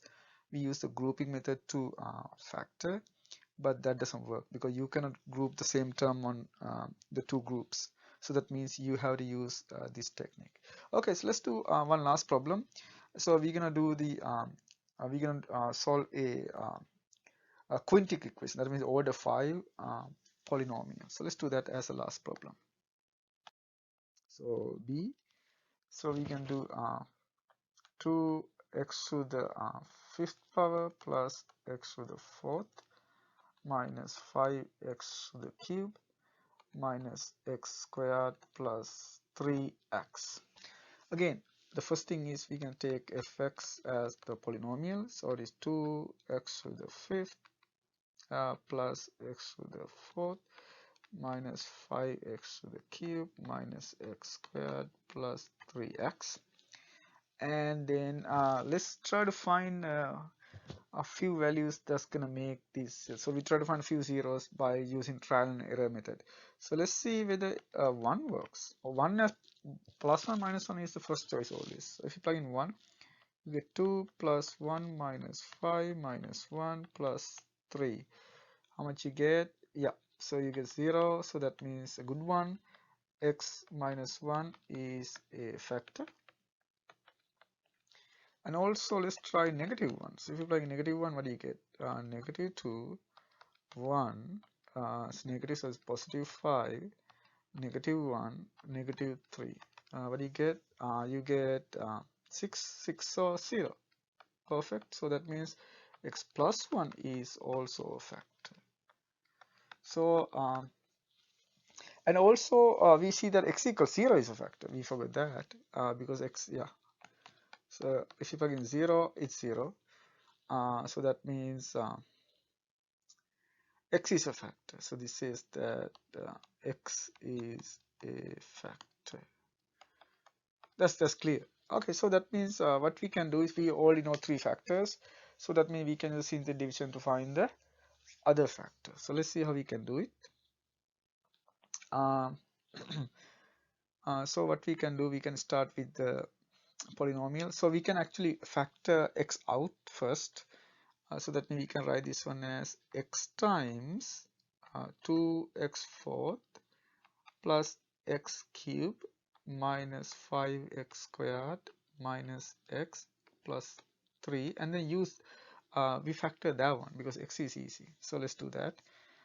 So we can start with the coefficients, and you can see all the coefficients are there. So it is 2, 1, negative 5, negative 1, and 3. Let's use 1 first, always the easy one first. Copy 2 down, multiply, so it is 2, add 3, multiply 3, add negative 2, multiply negative 2, add negative 3, multiply negative 3, add 0. You should get 0 because it's completely divided. If you don't get 0, that means there's something wrong. Now we're gonna go with the other number, negative 1. So again, copy the number down. So 2 multiply negative 2, add 1, multiply negative 1, add negative 3. So 3, add 0. You should get 0 there as well. Okay, so we have the complete solutions. Now what we can do, this is the quadratic polynomial, but we can factor this easily. So let's try the solution right now what we have. So we have 2x to the fifth plus x to the fourth minus 5x to the cube minus x squared plus 3x equal to x. The other factor is x minus 1, x plus 1. The last factor is 2x squared plus x minus 3, which is easy to factor. So one is 2x and then x So we think of factors of 3, so that you get this plus 1 there. So that means so we have plus 3 and minus 1. So that means we have complete factorization now. So it is x minus 1, x plus 1, and there's another x minus 1, so this is squared 2x plus 3. So that's the complete factorization of the quintic using the factor theorem and the synthetic division. Okay, so these are the topics that are important for calculus students. So this is good for anyone who doing pre-calculus, calc 1, calc 2, calc 3, and differential equations. So what we're going to do now is I'm going to give you a problem for you to test whether you know the material, or some like true false questions. And also, if you need more practice, I have created videos for each topic. So what you can do is you can look at them and learn more about it. Okay, so there are special videos for like how to factor polynomials. That's like interesting one. So I consider all type of like different type of polynomials, like starting linear, quadratic, cubic, quartic, quintic, and even higher order polynomials. So we talk about all the factor theorem, rational roots theorem, long division, synthetic division, and quadratic equation, and all of them. So we have like all everything together. So that's going to be a good resource for any calculus students, or anyone taking differential equations, or anyone taking mathematics. Okay, it's pretty much like talking about all those factoring techniques. Okay, so let's do the last one. This is like just to check whether you know the material. So these are like true false type of questions to check what you learn. Okay, so this is number 17. So let's say true or false. True or false. So A. So let's say we have A plus B squared equal A squared plus B squared. And B, A squared plus B squared square root equal A plus B. Same with minus sign. C, so just mark whether true or false. A minus B square root equal A square root minus B squared. I'm asking whether they are true in general. Okay. D is AB square root equal A square root times B square root. E is square root A plus square root B whole thing squared equals A plus B. F is 1 plus AB over B equals 1 plus A, and G is 1 over x minus y equal 1 over x minus 1 over y. H, A plus B over B equal 1 plus A over B. And I, 1 over x over A over x minus B over x equal 1 over A minus B. And then so let's say square root 4 plus square root 5 equal 3. Okay.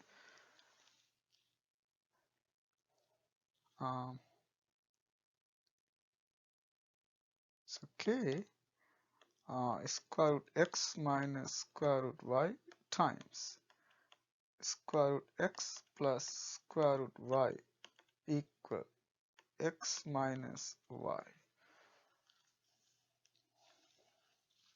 And the last one is a over b divided by c over d equal AD divided by BC. Okay, so let's see which one is true and which one is false, and you can see the answer in the description. Okay, so look at the description to find the answers for the true false questions. Okay, so this is about the algebra topics that you need to learn for calculus sequence and the differential equations. Okay, I hope you learned something, and you will do well in your classes. Thank you.